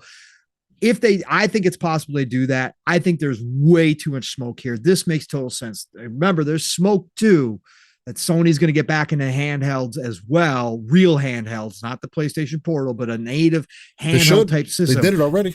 They should. Yes, they did it. I love the Vita. I love the PSP. I can't wait to see what Sony does. Now, again, it's going to be different because it's going to play the same type of games. Whereas back in the day, you had a dev for a totally different type of system. Nowadays, we know what it's going to be. It's going to play the same games we play on console or on PC. That's going to be the same. But I want these companies to do it. And I think that they are. I think they see the market. It's obvious. And again, these companies, big money. Mm-hmm. Money talks. They see that this is a untapped market for their own type of product. So I think all the smoke is real. I think there's a lot of fire, and I would lean if I had forced to answer today, I will lean that we will see an Xbox handheld in the next 8 months to a year. I think we will see a new handheld for sure. That's where I stand on it right now with all this. So, but I do think they have a bigger version, a better version planned for the next gen, whatever that looks like, whatever they're working to. I think there's something else brewing that way as well. But I think this kind of base one, I think is real. And I think we're going to see it. We had somebody came through to add on to. What we got? We got Joe Dunmore giving back. That's right, Joe Dunmore. Listen up, attention, everybody. We were at a mock 5.0 on the Splitters hype train. Joe Dunmore, freshly minted winner of a Dragon's copy of a Dragon's Dogma 2 Deluxe Edition. He said, you know what? I'm having such a great time winning on the Splitters hype train. I'm going to go ahead and buy some tickets for some people. So he added 2 more cars to this mile-long hype train. He got our speed up to a Mach 5.5 on a Saturday. Joe Dunmore dropped off that bag of coal. We added it into the furnace. So buckle up. Tighten down those straps. Again, you don't want to fly off at this type of speed. That's right. Joe Dunmore got in the court with the 10 dunk, the easy 10 dunk, put it through the net, jammed it home. And my, oh my, choo-choo motherfuckers. It's a great Saturday. Thank you, Joe Dunmore. But don't forget, y'all, I know you all love this. Your goal remains 69. It never changes here on Living Split Screen to keep us ad-free in 2024. But damn, thank you, Joe Dunmore, for giving back with that easy flush. Thank you very much, sir.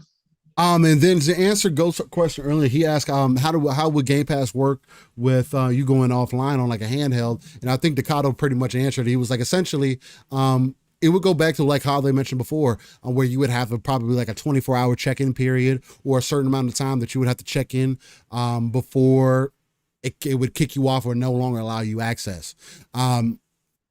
That would probably be the smartest way to do it.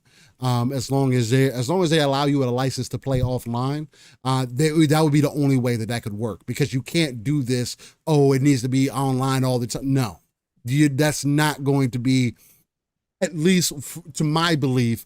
I don't think that would be very smart for you to do, because that just kind of dismisses the point. Because now you're putting me back in my house, and I'm not trying to be. If I'm getting this device, I'm getting it because I'm mobile. I'm getting it for a reason. So, I mean, at least that's the way I'm thinking about it. And I appreciate that. The new splitters in chat. I also appreciate all those winners for Dragon's Dogma 2.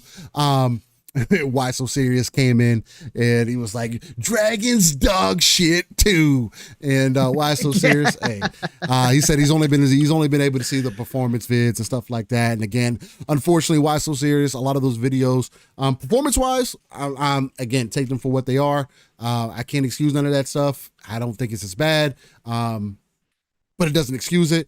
And then on the overall game, we discussed that already, but hopefully you weren't falling victim to some of a lot of the nonsense that's happening along with it. So keep that in mind. And Jesse says, if you can build it in something that came along during Windows 8 era, it's an app that scales to your equipment, so it's a possibility. Again, that's why I don't expect for consoles to go away, because if they do go away, then we are inherently saying that we don't want them to innovate anymore. And I want them to continue to innovate, whether that's in handheld, whether that's a console. I want you to innovate. I want you to figure out how to put these PC parts in a console at a much more affordable price than me spending $500 on one piece.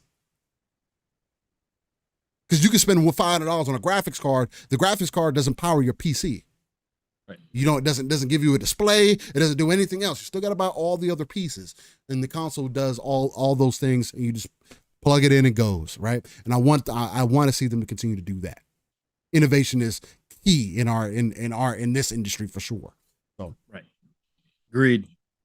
All right, looks like all of the winners successfully got their codes. So hopefully you guys enjoyed that digital deluxe edition of Dragon's Dogma 2. Greatly appreciate you guys for being here, and greatly appreciate you guys for locking in with us. I don't know what else we should get into today. We've already went quite some time, and I like to start winding things down. You know, give us some time to get some real life out of the way as well before the evening. I got to prepare for the snowstorm coming. So with that taken in mind, I think since we've had such a fun show thus far, I think this would be the perfect time to go ahead and start winding things down. Because I definitely want to get real life out of the way. So I get back into DD2, man. I've been thinking about it the whole time. Been watching my gameplay, like, oh, I need to go do something. But anyway, real quick, still though, I do want to get your thoughts on Marvel 1943 Rise of Hydra. Oh, yeah. Okay. Bro. For sure. Yeah, if you guys didn't see it, GDC was also going on this week, and there was a presentation from Amy Hennig. She is the founder, I guess you could say, of Skydance Media, and the team over there. Amy Hennig, a absolute goat amongst devs and writers in this industry. She's been around for a long time. She's one of the rare examples of one of those faces that a lot of people do know. Maybe not everybody knows, but obviously one of her biggest claims to fame, if you go through her history, is that she is basically the person who made Uncharted what it is. She was the lead writer, producer, developer on Uncharted, especially Uncharted 2, which you guys all know is one of my goats, probably top 25 all-time game. Uncharted 2 is just ridiculous. All the Uncharteds are great, but Uncharted 2 is awesome. Yeah. Amy Hennig is just unbelievable history in this industry, and she had Star Wars 1313, a game that was 5 years ago, 6 years ago, that had gotten kind of teased. Yes, looked phenomenal, and they got canceled. And people were devastated. There was some smoke that she got treated very poorly by PlayStation and Naughty Dog on her way out the door, which is very crazy. There was smoke that her and Druckmann, one of my favorite people, butted heads, and Druckmann didn't like playing in her shadow all the time to her writing. So, but again, whether or not that's all true, she is back with Skydance Media. They announced last year that they were working on a Marvel game, Marvel IP game, and they're also working on a Star Wars game. The Marvel IP game is first. We got word last year. We got that teaser with just kind of like a splash screen that it was going to be Captain America and Black Panther, obviously T'Challa's grandfather, because this is set in World War II, but it was going to be focused on those two. Now, me, as the non-superhero guy these days, could care two shits, never cared about Captain America, never cared about Black Panther, ever, even when I was into comic books. I was like, oh, cool, great to see Amy back. I know the writing is going to be on point. The story will be on point. I know that, but I don't have much interest in this game. This week at GDC, she had a presentation where they showed off what is some people thought was a CGI trailer. Amy shot that down and said, oh, no smoke and mirrors here. This is all in game. This is all in game cinematics. This is what the game's going to look like. Now, we didn't get any gameplay per se. Some people are trying to think that maybe there was some gameplay in there, but for the most part, I didn't think there was any. But this is the in-game cinematics. This is what the game's going to look like. And they did show off a very good kind of base of the story and what's going on. There was one clip in particular, Steele. The first clip that I saw of this before that everybody put out the high def version of the actual presentation itself. One clip from this scene that Jeff Keighley had shot off screen while he was in the crowd, and he posted it very quickly. It's a scene with Captain America and Black Panther. Again, I don't know his name, Steele. If you remember his name, I can't remember his name. It's T'Challa's grandfather. On a bridge together. They're like basically the first time that they kind of clash or meet up right in this game. You can tell it's like the first time that they're kind of seeing each other, and they go and they have this whole conversation before obviously they go and wind up fighting each other. It looks like that scene off screen. Steel, I watched 3 times while I was at work. I had my earphones in. Instantaneously off screen, I could tell how great the animations were, how great the graphics were, what this was looking like, even off screen, off of a cell phone. But the writing and the acting, Steel, is what caught my attention. Mm-hmm. I had to watch it back 3 times. Bro, that, for somebody who does not care about these characters, that one clip, yes, gave me chills. And I instantly said, this is now on my radar. This is coming out next year in 2025, she announced. But Marvel 1943, Rise of Hydra, I went back and watched the high definition of the full kind of clip that they give us, kind of outlining the story, what's happening. Again, you got me with World War II. I'm a World War II history buff. I love World War II settings.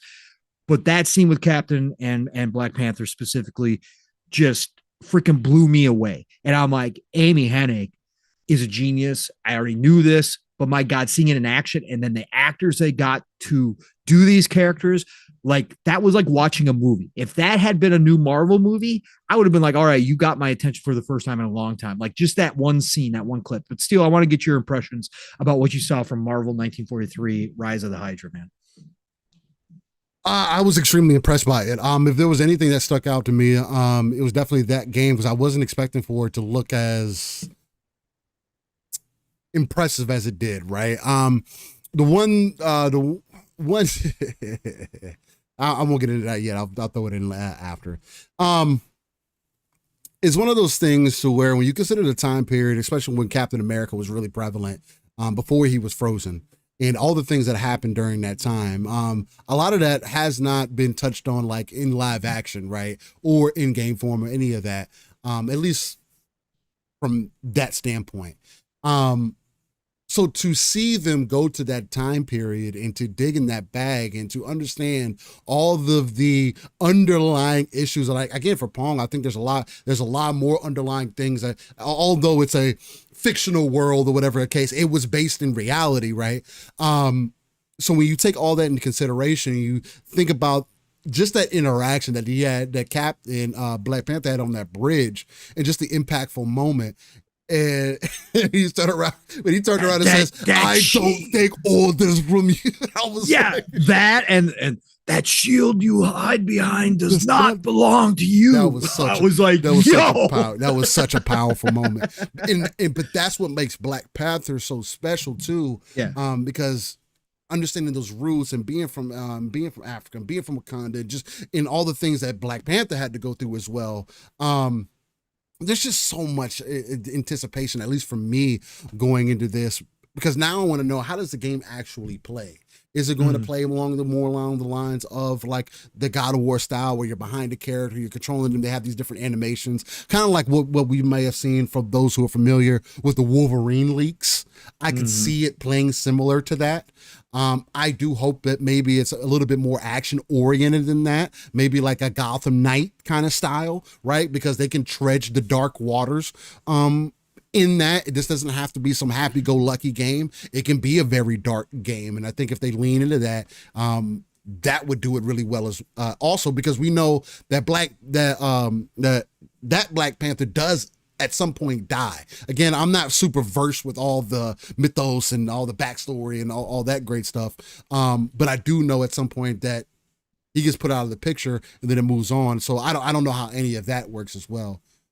It's pretty obvious we're going to probably be switching between both characters, right? Yeah, that's going to be one of those dual character that has setups. To be. Yeah, it's definitely what's going to end up happening here. If you don't get to play as both, and I think this might be a game where it has the best Captain America gameplay as well, just from what the little pieces of combat that we got in there.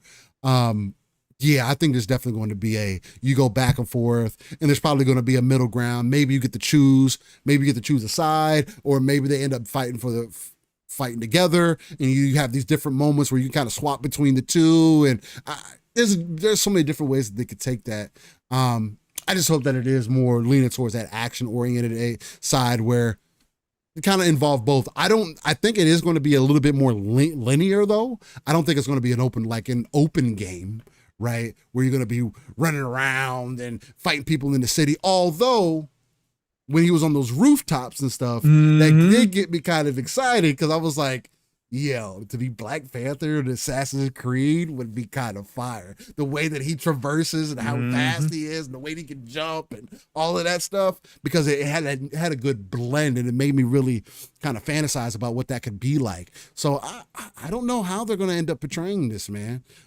Whether it is going to be one side or the other, or whether they end up doing the duo hero kind of thing. I do think it's going to be the duo sides though, where you play as this person for a little bit, you'll play as this person for a little bit. They only got their own skill trees or whatever, and then they'll meet up and you kind of go from there. So that's kind of my thoughts on it so far. Yeah, no, super dope. I just, was not expecting. Like I said, I was not expecting to have my attention like at all. Like I was just like, oh cool, another superhero game for everybody. Yeah, but that scene totally. Again, I had the utmost faith in Amy Hennig. Yeah, that acting was, again, it was movie quality. That was phenomenal. Like that I was shocked. I was like, okay, it's on my radar for next year. Definitely. Again, even if I'm not into it like that, I want to see how this plays out.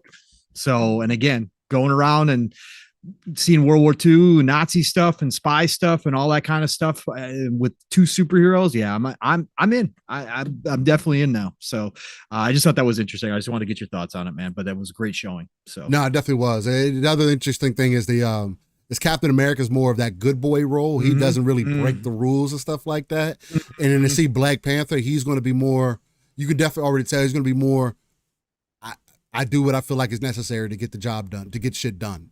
Make sure I'm protected, my family protected, all of that. Like, and yeah, I don't know. I just like the dynamicism. You can just tell it's Captain America early on. He's ignorant, not really privy to what's happening behind the scenes, probably. And I do like that aspect of Captain because that comes across really cool. Because later on, he just becomes kind of whatever to me. So, but yeah, man. So that's gonna be interesting to see. There was some other controversy that ended up coming out after that between the Black community and whatnot. But whatever. I don't care. Really? Yeah. I didn't catch any of that. Because apparently, because it goes like comics and it just turned into this whole thing. Really? It's something that I've kind of done. It's something that I've offhandedly have dealt with my entire life as well. Not as much, but apparently he wasn't dark enough. Oh, I was just gonna say, was it because he was lighter skinned? And bro, I just saw people writing about that on Twitter. And again, I mean, I said you want to respecting the source material. I hear you, I get it. But I'm not somebody that's so. I want my representation, and I'm here for my brothers and sisters of color and all that, brother. But like. When he was obviously based on the actor, though, what's his name? I forget his name because he was on the actor. Obviously, that's his face. Mocapped him. That's his face. Him. Like that's that, him. Yeah, but that was a problem. They should have got it. They should have got a different actor. Jesus. And because traditionally, he Black Panther is a darker character, and I get it. 1000%. I hear you, and I get it, but I just. I don't think it's as big of a problem. I don't think it's that bad. I don't think it's bad. I don't think it's that big of a deal. I just shouldn't don't. Be. I don't. With how much they've played with comic book characters these days, and everybody's supposed to be cool with everything now, and it's just comic books and things change all the time. Really? So you're going to get a great performance, a great representation of Black Panther. That's what I still going to complain. Like that's what I care. Like I get you in comics, I hear you, but at some point there has to be some set. And again, like sci-fi Sky is saying, I can see if he had a generic face model, but while I understand he is meant to look like the actor, I would much rather see him bring the character to life because we're in 2024. And to Yobi's point, the man has voiced so many Black superheroes in the past. He deserves this, and he's earned that role. He is a good actor, and he sold that to me. No, when I saw that clip, I did not question whether that was Black Panther or not. I said, yo, that's fucking Black Panther. That's badass. I don't care which one he is. That's Black, bro. Yep. And again, I know people are going to be like, well, it gets deeper than just Black Panther still. It's his grandfather and his roots and his history that's not respecting. Bro, he's still a black. They could have made him a white man. It could have been a white Panther instead. Bro. Like, I can hear you on that, because that doesn't exist. But that's not what happened. But if it ended up being good, then it is what it is. But in this aspect of it, if you're talking about source material, I think that this is showing love to the source material. I don't know. It's just what I've seen. I've gotten just as me. I'm light skinned myself. I do identify as a black man. It is what it is. But even myself, I see this. It goes back to the conversation we had earlier about people just judging each other. You're in the same class of people. You're in the same types of people. You're in the same, but we have to find some way to completely remove each other from each other. Like, I don't get that. I maybe it's me. Maybe again, it's a huge conversation I'm not trying to have here, but I did want to bring that up because it was something that was extremely talked about on Twitter. Saw YouTube videos about this, and them saying that this plays into the whole Sweet Baby Inc. shit again. And look, this is them placating. I'm like, oh my God. It's like I can't fucking win for losing. I can't. No, you can't. You can't. There is no winning. And exactly, there's no winning with these conversations. Wolf, not Black Panther. That's my point. It would have been a different character. Again, I like what they presented. So that's all I'm saying. Yeah. Well, Kumi says, I'm so tired of the separatist mentality. Where does that get us as Americans? That's all that I'm saying. I mean, even as a culture, bro, no matter what culture that you're in, what culture doesn't make sense for you to just kind of go into your own culture and pick each other out? That just makes no sense. The tribalism, like I just they want nowadays, bro. The puppet masters want it, so the sheep have been fed. So, it's, again, we're not going to get in that here, but yeah. And the Balancon says another controversy was dog meat, the Fallout dog being a female dog in the TV show. That's Twitter for you. I don't know. Bro. Yeah, we're getting a Blade game. I don't know. Again, I don't think it's that big of a deal. But maybe it's just me, and I'm waiting for somebody to tell me something different. If somebody disagrees, I'm more than willing to talk with you about it behind the scenes. Again, I'm not the biggest activist or any of that stuff. I don't overly think about that stuff because I think we should all be treating each other equally. I know that's not a real life thing. I know that's not what people are doing, but I am hoping that with my generation, Paul's generation, and generations behind me, they're already not. Separation already doesn't exist. It exists in other ways, but it's not just. No, bro. Again, God damn, man. Yeah, the media definitely drives it all. If you're good people, you're good people, man. Fuck you. If you're an asshole, you're an asshole. Yeah, 1,000%. What color you are, bro? Jesus Christ. It's so stupid. Anyways, different podcast, whole different podcast. Fucking stupid. I hate this. All right. Scott Gamer Dude says, how well do you think Dogma will run on my laptop with a 3050 Ti? Scott, I think you might be pushing it, but you might be able to change it to low and in C. That's the only thing I'm be able to tell you. You might have to play with it a little bit. That's the only thing that I can recommend to you. 3050 Ti is definitely going to be on the lower end of the hardware. I don't see anything video card wise that should prevent you from running it, especially on low. But also I've noticed the settings don't always change what they're supposed to. Like I changed the settings live on stream and I saw no change in performance.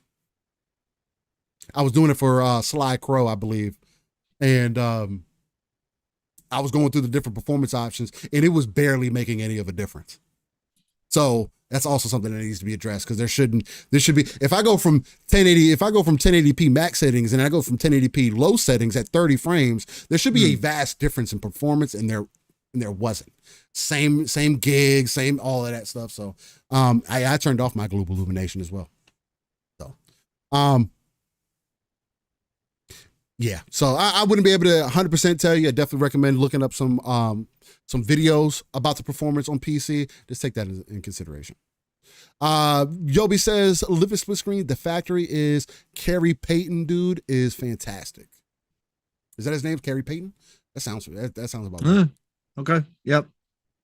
And then Mav was saying, yeah, I was tinkering around with settings and nothing really changed. Yeah, it shows you in the image that it's changing things. I just don't. And you can see it visually change in game. I just don't know if it's changing anything performance wise. The density will. Like I did notice that I was fiddling around with the density. Yeah, the density levels were definitely changing and were affecting the frame rate. I didn't want that to come down. That's why I just said, let me try FSR and see what happens. Because I was like, I don't want the density. I want the density of the trees and the grass. I want all that density. I wanted all the lighting. So that's why I just went to FSR for the first time ever. That's the first time I've ever used FSR just to see. And it was enough to give me 60 frames. But again, that's with my setup. So it's different. But I think the density settings for sure had an impact on frames. So you might want to try those density settings and see if you can maybe boost it a little bit. Well, why so serious? That's you can't minimalize it like that. Where he says the thing is that this game doesn't look demanding.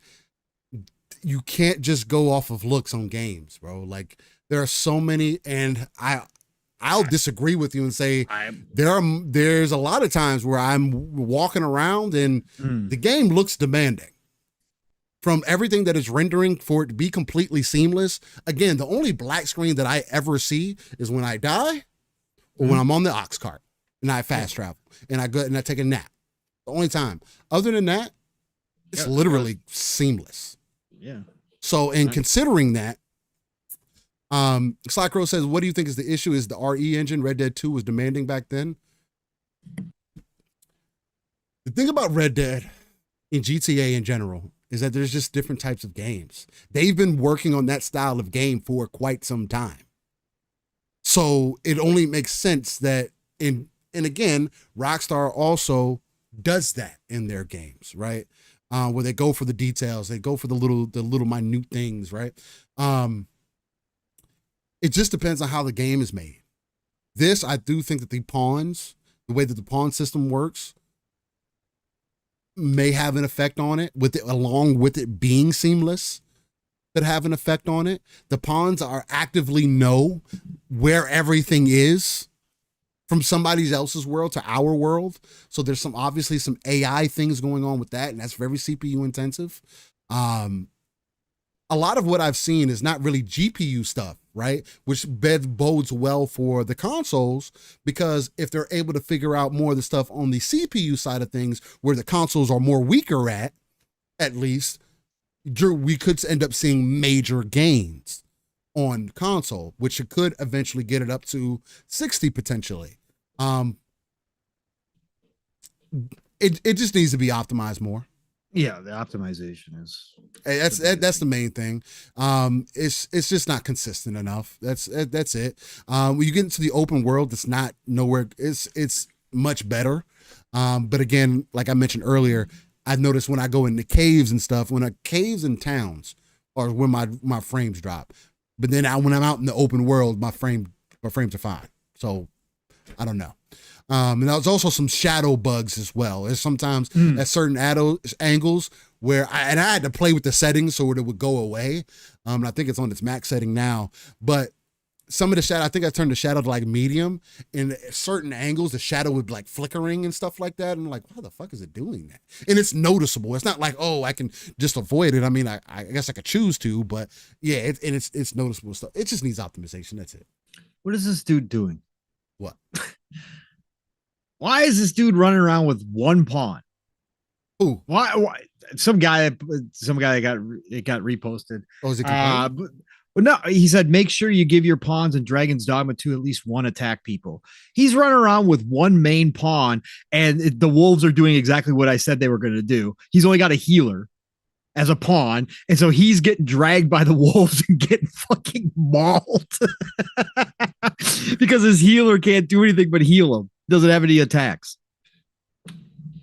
Why haven't you picked up 2 more pawns. I'll be frank. When I started the game, I almost left that first little place that you go to, with just me and my base pawn. I almost did. No. I almost did, and I was just like, for 4 because the game doesn't tell you, hey, you should probably grab a couple extra pawns. No.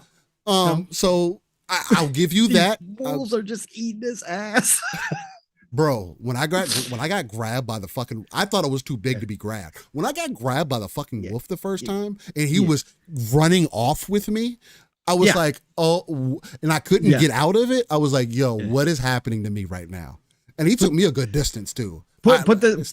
I just said to the DMs. Put it up on screen real quick before we end the show. Put this up on screen so people in the chat can see. If you guys haven't experienced this yet, what I meant when I say the enemies will grab and take you. And again, the way that this feels and looks. Oh my god! Don't run around with 1 pawn. Get your 2 extra pawns as fast as you can, please. Fucking Christ! Game is set up. He's just getting mauled, bro. Oh my god. And because he doesn't have anybody else attacking, it's the whole pack. It's the whole freaking pack. They took him far. Oh yeah. He's dead, tearing. Oh my god. Yo, they're tearing him the fuck up. And he's just getting healed. Yeah, he's just getting healed. His healers is freaking, oh my god. Shit cracks me up, bro. This game is something else. Look at this.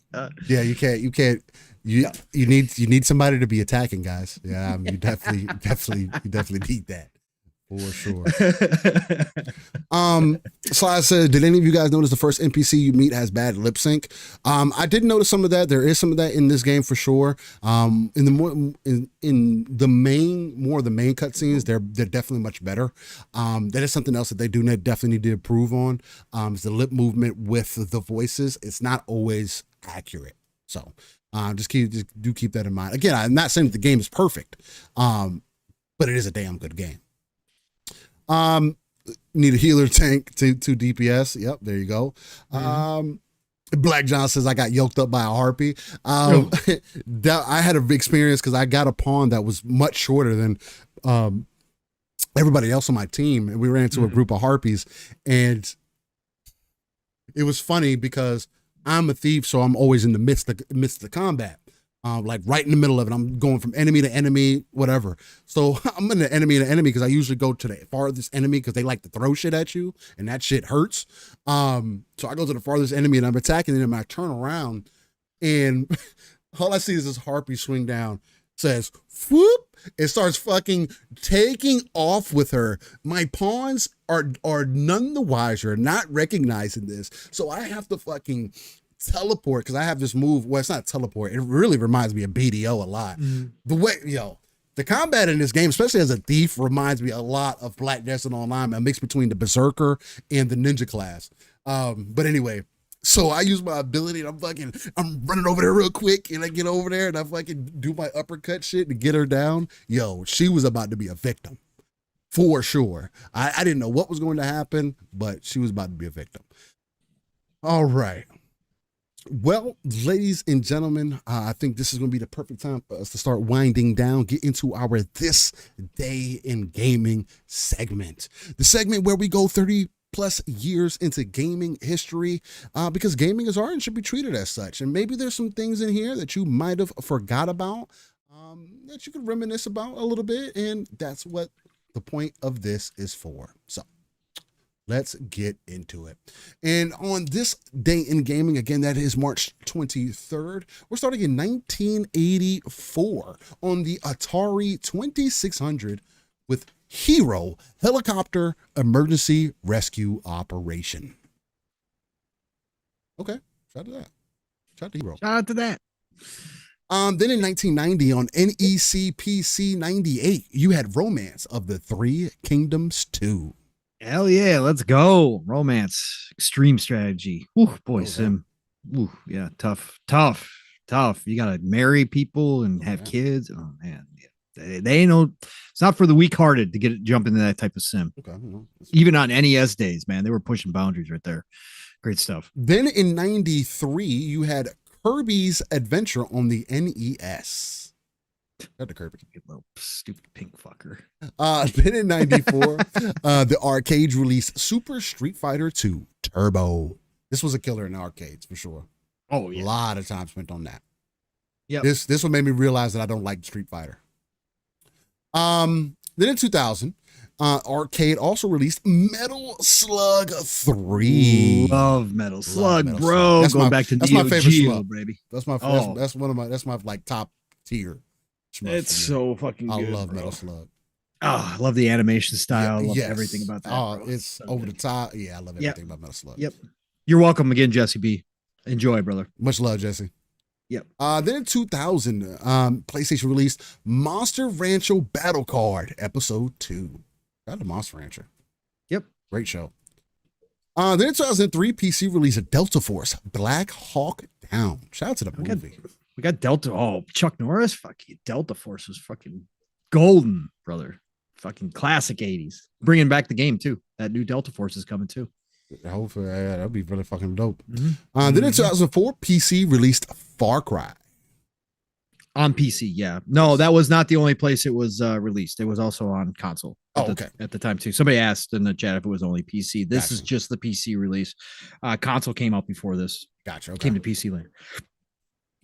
Then in 2004 on PC and Xbox, you got Tom Clancy's Splinter Cell, Pandora Tomorrow. Let's hope the Splinter Cell game is still coming. The reboot, whatever they're going to do with it, I don't care. We need it. We'll see. Then in 2005 on the PSP, you had Spider-Man 2. One of those movie-based games. The game was actually really good. It wasn't bad. Then in 2005, Engage released Tom Clancy's Splinter Cell Chaos Theory. Good game. Engage. Came out to Engage. Remember Engage? Jesus, I don't remember Engage. You don't? I don't remember Engage. Fuck yeah, bro. It was like basically mobile gaming before mobile gaming. Okay. A little bit, but it was kind of the same form factor as a phone back then. Like it was Engage. Yeah, I don't remember that at all. Damn. Engage was pretty cool. Then in Never owned one. Oh, gotcha. Yeah. Then in 2006, PlayStation 2 released Ace Combat Zero, the Belcon War. Shout out to Ace Combat, man. Still one of the best. Then in 2006 on PlayStation 2 and Xbox 360, you got Dynasty Warriors 5 Empires. Yes, sir. Oh, I just picked that up on that. Or no, not this one, but the new one. But Empires is the more strategy one. You still do. It still is Musu. You can still go fight, but you do have to strategize your lands and that kind of stuff. Okay. And you got to develop relationships with your commanders and all that kind of shit so that they do better. You got to collect gold and resources for your, to go declare war and shit like that. But you still do the Musu fighting as well. So yeah. Interesting. Yep. Then in 2006, they also released on the PSP Dynasty Warriors Volume 2. Musus. Shout out to Musus. Then in 2006, the Game Boy Advance released Yadara Union, We'll Never Fight Alone. Okay. Sounds good. I guess. Then in 2009, PC released Wanted, Weapons of Fate. Fantastic movie. Sorry. Yeah, I love the movie. I don't care if you guys think it's cheesy. I think it's freaking. I love the movie. I think it's bro. And I love the movie more than just because of Angelina Jolie. Yeah. She helps so. I actually like the movie. Yeah. Actually, the movie itself was because of that movie, it made me realize about the good things, good properties of taking a nice hot wax bath. Very, very good stuff. Yeah. Yes. Then in 2010, bring you back from the dead. Don't try it at home. Yeah, it probably won't do that. Then in 2010, the PC, PlayStation 3, and Xbox 360 released Just Cause 2. Oh, fucking Just Cause. Still to this day. I wish it would have updated the other ones to 60 frames. If they got those to 60 frames, I should probably try to come out on PC. I'm sure the 60 frames. Just Cause is just absolute chaos, fun, blowing shit up. Go try shit, do whatever you want. Oh, right. Connected a dude with your grapple. Connected an enemy to a freaking tank, a fucking oxygen tank, shooting the oxygen tank, starting on fire, have it shoot up in the air and blow up with him trailing behind it. Bro, this is nothing better, man. It's so much fun. It's like an action figure game. I love it. Absolutely. Then in 2010, DS released Shin Megami Tensei Strange Journey. SMT. Let's go. Shout out to Shin Megami. Then in 2010, PC released The Settlers 7. Paths to a Kingdom. Shout out to the Settlers. Then in 2012, the 3DS released Kid Icarus Uprising. Shout out to Kid Icarus on NES. Played a lot of that back in the day. Kid Icarus was awesome. Then in 2017, PC released Player Unknown's Battlegrounds, otherwise known as PUBG. Not a PUBG. Then in 2018, PC, PlayStation 4, and Xbox One released A Way Out. This is that co-op split screen game. Prison Break. Nice. Right? Yep, pretty sure. Yes. I never played this one, but a lot of people have a lot of good things to say about it. Say it's another one of those great co-op games. So. And then in 2018, the 3DS released Detective Pikachu. All right. Then Detective. Yeah, shout out. Then in 2018, the PC PlayStation 4 released Ni no Kuni 2 Revenant Kingdom. Just got upped again for Game Pass. Was supposed to leave, but they got it re-upped. So it's sticking around in Game Pass. Ni no Kuni is a freaking fantastic series. I want to get back to it again. Some of the most beautiful animation you will see in any JRPG, hands down. Everybody should play it if you're a JRPG fan, for sure. I still haven't found the time, so I'm guilty, but it is going to be in Game Pass for a while longer. So go check it out. Okay. That's an interesting thought process. Anyway, then in 2021, Nintendo Switch releases Story of Seasons, Pioneers of Olive Town. Nice. For those who are into that. Well, ladies and gentlemen, that was your This Day in Gaming segment. Looks like there's some additional smoke happening on X, otherwise known as Twitter, as it usually happens. But nonetheless, if you are over what? I know something that Brandon just said, apparently, okay. Whatever. Okay. I'll send it to you, the DMs. Ain't nothing worth. Nothing worth bringing live here. But yeah, look, hopefully you guys aren't too caught up in the drama, and hopefully we're able to correct some things about some of the smoke that's been going out there this week, some misunderstandings, some misconceptions, and overall, hopefully you just had a fantastic time rocking out with us. I know over 4 hours again worth of pure live, raw, and uncut content. If you're new here, this is just what we do here at Living Split Screen. We talk about games, we talk about the industry, we talk about passionate topics that are on our mind. We want to talk about passionate topics that are happening in the community. We talk about passionate things that you guys are chopping it up and chat about, and that's why we created this. Living Split Screen is a non-console centric platform that talks about everything going on within the gaming industry, and we are the home of that RTS view. It's that real-time strategy where we pull ourselves out of the world, look at the darker crevices of the map, pull our resources together. So not only can we build up the foundation for our own, but also the foundation for those 3 billion gamers that Phil Spencer always talks about. Not only that, this is also the home of that ECP, Educated Consumer Perspective, because we are not in the industry. We are just 2 gamers who have professional experience in customer service, sales, and knowing how to deal with people, and wanting to bring a lot, kind of combine our real life ideology or thought processes with our hobby, man. So, and I think we do that pretty well here, especially off the cuff. None of this is rehearsed, revised, or edited. It's a reason why I say live, raw, and uncut. And honestly, I couldn't imagine being here with anybody else other than my brother from another right here, Pong. So, Pong, tell the beautiful people where they can find you. A fantastic episode with you, brother. And we probably won't be in parties and shit like that because Dragon's Dogma's got it in a lock. It's locked up.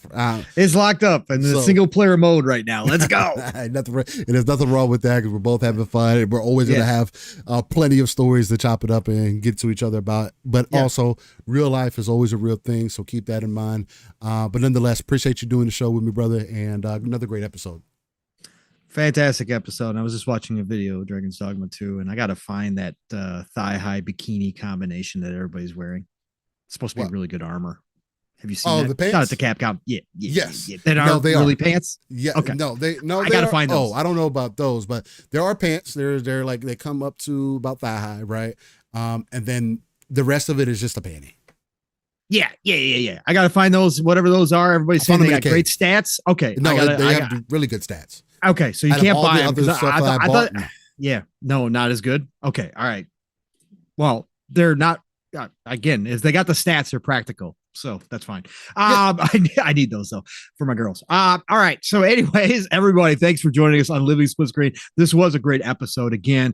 If you did join us, because we did do the rare giveaway here today, 3 copies of Dragon's Dogma 2. Thank you for joining us. I hope you didn't just do it just for that. I hope you found us because of it, and then you stuck around because you actually liked our conversation. If you didn't, Absolutely. So be it. That's fine. Thank you for dropping on in. Support is always greatly appreciated, no matter what, whether it's for 5 minutes or whether it's for 4+ hours. We love you all the same. So thank you for dropping in here. But if you guys decide to stick around and stay sub to us, greatly appreciate that, and we hope to see you next Saturday for the next episode. But yeah, Brother Steel, it was amazing, man. Another show. Again, Dragon's Dogma 2, the main focus of this conversation, but that's what it's all about. Gamers first. That's what we are. We just come here and talk about the BS, but gamers first, and we are enjoying the hell out of what's happening in this industry right now. From that perspective, for sure, the gaming is off the charts right now. But appreciate you, brother, for everything you do behind the scenes, getting the giveaway up and running this week and promoting it, and doing all that you do behind the scenes. Again, man, can't do it without you, man. Love you. So, and chat, you guys were absolutely incredible. Again, showing the new people that were dropping here what it's all about, the conversations, the good talks that we have here, because that's what we're building through and through. So thank you all for being here. All love and respect to each and every single one of you. You guys are a part of the show as much as we are. I'll always continue to say that because it is the truth. It is a fact. So, you guys know the drill by now. You can find me Pong Soul on X, formerly known as Twitter, Pong Soul on Xbox, Pong Soul on Steam. Follow me, I'll follow you back. Otherwise, tonight it is going to be the Shop Podcast, PTK Blam's channel. That's right, PTK Blam, Fuzzy Belvedere, and myself. But tonight it's going to be the Bob and Dave show. That's right, we got Game Pass Dad showing up tonight, and we also have Web Dave showing up. So we're going to have a good conversation tonight. The 5 of us. Again, I know Saturday nights are made for gaming. Have us on in the background, chill conversation, easy to listen to while you're gaming. So please go ahead and do that. Tune in 9 p.m. Eastern, 8 o'clock Central Time to the best way to end your Saturday night on the Shop Podcast. And then next week, it starts all over again. Of course, Tuesdays, as Steele said, it is Xbox Factor Podcast. It is Double Barrel Gaming, the channel. It is Mr. Boomstick, the man. He does it 5 days a week, but Xbox Factor on Tuesdays is really good for all good things green. 12 p.m. Eastern, 11 o'clock Central Time now, featuring my brother from another Steel Rain as he joins the panel. It is a freaking awesome show. Tune in for that. My week starts, podcasting week starts on Thursdays, PM in the PM, Pong and Mav in the PM over on the Fun Speculation channel. Fun Speculation Network is live a lot. Mav's got things going on about 4 days a week or so, 3-4 days a week. So join us though, Thursday nights, 2-man show, much like this, unless we do have the rare guest. But PM in the PM every Thursday, 7 p.m. Eastern, 6 o'clock Central Time. And then back there at the Fun Speculation Network on Friday nights for Xbox Ultimate, where the rest of the fam gets together. We never know how many people are going to be there, but we do have lots of laughs, but lots of conversations as well. Every Friday night, Xbox Ultimate, 10 p.m. Eastern, 9 o'clock Central Time. And then, of course, God willing, right back here for another episode next weekend, Saturday, with my brother from another Steel Rain. Listen, y'all, it is the golden age of gaming. No better time than ever before to be a part of this industry, enjoying it as a gamer, as a player. Please get out there, play what you love what you play. Have a great rest of your weekend. I'm going to talk to you all real soon. See you shortly. Steel, get us out of here. Ladies and gentlemen, beautiful people, you can find me, Steel Rain. That's Steel Rain, the T is a 7 everywhere. There's a search bar. It's the easiest way. Or you can find me on Twitter, otherwise known as X, in the Xbox ecosystem, just because it works so well in tandem between the console itself and the PC. With that said, ladies and gentlemen, I greatly want to shout out to all of the new splitters that have joined. I want to say shout out to everybody that is in chat. I want to say shout out to those winners. Hopefully you enjoy your copy of Dragon's Dogma 2. If you were holding off, hopefully we gave you a little bit of some details that were happening. And for everybody else, we greatly appreciate you tuning in And we'll see you on the next one. Episode 143 is up next, and episode 142 is in the books, ladies and gentlemen. Y'all stay safe, and we'll see you next time. Peace. Post some screenshot. Just one question. What if you miss?